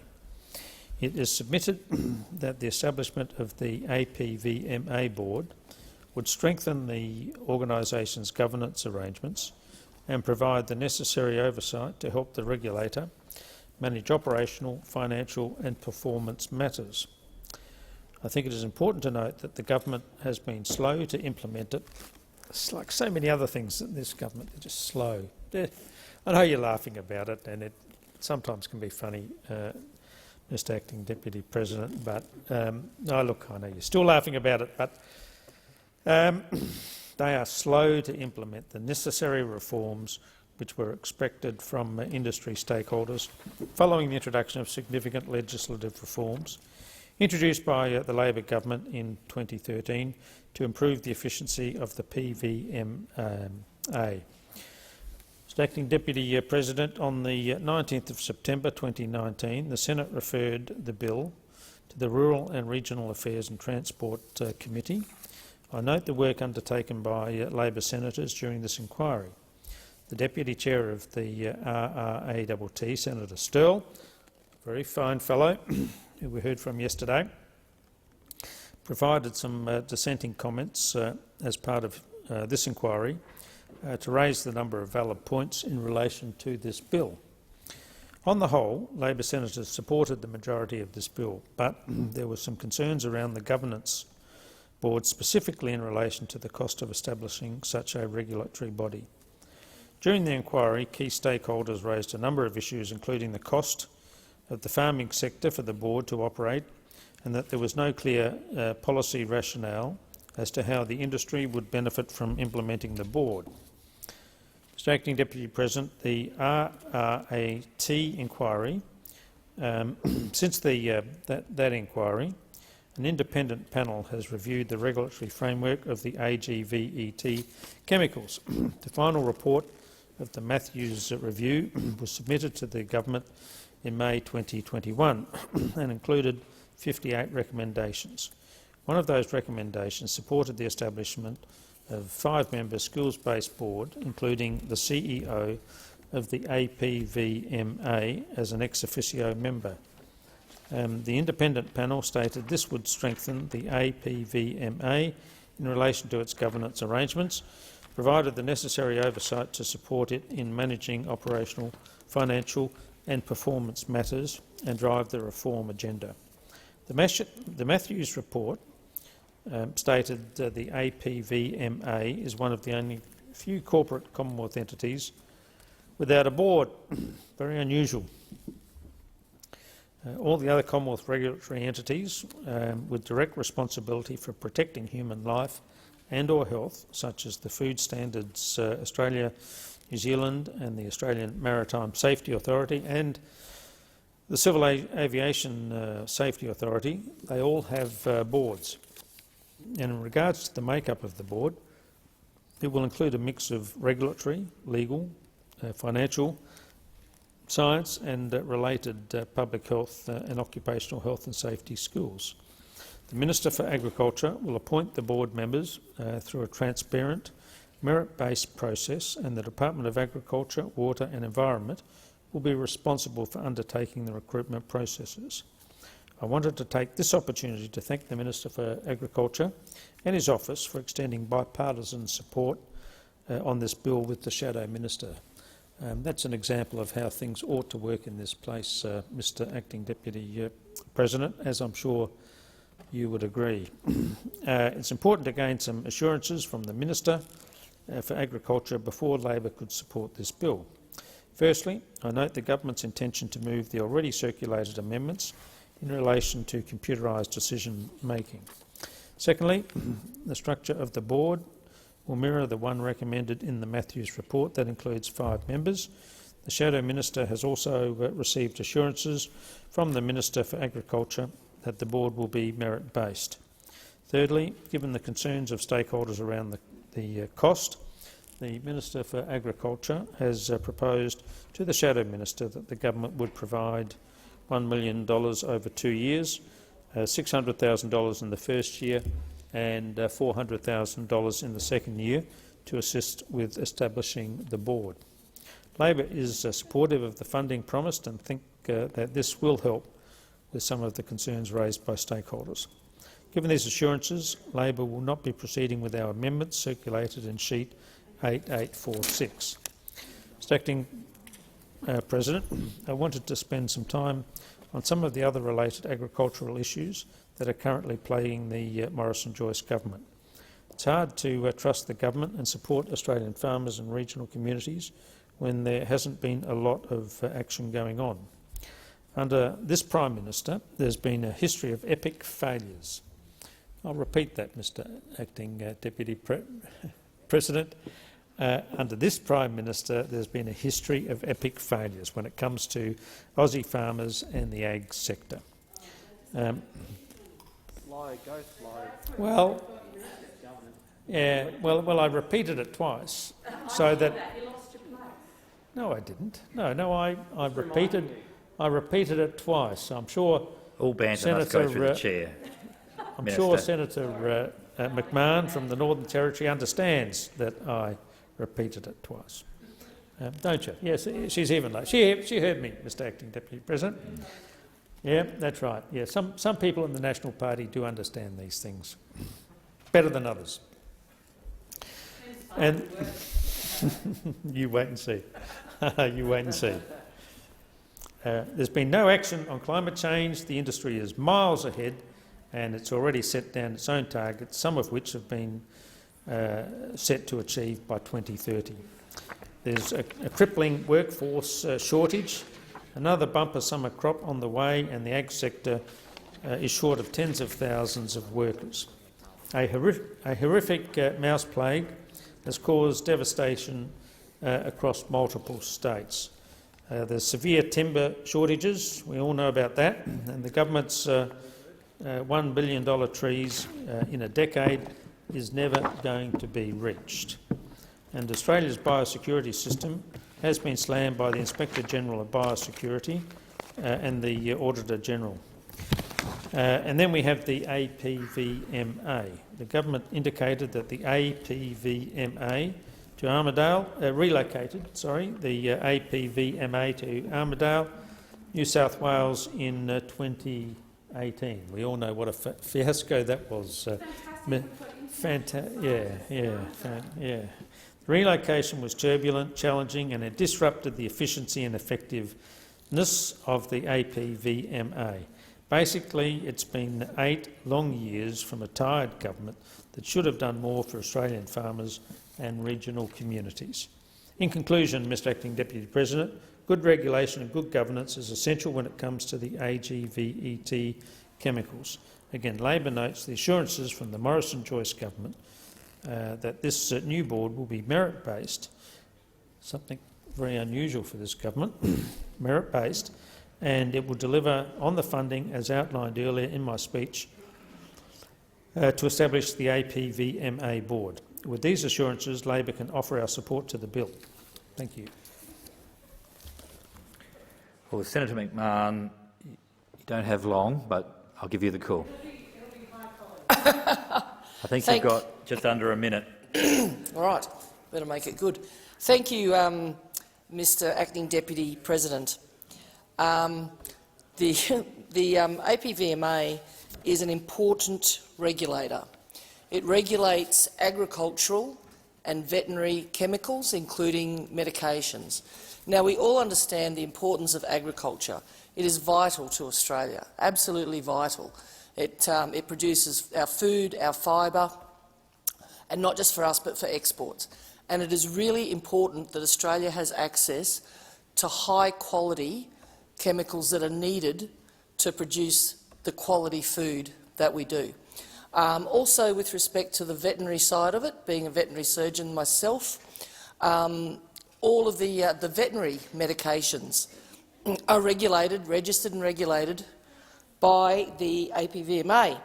Now, Senator McMahon, I cut you off with great reluctance.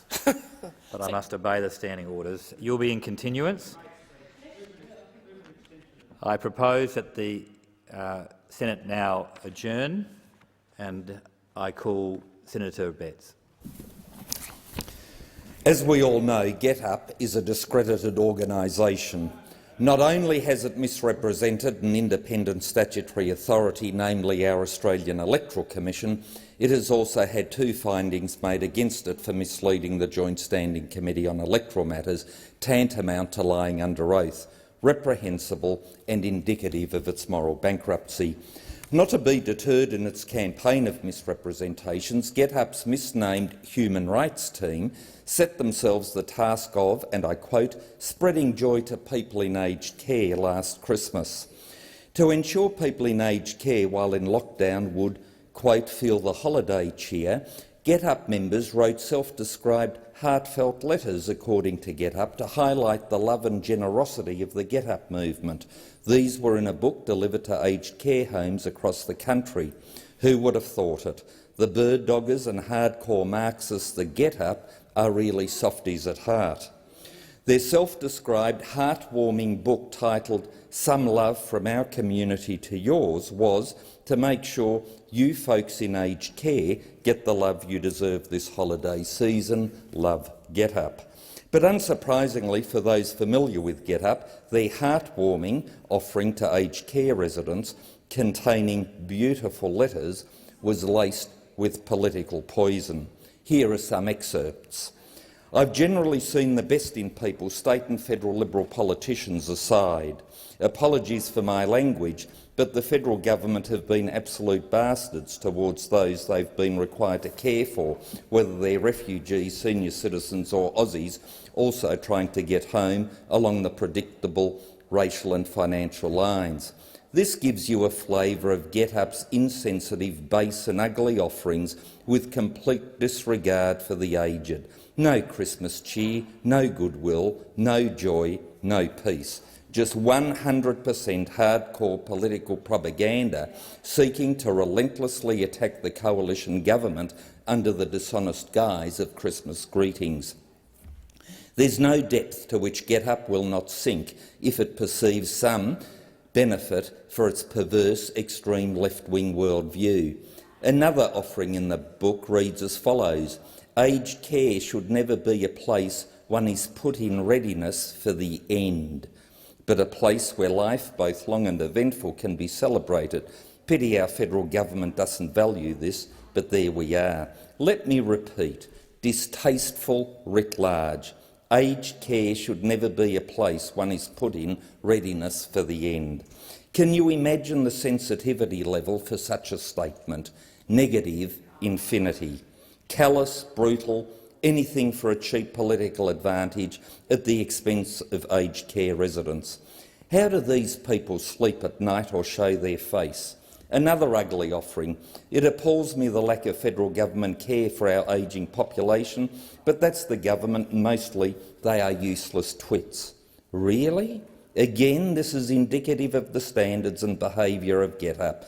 Unwitting people donate to this organisation without realising it abuses their funds to spread abuse and poison such as I've quoted. Then there is the question of whether all writers were even real. 2 have the same picture, just a tad awkward, Mr Acting Deputy President, suggesting fabrication. My plea to GetUp this Christmas: give aged care residents a break. Spare them your confected love and sham exercises of compassion to peddle your ugly political propaganda. The men and women who have built our country and society, of which we are the beneficiaries, should not be subjected to such nasty, dishonest political campaigns by GetUp, especially under the guise of Christmas greetings, which is a huge disservice and displays a complete disrespect for the Christian celebration of Christmas. Senator Walsh. Thank you very much, Acting Deputy President. Well, the end of the year is a time for reflection, and as the parliamentary year comes to an end, the people of Australia are reflecting on what the Morrison government has done for them.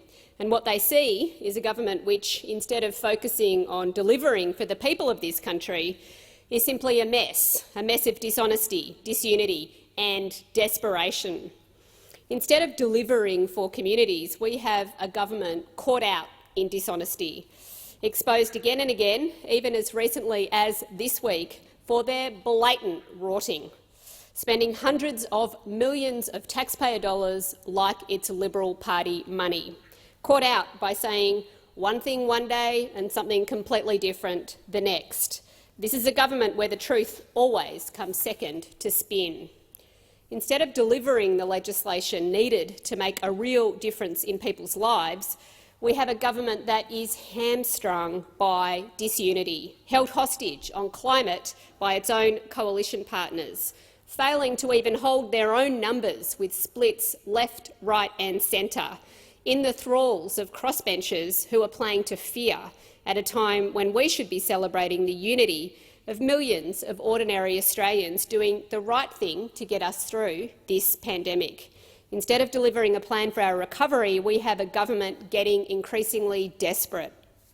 So desperate they're scrounging for votes and they are prepared to play footsie with extremists. So desperate it's dropping last-minute, half-baked policies in an attempt to distract from the shambles inside its own party, contorting logic to somehow blame Labor for failing to introduce the government's own legislation. We have a government so focused on itself and its own problems it is ignoring the things that really matter to everyday Australians, the things that help to build a better and brighter life. Labor knows what matters, and we are the only party that people can rely on to deliver the things that matter at every stage of life, delivering opportunity as we grow, with quality early learning giving every child the best start in life, good schools, TAFEs and universities so everyone has the chance to be their best, secure jobs that we can count on to build a good life and support our families, with a plan to get wages moving, rebuild manufacturing and value our essential workers, delivering health and dignity in retirement. Only Labor will do that by protecting Medicare for all, growing superannuation retirement savings and fixing our broken aged care system. At every age and every stage, Labor is on your side. We have a real plan to reduce our emissions and protect our climate, to bring the jobs and investment of the new global economy here and build Australia into a new green energy superpower. These are the things government should be focused on. These are the things that will make a real difference. And we will soon have a choice to make as a nation between 3 more years of this tired 8-year government desperately trying to save itself by sowing division, or a Labor government which will actually bring people together and deliver the things that really matter. Because Labor believes we can achieve more when you focus on the things that unite us rather than the things that divide us. That you can only build great things from a strong foundation of unity, unity in your government and unity in the community. We have an opportunity to build on the values that saw us come together over the course of the pandemic, to build a stronger nation ready to face the challenges of today and turn them into the opportunities of the future, to move forwards into the future with courage and with hope. Unlike those opposite, Labor has a vision and a plan, and more importantly, we will deliver it. Senator McKim. Thank you, Acting Deputy President. In recent times, this chamber has been regularly subjected to quite a bit of anti-trans rhetoric from Senator Chandler. She'll come in here and use what is an extremely privileged platform to spout reheated, half-baked talking points from the American far right, and do that no matter what the cost to the lives of trans folk here in Australia. And I can't help thinking that what appears to be a culture war crusade is how Senator Chandler thinks she's going to get ahead in the Liberal Party, because that's the reality of the Liberal Party in modern Australia. You go to war, you fight the culture wars, and maybe a ministry awaits.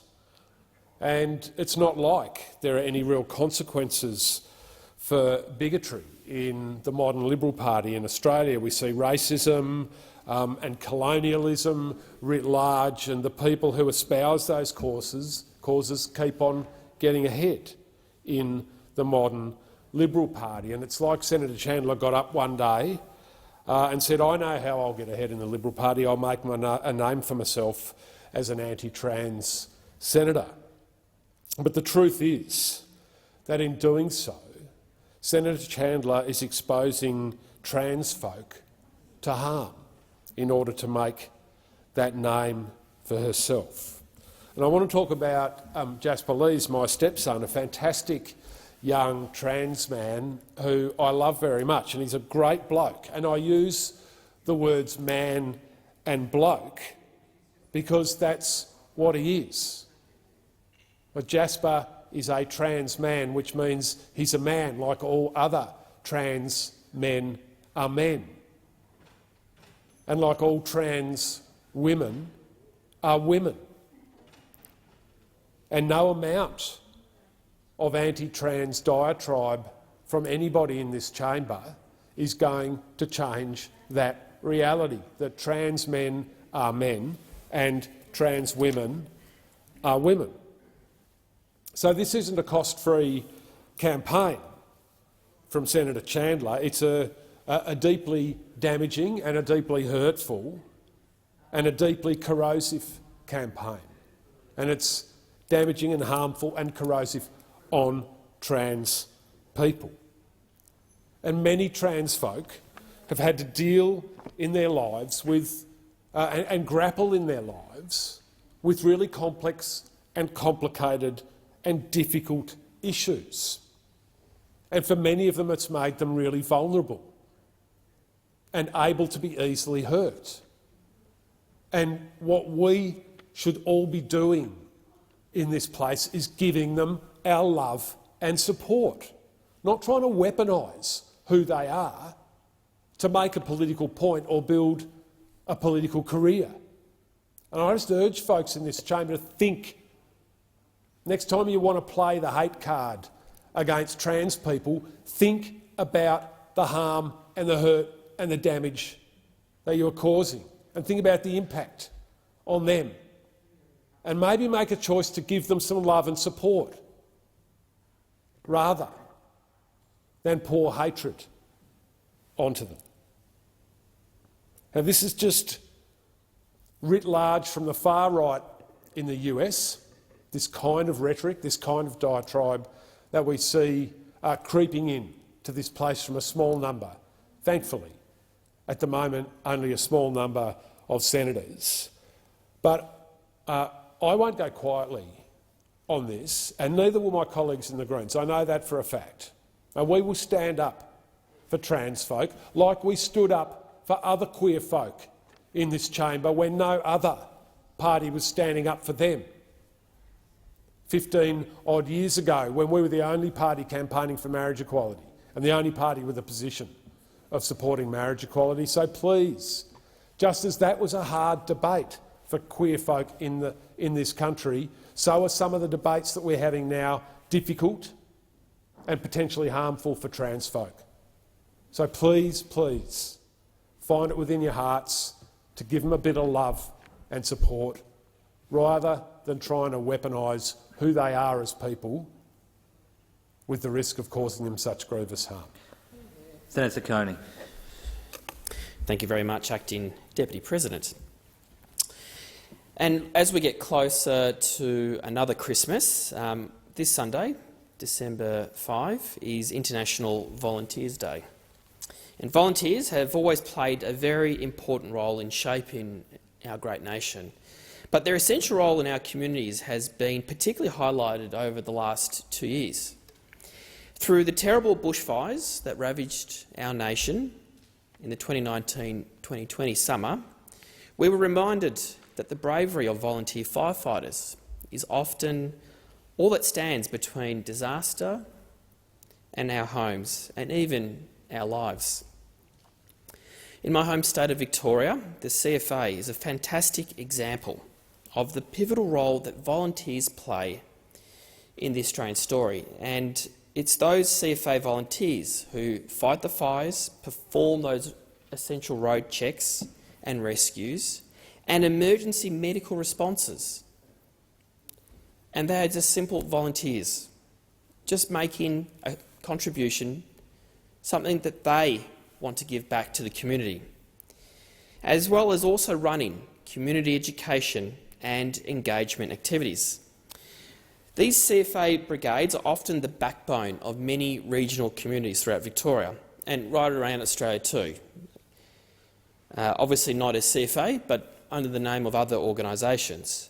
So people are very proud to be members of their local brigade, knowing that they are standing side by side with their neighbours and friends, ready to defend their families, their friends and communities. So this is just one example of how volunteer organisations bind communities together and provide a sense of purpose and dignity to those that are involved. Now, throughout the COVID pandemic, we have seen how volunteers give their time and energy to get us through even the toughest of times, whether it was delivering food to families in lockdown or running free online classes to keep people engaged. Volunteers continued to do all they could for those who needed assistance, even as they themselves adapted to restrictions and lockdowns. Unfortunately, the pandemic did have a detrimental impact on the ability of Australians to volunteer. Research published by Volunteering Australia showed an estimated 2.3 million less Australians volunteered in the 12 months prior to April 2021 compared to late 2019. And I want to acknowledge tonight the hard work of Mark Pearce, the CEO of Volunteering Australia, and his team, who have been working hard to provide volunteer organisations with the information and resources that they need to persevere as best as they can through the COVID-19 pandemic. Now, earlier this month, Volunteering Australia launched the National Strategy for Volunteering. Now, this strategy is all about reimagining the future of volunteering in Australia and ensuring that volunteer organisations can recover from the pandemic and continue their essential role in our community. So we should recognise that flame of volunteers and volunteerism, making sure that it still burns bright in communities right around Australia. So if you go to Food Bank Victoria website, for example, to volunteer, you'll find a notice. And I checked just before I came to give this speech, a notice that says that they have been overwhelmed by kind offers to volunteer and cannot accept anyone new. So as International Volunteer Day approaches, as well as Christmas and New Year's Day, I want to recognise and pay tribute to all the volunteers right around Australia, as well as those Australians doing important volunteer work overseas. You play an essential role in our communities, and I give my thanks for all the work that you do here in the Senate tonight. Senator Faruqi. Thank you, Deputy President. More and more people are catching on to the horrors of the racing industry. After years of investigations which have highlighted the cruelty of horse and greyhound racing again and again, it has become an issue that governments can no longer ignore or hide from. Several weeks ago, Minister Littleproud announced the allocation of $1.1 million towards establishing a national horse traceability scheme. This follows the recommendations of a Senate inquiry that I initiated into horse traceability in 2019. The government needs to get on with this because it is important for biosecurity, for animal welfare and for rider safety. The racing industry has also been forced to admit that it needs to take animal welfare more seriously. A report commissioned by Thoroughbred Breeders Australia recently highlights the need for national welfare standards for thoroughbred horses and a new regulator established. Forgive me for being cynical, but I am. This is just window dressing to try to make an industry that thrives on the exploitation of animals and is losing its social license a little more palatable. The reality is no horses will be safe until this gambling-fueled horse cruelty is shut down. At least 149 horses were killed at an Australian racetrack over the past racing year. That's more than one horse every 3 days. And that's just the tip of the iceberg. Thousands of ex-race horses are slaughtered every year after they stop making a profit. And many don't even make it to the racetrack, but they are also labelled wastage and killed.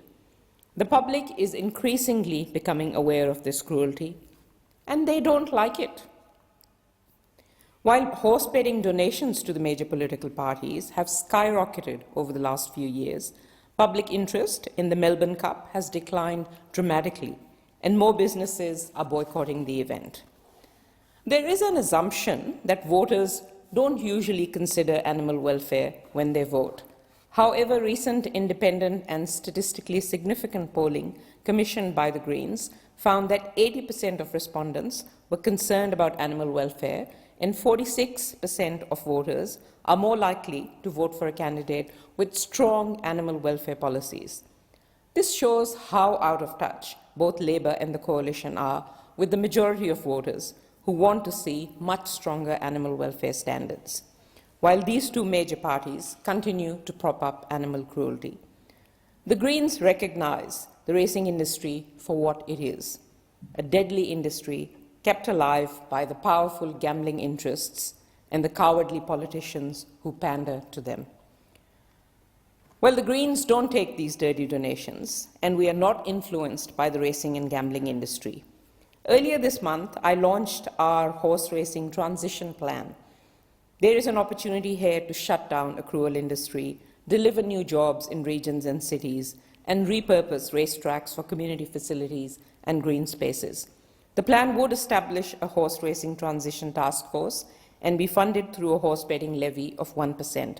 This levy would raise almost $500 million in 2 years to fund activities such as retraining programs for workers, rehoming schemes for animals, and the redevelopment of racecourses.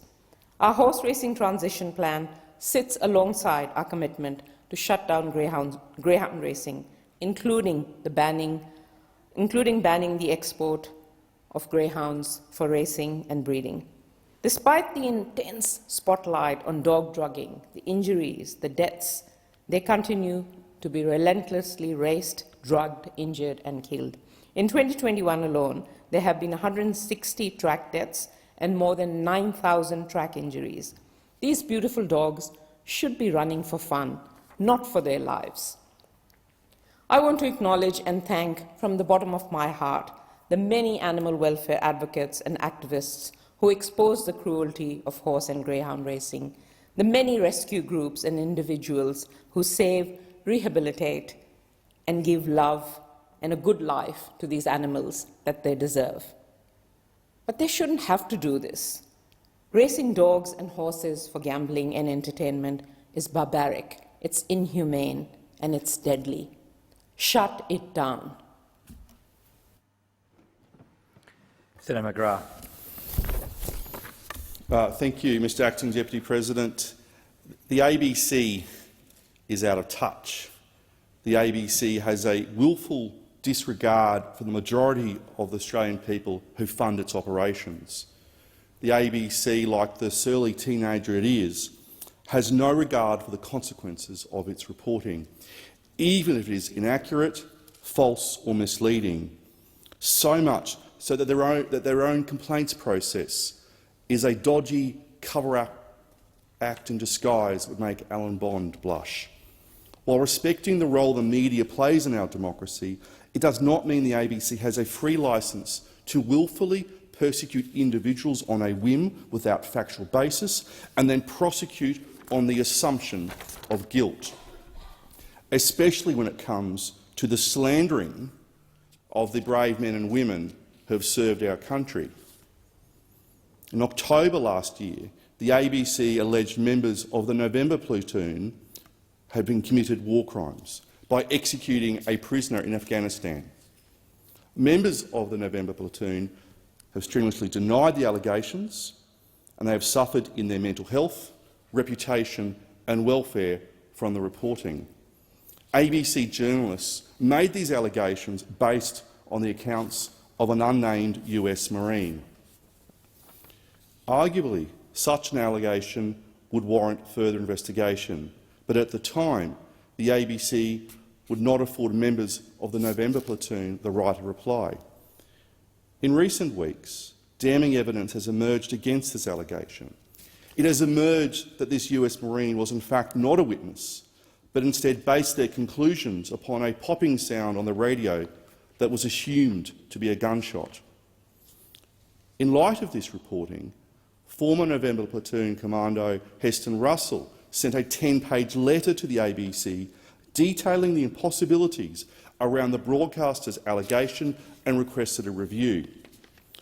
Mr Russell has described the level of non-response from the ABC as nothing short of condescending and adversarial.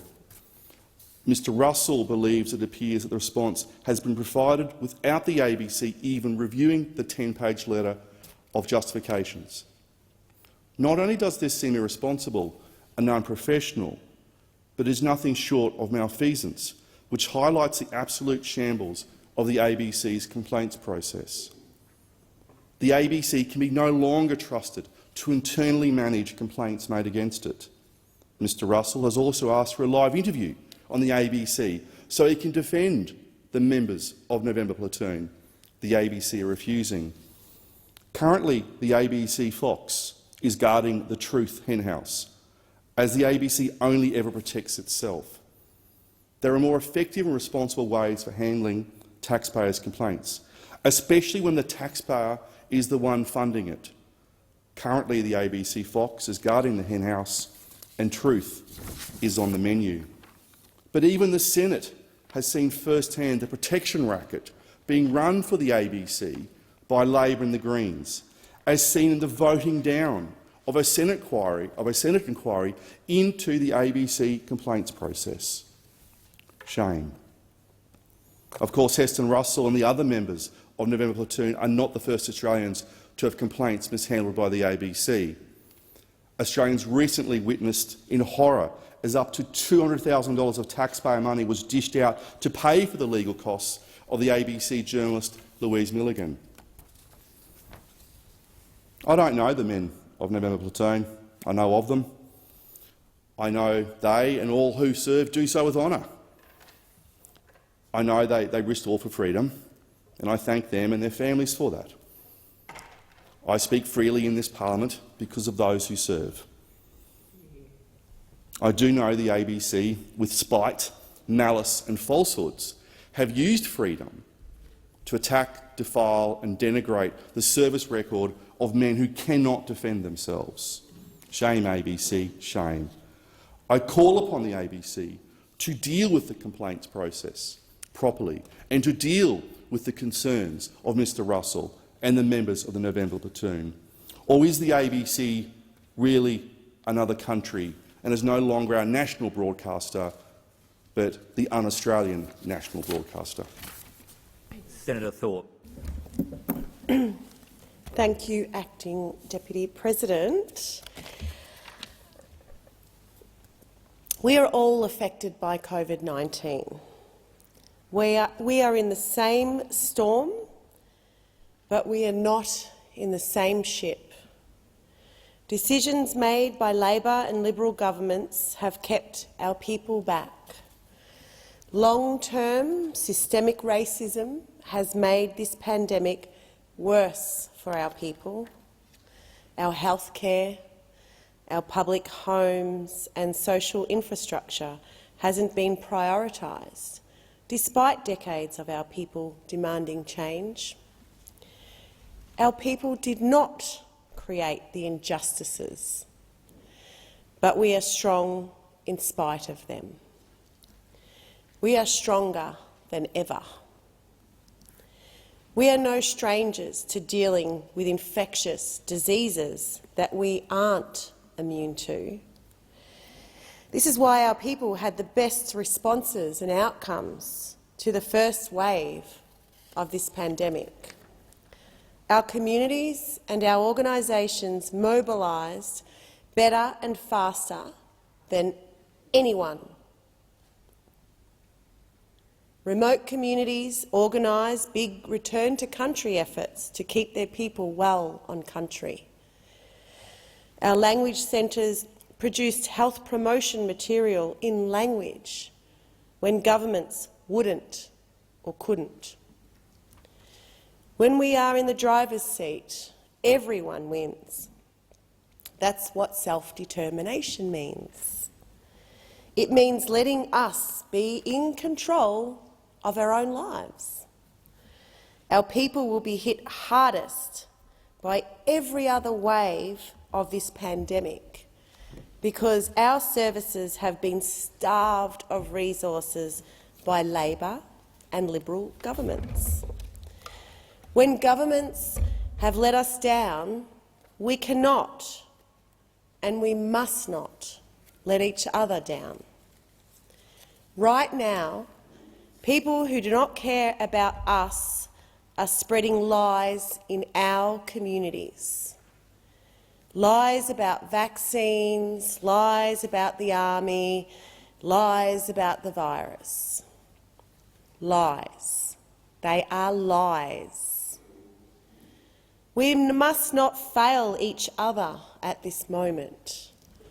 Right now, across this country, our strong, staunch elders and their lifelong fight for sovereignty and for self-determination is being hijacked by liars. They are lying to our old people about this health crisis. They are disrespecting cultural protocols. They are spreading lies, not because they care about us, but because they care about themselves. I say to mob watching, and I know you are, you've got so many blackfellas in here now. I know you're watching because you care. You care deeply about your people and your culture and about Nan. Get vaccinated. Follow only official and trusted health advice and protect Nan. Our sovereignty movement is about protecting and caring for one another. It's about protecting our elders and our matriarchs and about protecting and defending country. Anyone who tells you that vaccines are not safe is lying to you.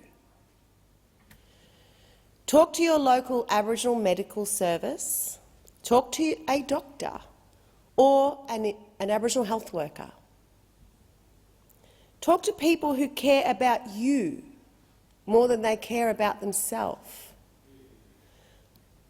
Our fight for freedom and sovereignty is being hijacked by liars. We must not allow this to ever happen again. Thank you. Senator Cox, would you wish to call? Thank you. I rise today to inform the Senate about an issue that devastates the lives of those that are broken by it, and that is missing and murdered First Nations women in Australia. During my first speech back in October, I announced I would shine the light on a very dark place and call for a national inquiry into the missing and murdered First Nations Australian women. I am humbled and honoured that my colleagues in this place supported me in establishing that inquiry last week. I hope this inquiry will address the conscious and unconscious bias that exists so that we can save lives and see justice. While many of you may have only considered this issue since last week, this has been 20 years in the making for me to be here. As a former police officer in Kalgoorlie, I saw firsthand how differently these cases were handled between First Nations and non-First Nations people, and how they were resourced and investigated. It is also very personal for me. My cousin was murdered many years ago, And for our family, there were many issues we experienced in the legal system that did not provide justice for us and the loss of her life. About 2 years ago, I worked with the then ABC journalist Sarah Collard, who is now reporting for SBS in this building, on a piece around 76 women who we knew of who had been murdered or had gone missing.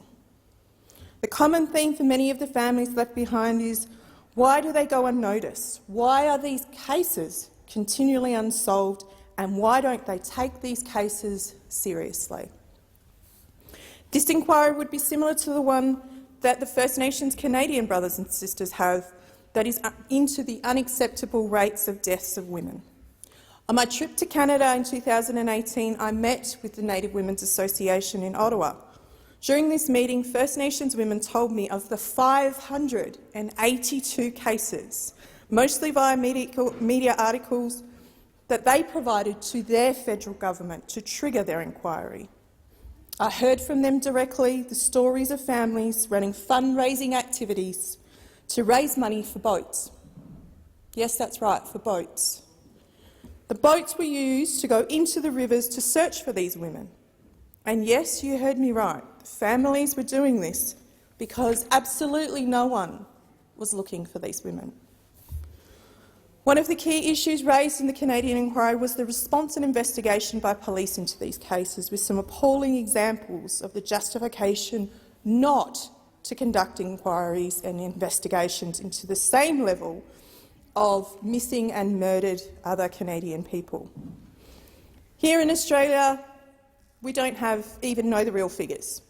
The families hold the names, the faces, stories and the heartbreak. But we as a collective community have no idea exactly how many First Nations women across Australia are missing and murdered. In order for us to understand the causes, triggers and contexts, we have to first understand who, where, when, what and why. The data that is collected is ad hoc, disjointed and provides no coherent story of why these cases are not investigated with the same level of attention and detail by police into the circumstances of how these women died or where they went to. These circumstances provide healing and true justice that provide a level of detail that the communities and the families deserve. I wish to thank my Greens colleagues for their support in establishing the vital inquiry, particularly my friend and colleague Senator Lydia Thorpe, who told her own personal story in this place and co-signed the motion alongside of me. I also want to acknowledge Senators Ruston, McCarthy, McAllister, Payne, Dodson and Lambie for also co-signing this motion. It shows that we can come together in this place and we can make real change on issues that deserve our compassionate attention to give families left behind a voice that will be heard. This is the first step in a long road for First Nations people, and I'm very proud to be here at the beginning to save lives. Thank you. Senator Dunningham. Thank you, Mr Acting Deputy President. Well, this weekend, on the 4th of December, we mark the 150th anniversary of a very important date in Tasmania. On the west coast of Tasmania, in a small community called Waratah, tin was discovered by a fellow by the name of philosopher James Smith. And I acknowledge in the chamber tonight we've got two very proud North West Coasters, Senator Anne Urquhart and also Senator Jackie Lambie, who I'm sure would be wanting to welcome this anniversary and this celebration by this very proud community on the North West, and those members of the community who are making a contribution to commemorating this important event. This weekend there will be an exhibition being put on by Peter and Sue Smith. Peter Smith is the great-grandson of Philosopher Smith, as he's known, the man who is responsible for discovering much of what we celebrate and reap the benefits of in terms of the mineral wealth of the west coast of Tasmania. There's a lot of personal memorabilia and pieces of information that are being revealed to the public for the first time, explaining the story of the life of Philosopher Smith and also a lot of information relating to the community that his work has been able to give life to. So I want to pay tribute to that community, to Peter and Sue Smith, to Anne Dunham, to Winston Nichols and others in that community who have been able to put an effort into ensuring that we are able to commemorate such a significant event. As my Tasmanian colleagues would know, these towns came, they boomed, and then they've effectively disappeared. And you look at Waratah, this beautiful community situated atop the Waratah Falls, and for anyone who's been there, you would just think it is absolute paradise. The weather's not amazing, but I tell you, it adds to the charm. But the fact that these people were able to carve out a living in this part of the world and do what they've done for our state, I think speaks volumes to the resilience of the Tasmanian community, our history, those people who really have forged the way ahead for us. And for those people from bigger population centres in Tasmania, like Launceston, where most of those beautiful sandstone buildings are those fancy facades, well, it's important to remember that they were paid for by the hard work of those people in communities like Waratah. It's communities like Waratah, Rosebery, Magnet, Queenstown that we saw the wealth proliferate in places like Launceston and in Hobart. And so I really do commend the community that are banding together to acknowledge, to celebrate, to commemorate this very, very important anniversary, 150 years since philosopher Smith discovered tin, which gave birth to the Mount Bischoff tin mine and the jobs of hundreds of people in that community, but a livelihood to tens of thousands of Tasmanians. And so while I won't be able to be there with them this weekend, and I'm sure that both Senators Lambie and Senator Urquhart would have been there as well, but for the same restrictions we are all going to be placed under this weekend, and I'm sure on behalf of them I wish that community well. Now, I do want to turn to a slightly different issue now, and that is the issue of hate and division. Earlier tonight, one of our colleagues provided a speech to this place, and I do acknowledge that that speech was one given from a place of personal experience and one related to a family member. But it was also one that reflected on a colleague, Senator Chandler, on an issue that I think, sadly, as a result of much hype and much media hyperbole, has taken on a life of its own, which was never intended. Senator Chandler has been a champion for common sense and also for clarity on issues, particularly when it comes to women's sport. Women's sport. The capacity for women to compete in sporting events for women. Tonight, that work, those efforts have been characterised as hate and stoking division. And I urge those who make those claims to go and re-examine what they say and, more importantly, re-examine what Senator Chandler has said and reconsider their remarks. These comments are not about hate. They're about preserving women's sport as a domain for women and are done in a way that is not hateful, that does not incite division. And I urge those who make those comments to reflect on those and perhaps insert some sensibility and civility into these conversations, which is what everyone is asking for. Thank you very much, Senator Duniam. Senator Lambie.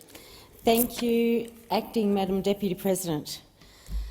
Well, the Royal Commission is here. Veterans, serving members and their families are finally getting the moment of truth they deserve. We've fought so hard for this, so hard. It's taken years of campaigning. Average people, regular people, people who've been broken by their service and people who've lost the most important loved ones in their lives. You stood up against the indifference of government departments and government ministers and our very own Prime Minister, and you said enough is enough.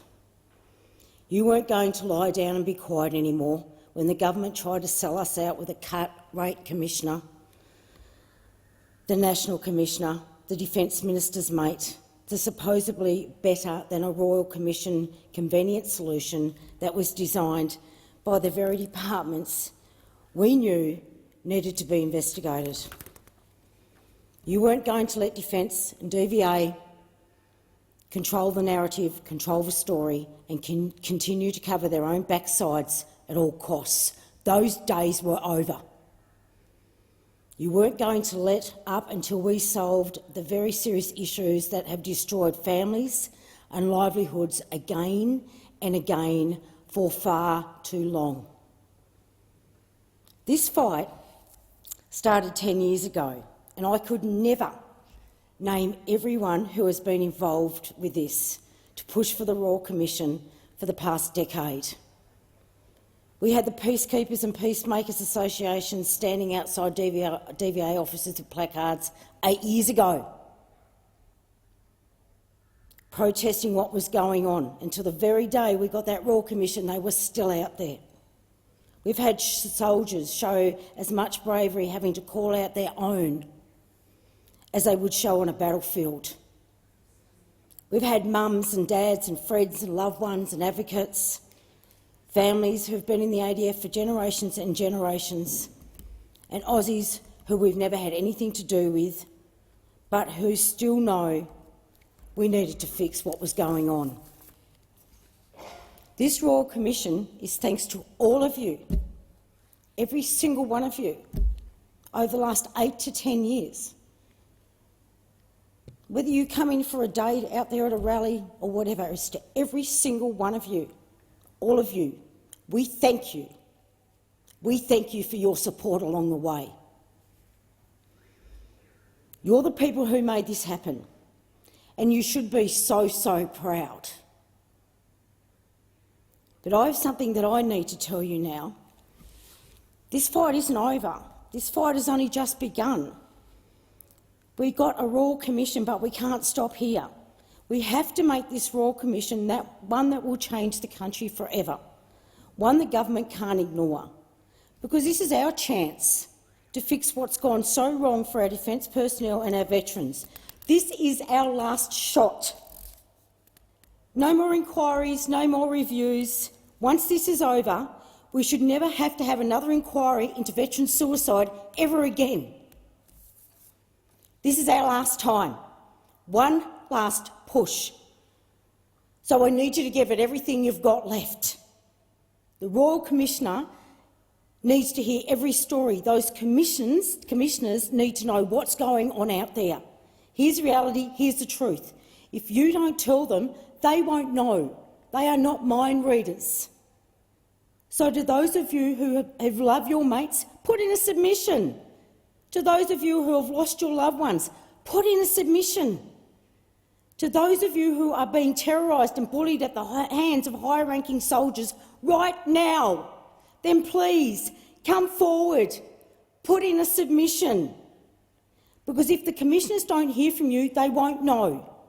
If you don't tell them, they just won't know.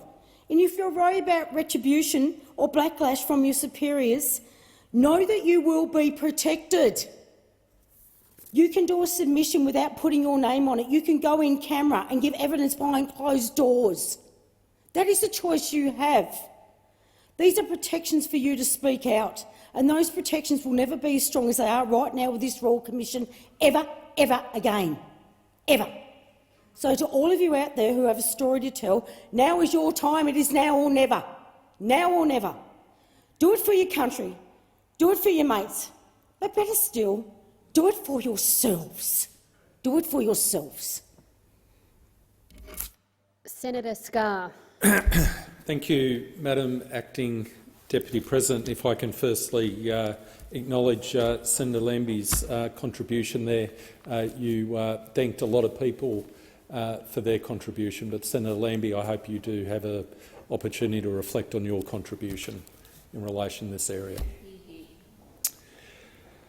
Madam Acting Deputy President, I rise to take note of the Prime Minister's announcement last month that Australia has adopted the definition of anti-Semitism, which is adopted by the International Holocaust Remembrance Alliance. And in fact, the Prime Minister, in adopting that definition, said, and I quote, "Anti-Semitism has no place in Australia. It has no place anywhere in the world." End quote. And I want to provide three reflections on the significance of this adoption of the definition of anti-Semitism, the International Holocaust Remembrance Alliance's definition of anti-Semitism. First, it is fit and proper it is fit and proper that Australia should adopt that definition.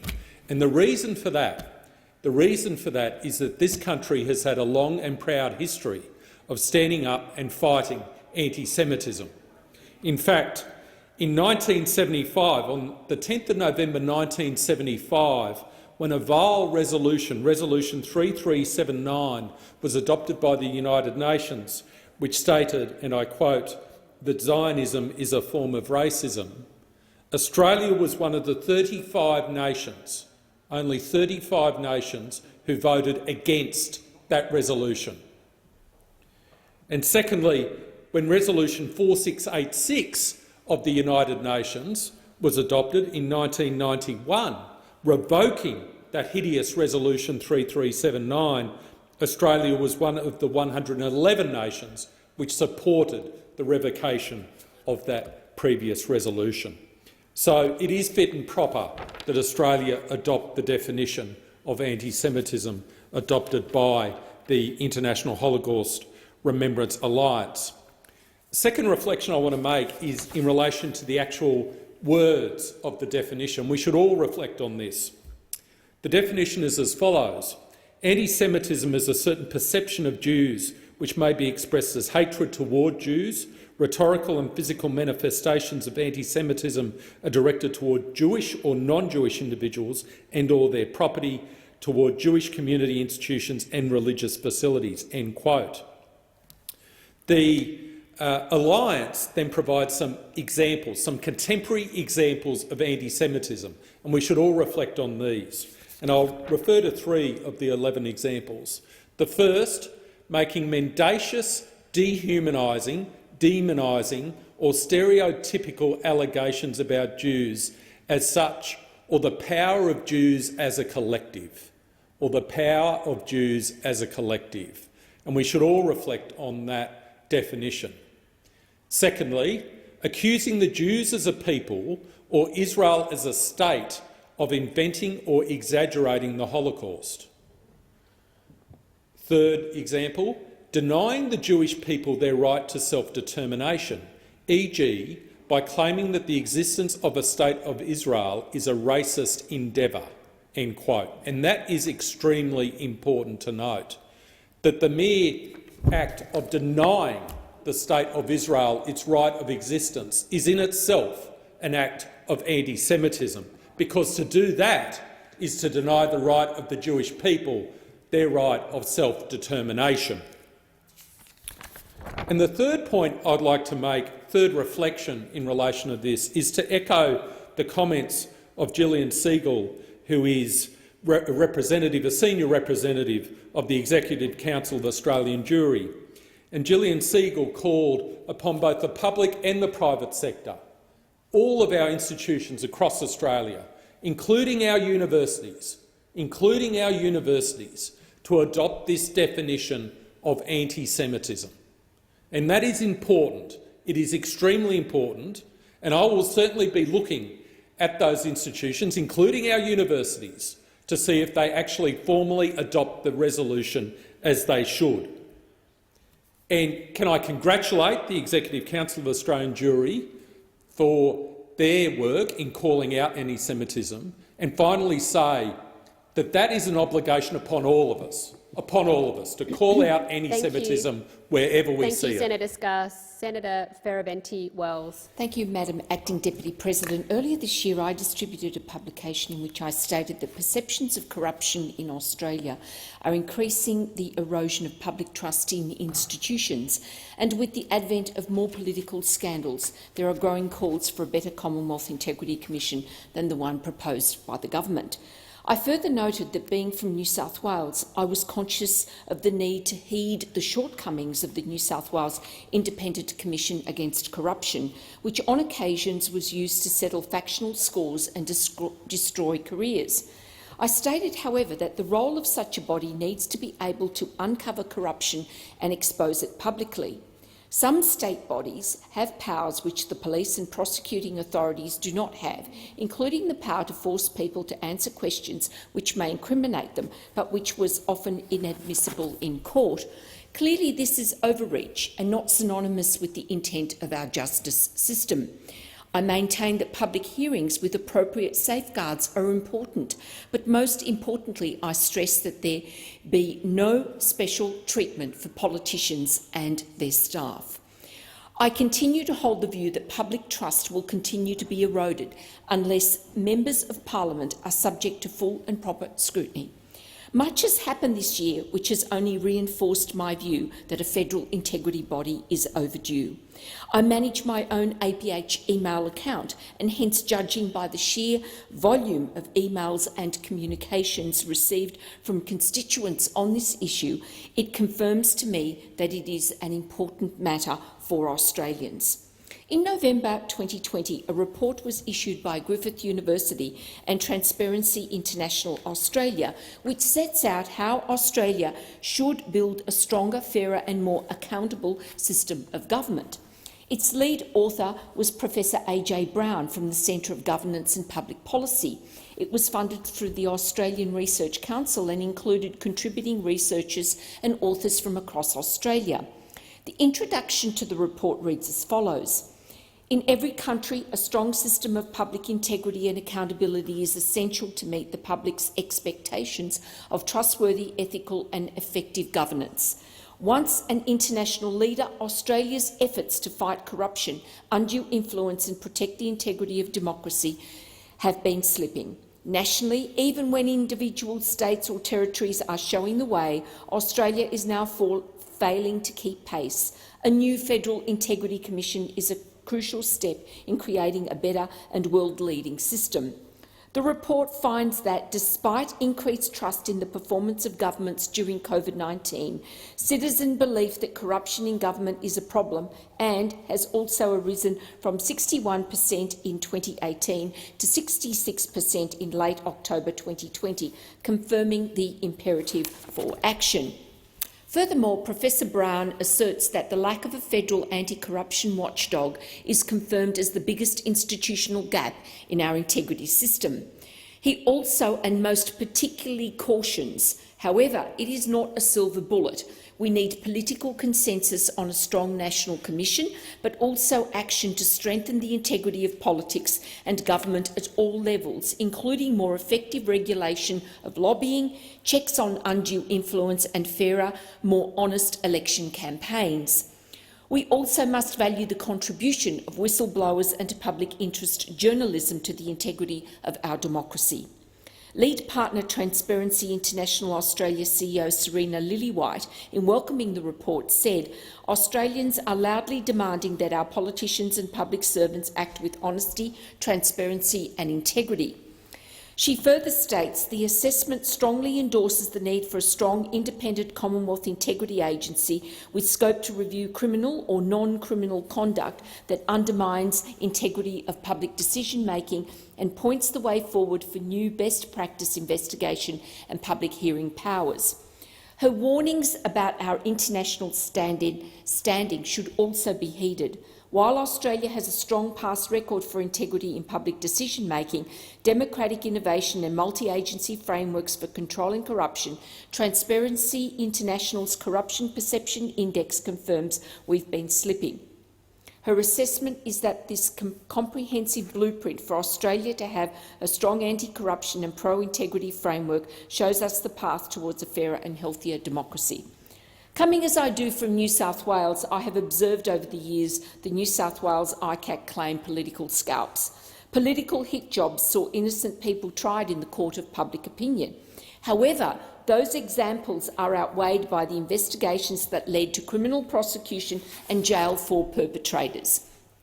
Where we have seen resignations, I would remind the Senate that those resignations resulted from consideration by the persons in question. In reaching their decisions, those persons no doubt assessed their position based on public information, but also, and I have no doubt, on information within their own purview and their legal advice. In a media release dated 26 November 2021, the Law Council of Australia called for moderation in the debate over the proposed Federal Anti-Corruption Commission after comments comparing the New South Wales ICAC to a kangaroo court in the context of an ongoing inquiry. The comments of the Law Council are salutary. We feel strongly there must be robust debate and detailed consideration given to the establishment of a federal anti-corruption commission, and we welcome the opportunities the Commonwealth has provided for organisations and individuals, including the Law Council, to provide input and views. Its president said, "Respect for legal institutions underpins the administration of justice in Australia. The structure and powers of any commission are important topics for discussion, but any commentary must be tempered by fairness and balance." In October 2021, the Centre for Public Integrity issued a discussion paper which is a useful analysis of state and territory integrity commissions. It concludes that the strongest and most effective integrity commissions are New South Wales and Queensland because they share common powers. Firstly, investigating any conduct of any person that affects the impartial exercise of public administration, which enables the investigation of those outside the public service who seek to unduly influence decision-making and does not limit investigations to criminal conduct. Secondly, commencing investigations without satisfying a threshold of evidence, meaning that investigations are used to determine whether any misconduct has occurred. Thirdly, commencing own motion investigations, and fourthly, the ability to hold public hearings if the public interest, and fifthly, making findings and report publicly. The analysis finds that none of these powers feature in the draft CIC model put up by the Commonwealth, rendering it the weakest and least effective integrity agency in the country, potentially. In February this year, I spoke about integrity and conduct. Politics is about perception, and regrettably, the public perception about politicians is not good because repeatedly politicians from local, state and federal ranks have acted without integrity and contributed to the ongoing and deteriorating perception of the body politic. In any survey about the most trusted professions in our society, politicians usually rank amongst the lowest. And why wouldn't this be the case, given the continued exposure of questionable activities over the years? Whether it's alleged lies in election campaigns, dodgy pre-selections, misappropriation of public monies, personal benefits resulting from insider information, money sequestered in overseas tax havens, abuse of office for personal advantage, dodgy land deals, connections with foreign governments, the list goes on and on. Negative public perceptions are compounded when politicians dig their heels in, spin the story and fail to take responsibility for their actions. They rely on the fast-moving media cycle and wait for the next story to overtake the front page, and this frustrates the public even more. Modern democracies and the operation of open government must be accountable and transparent, thereby obviating any suspicion of skullduggery. In conclusion, those who resist the introduction of an effective federal integrity body raises people's curiosity. One has to ask the question, are they conflicted? Why are they resisting the implementation of such a body? And when we speak of integrity, I am once again reminded of the words of Marcus Aurelius, Roman emperor and philosopher. If it is not right, do not do it. If it is not true, do not say it. Senator Urquhart. Thank you, Madam Acting Deputy President. Last week there was a parliamentary event regarding the imprisonment and trial of the World Vision manager in Gaza, Mohammed El-Halabi. It was nearly 6 years ago when his case made headlines, when this man was accused of funnelling Australian aid money to Hamas. However, despite a DFAT investigation, independent World Vision investigations from Deloitte and over 165 Israeli court hearings, no credible evidence has been presented to back up these allegations. But this 41-year-old father of five remains in an Israeli jail, still awaiting an outcome for his trial that has been in the final stages for nearly a year. Last month, Senator Wong asked questions of the Minister for Foreign Affairs about the status of his case. However, it seems that the government has stopped paying attention.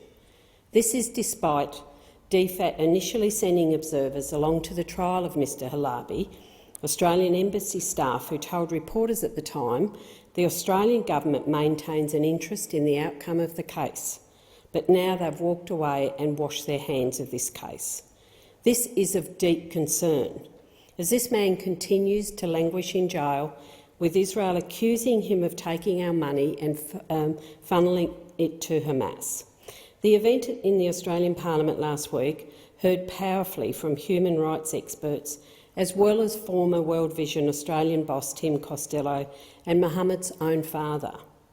Reverend Tim Costello and former ABC Middle East correspondent Sophie McNeill both talked about how this case haunted them, as it was such a blatant and transparent injustice.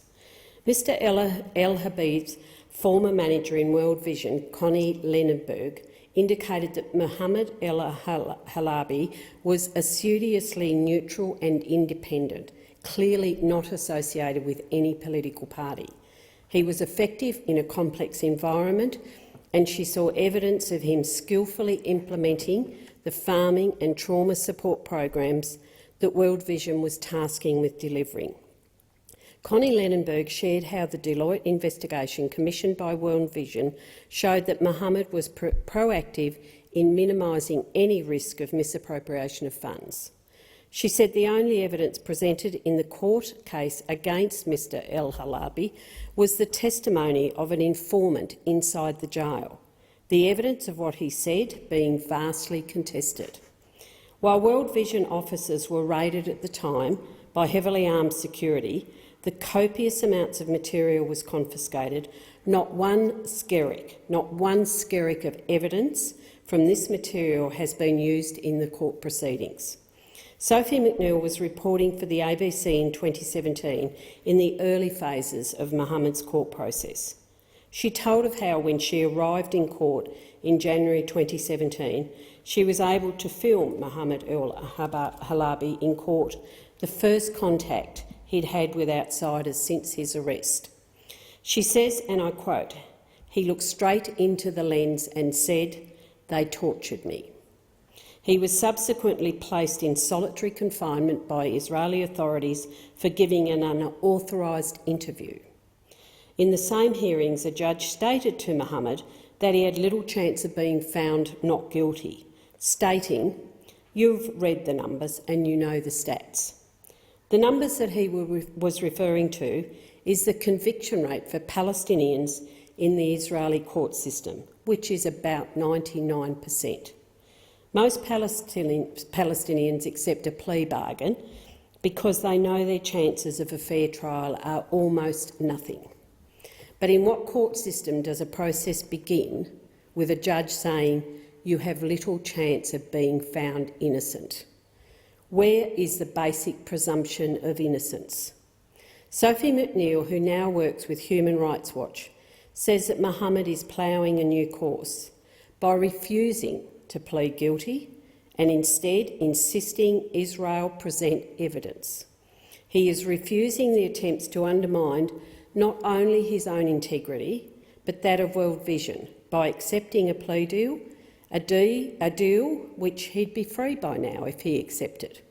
Sophie also reminded us that those comments made last November by the UN's special human rights experts in regard to Mohammed's case.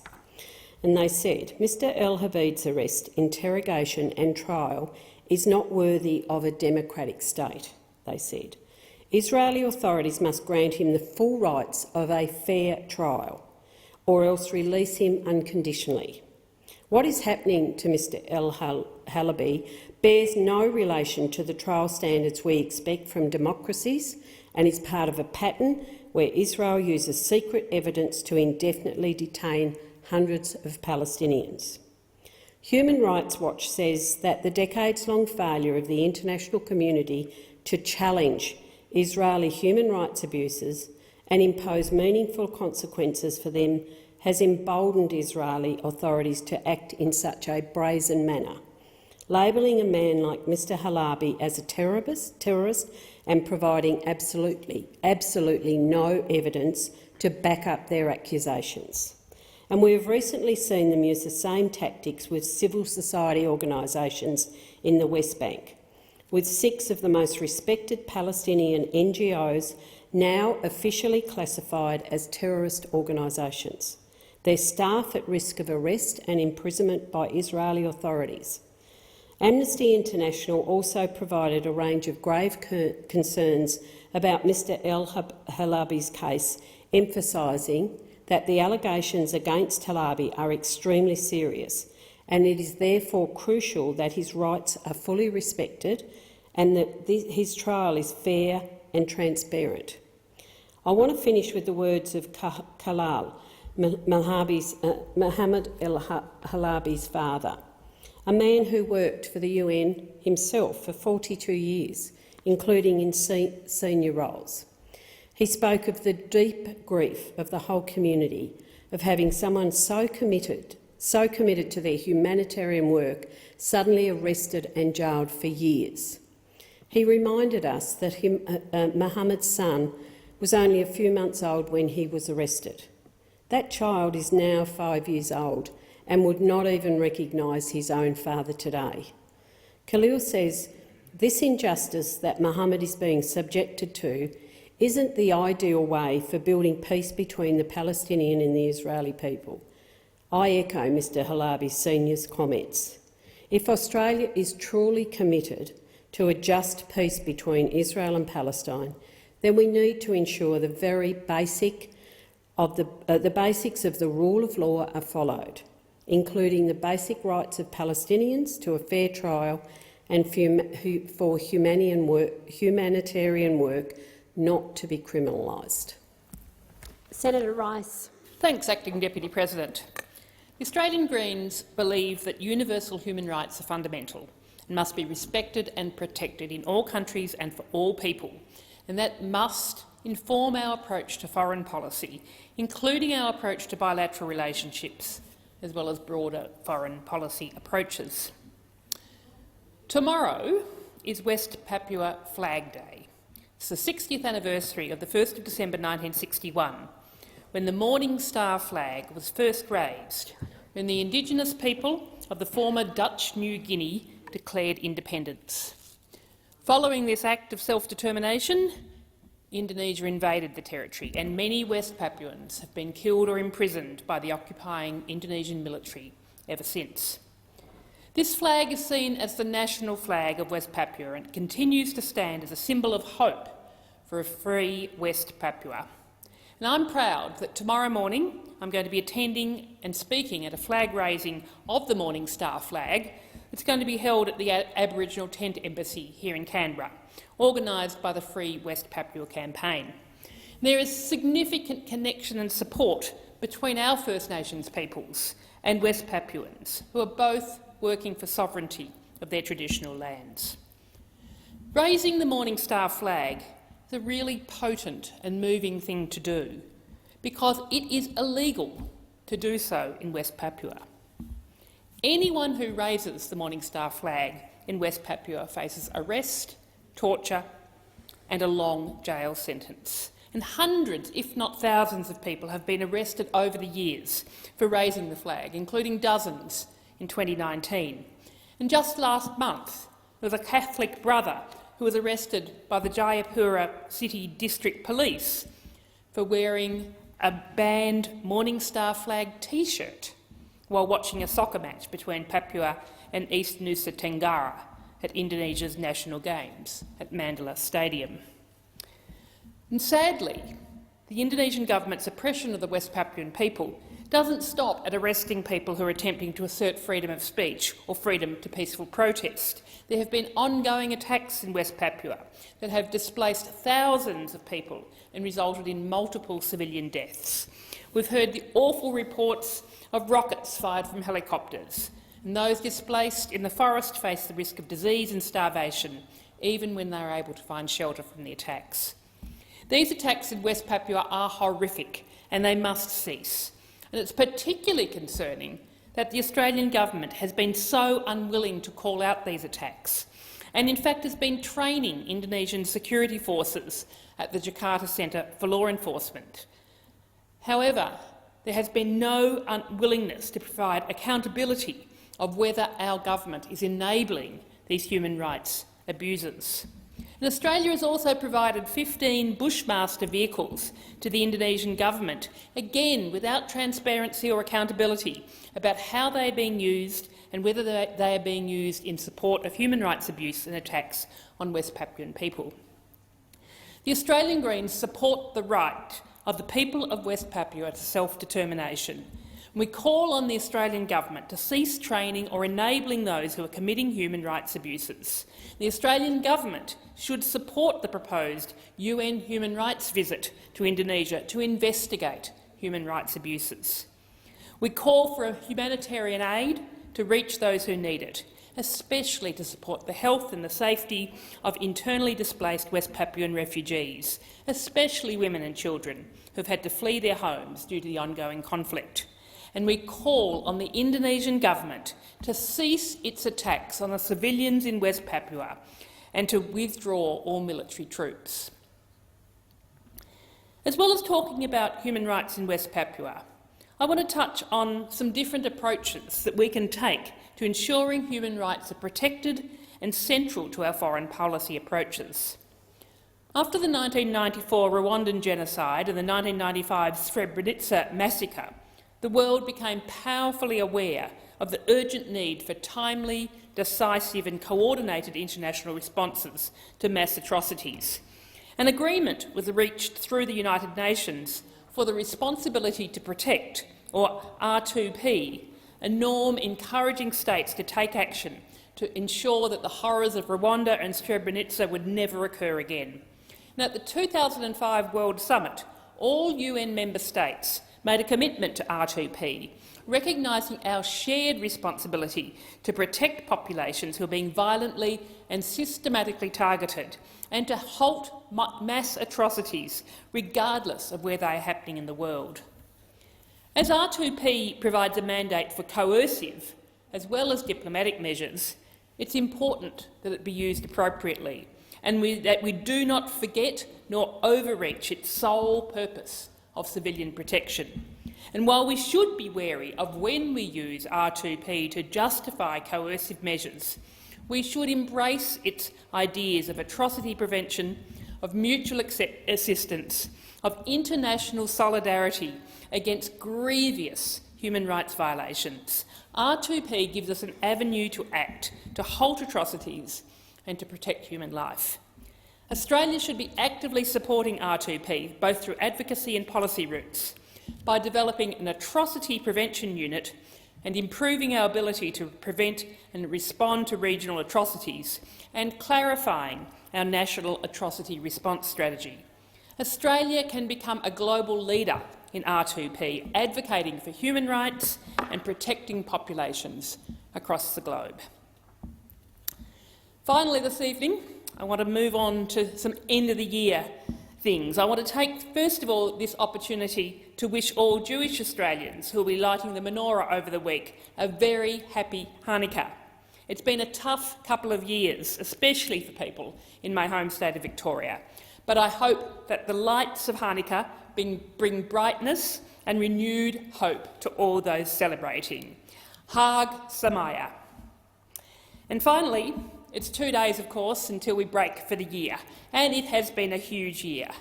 I want to thank anyone who has taken any action this year to help make Australia and the world a fairer, more caring and more sustainable place, who has reached out to their neighbours doing it tough as they've struggled with the pandemic, with being out of work, with being unwell, with not having enough food to put on the table or money to pay the rent. I've learnt a lot in the past 3 months since I took on the Community Affairs portfolio for the Greens, and I really want to salute people for whom just getting through each day is an achievement and who are some of the true heroes of our country.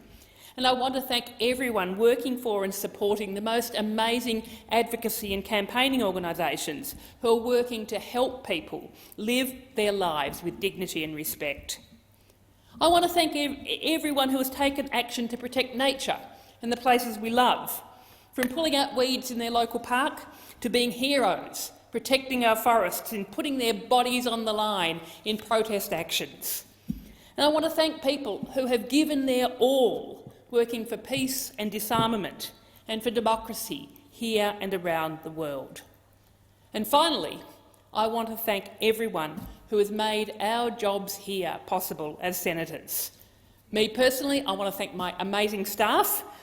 I want to thank my party room colleagues, all of our Greens members and supporters, and I want to thank the people that make this place tick. The Senate attendants, the library staff, the clerk and all of the procedures staff, the committee staff, the amazing committee staff, the Comcare drivers, the cleaners. So thank you. Thank every one of you. I really hope that you all have an excellent holiday break, a Merry Christmas, a wonderful New Year's celebration, and that 2022 is going to be a year where things go well for you and indeed for us all. Thank you. Senator Roberts, remotely. Thank you, Madam Acting Deputy President. As a servant to the people of Queensland and Australia, tonight I draw attention to a new government bill, the Trusted Digital Identity Bill 2021. This is no time for subtlety. The Trusted Digital Identity Bill represents a watershed moment in Australian history. We stand at the divide between a free, personal enterprise future and a digital surveillance age in which the government sits in the middle of every interaction Australians have with each other and with the world. It achieves this in the same way as China does, creating a digital identity that forms a central part of a person's life. Call it a license to live. This bill removes the privacy protection currently preventing this exploitation and allows the government to keep one massive data file with everything the government knows about you and to sell that file to private companies overseas. Those companies can add your private sector data to build up a complete digital record of every Australian. Everything, medical, shopping, who we associate with, social security, veteran service, travel, web viewing, employment, our social media comments. Everything will go on the record and be available to any large corporation that can pay for that access. We will each have to pay to access our medical records from that corporation. In Morrison-Joyce government newspeak, it's a human-centric digital identity. Sounds great, doesn't it? This has frightening ramifications for government and for corporate control of everyday Australians. Policy documents attached to this bill promote digital identity as a benign housekeeping bill to fix antiquated and incomplete government databases. Quote, to save a few minutes filling out that government form, they say. This will reinvigorate the economy after COVID, they say. What the economy really needs is for the government to get the hell out of the way and let Australians lift ourselves up through our own hard work and enterprise.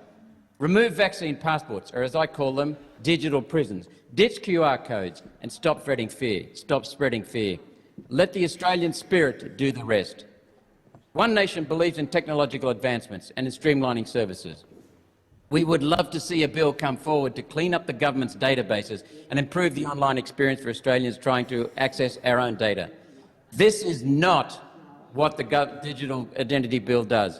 Digital identity will do nothing to fix the government's IT, yet it does create a crown jewel scenario for hackers to steal not just one set of government data, rather personalised treasure troves. Far from safe, the Australian government is one of the most hacked databases in the world. This year, medical records became a highly sought-after target. If you want to know in which direction global policy is headed, watch what the hackers are trying to steal. Another concern is vaccination. Digital identity links medical history with consumer purchases. What's to stop a government locking out an uninjected person from the economy, as more than one state premier already threatens? Social credit system. We should not have to ask these questions because the power should not exist. Digital identity represents the cornerstone in a larger World Economic Forum and United Nations campaign to implement a global digital identity system. So why is the Morrison-Joyce government allowing the World Economic Forum to write Australian legislation? This bill is a copy-paste from the World Economic Forum's Global Digital Identity Project, part of the Digital Transformation Initiative. The Morrison-Joyce government brought this package to Australia, and this bill will start the World Economic Forum package's implementation. It's designed to shift the global economy away from private ownership and into what the World Economic Forum calls an access model. Australians, in other words, control. Australians have heard the slogan of the globalists' Build Back Better campaign. You will own nothing and you will be happy. The goal of digital identity is life via subscription. Put simply, everyday Australians will not own assets like a house, car or furniture, and will instead rent these from corporations, corporations that the cabal owns, or as the UN calls them, corporate partners. When they talk about us having less or living sustainably or living in a closed-loop economy, what they mean is we will have less so the billionaires can have more, a lot less. It's this principle that informed the Liberal Party's billion-dollar Digital Economy Strategy 2030, reliant on the Trusted Digital Identity Bill. Indeed, the bulk of the supporting commentary around digital identity and the Digital Economy Strategy 2030 obsesses about how the government will be able to manage Australia's economy onto a so-called sustainable path, a UN path. For a glimpse into this future, we need only look at the food menus on display at the UN Climate Summit the Prime Minister attended earlier this month. Each dish listed its carbon footprint with the United Nations pledge to reduce the carbon footprint of every meal consumed across the world, including ours every day. What happens when a government obsessed with pursuing digital net zero policies decides to encourage people to reduce the carbon footprint of our food choices? We already know the UN is pushing vegetarian and limiting red meat consumption to 1 mouthful per person per day. The level of control this legislation provides to the UN is frightening. Instead of allowing businesses to seek out and explore natural market forces and people's needs, digital identity is a tool to introduce a controlled economy under international direction, where implementing something like net zero can be mandated individually. One nation rejects providing more power to unelected, unrepresentative, unaccountable UN bureaucrats to control everyday Australians. What we can eat, where we can travel, how much water and power we can use under threat of being shut off from the ability to feed, clothe and house ourselves. It's evident that this policy robs businesses of control over their own future.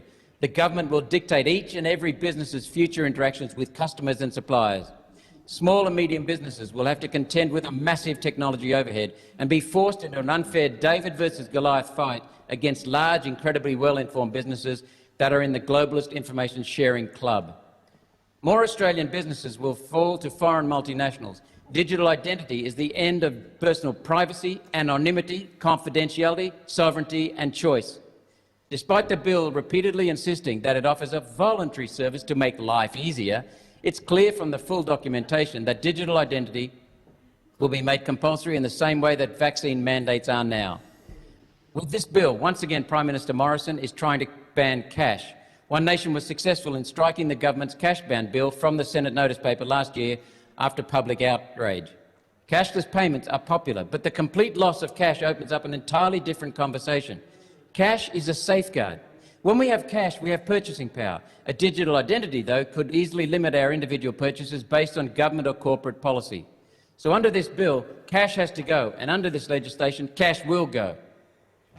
Australian banks have already voiced their interest in the Trusted Digital Identity Framework, saying it will allow them to create a rich view of their customers. Most people do not want banking institutions creating rich data maps of their personal and private information. This bill will allow banks to micromanage our spending in the name of whatever social justice cause banks are promoting.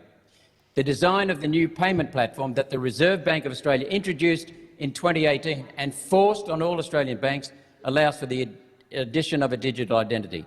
In fact, the basic architecture of the new payment platform was designed for a digital identity. Under the new payment platform, every transaction, every retail sale, interbank transfer, pay, online sale, all comes through one central server. This allows the digital identity of each party to be checked and approved before the payment is finalised. Just how long have the World Economic Forum and the UN been planning this? Decades. In China, a person's phone controls their lives. The same thing has happened to Australia during COVID. Without a phone to prove our identity and to cough up medical data, citizens are excluded from society. The need to carry a phone at all times, charged and ready to offer your digital identity to buy something as simple as a cup of coffee, can be replaced with a wearable or an implantable chip. I can't wait to see how they sell that, or force that start of a social credit system. The Digital Identity Bill makes a wild claim it will solve online fraud and protect both businesses and customers. The government even put trusted in the title, so it must be true. Anyone with any experience in online fraud knows this system will not solve fraud, it will likely make it worse. The reason we have a constitution is to enforce absolute boundaries to stop politicians taking liberties with our liberties. The behaviour of politicians during COVID has shown everyone how quick many politicians and bureaucrats were to abuse rights, to punish and coerce citizens into undergoing untested and unproven medical procedures. This bill will give premiers and the Prime Minister power to take such action at any time. What a terrifying prospect. Once the public understand how much we're going to lose under the global reset, this government has signed oppression becomes essential. This bill is the framework for that oppression. The Trusted Digital Identity Bill is a global surveillance and control mechanism that profit-hungry corporations and power-mad politicians drafted and crafted. It aims to introduce a total control economy where citizens own nothing and have no freedom, no choices. One Nation opposes this inhuman, dystopian future that the United Nations promotes as the Great Reset, and we condemn this parliament for signing on to it. The only way to stop this monstrous plan is at the next election, to throw out the globalist cheer squad, Liberal, Labor, Nationals and Greens parties, and develop a potent One Nation representation to hold government accountable and return Parliament to serving the people of Australia. Senator Patrick. Thank you, Madam Acting Deputy President. Sam Telfer is the Mayor of Tumby Bay and Liberal candidate for the South Australian seat of Flinders. His pitch to win over residents and farmers in the Lower and Western Eyre Peninsula over the weekend went to the end of the line. On Sunday, I was in Port Lincoln to attend a public forum on bringing rail back to the Eyre Peninsula. It was a meeting about vision, about productivity, about investment. The Eyre Peninsula has huge potential, be it enhancing existing industries such as agriculture, fishing, mining and tourism, or fostering new industries, space launch, green hydrogen, green ammonia, graphite, iron ore and more. For these opportunities to exceed, infrastructure is required. Ports, water, transport. Rail should be part of that.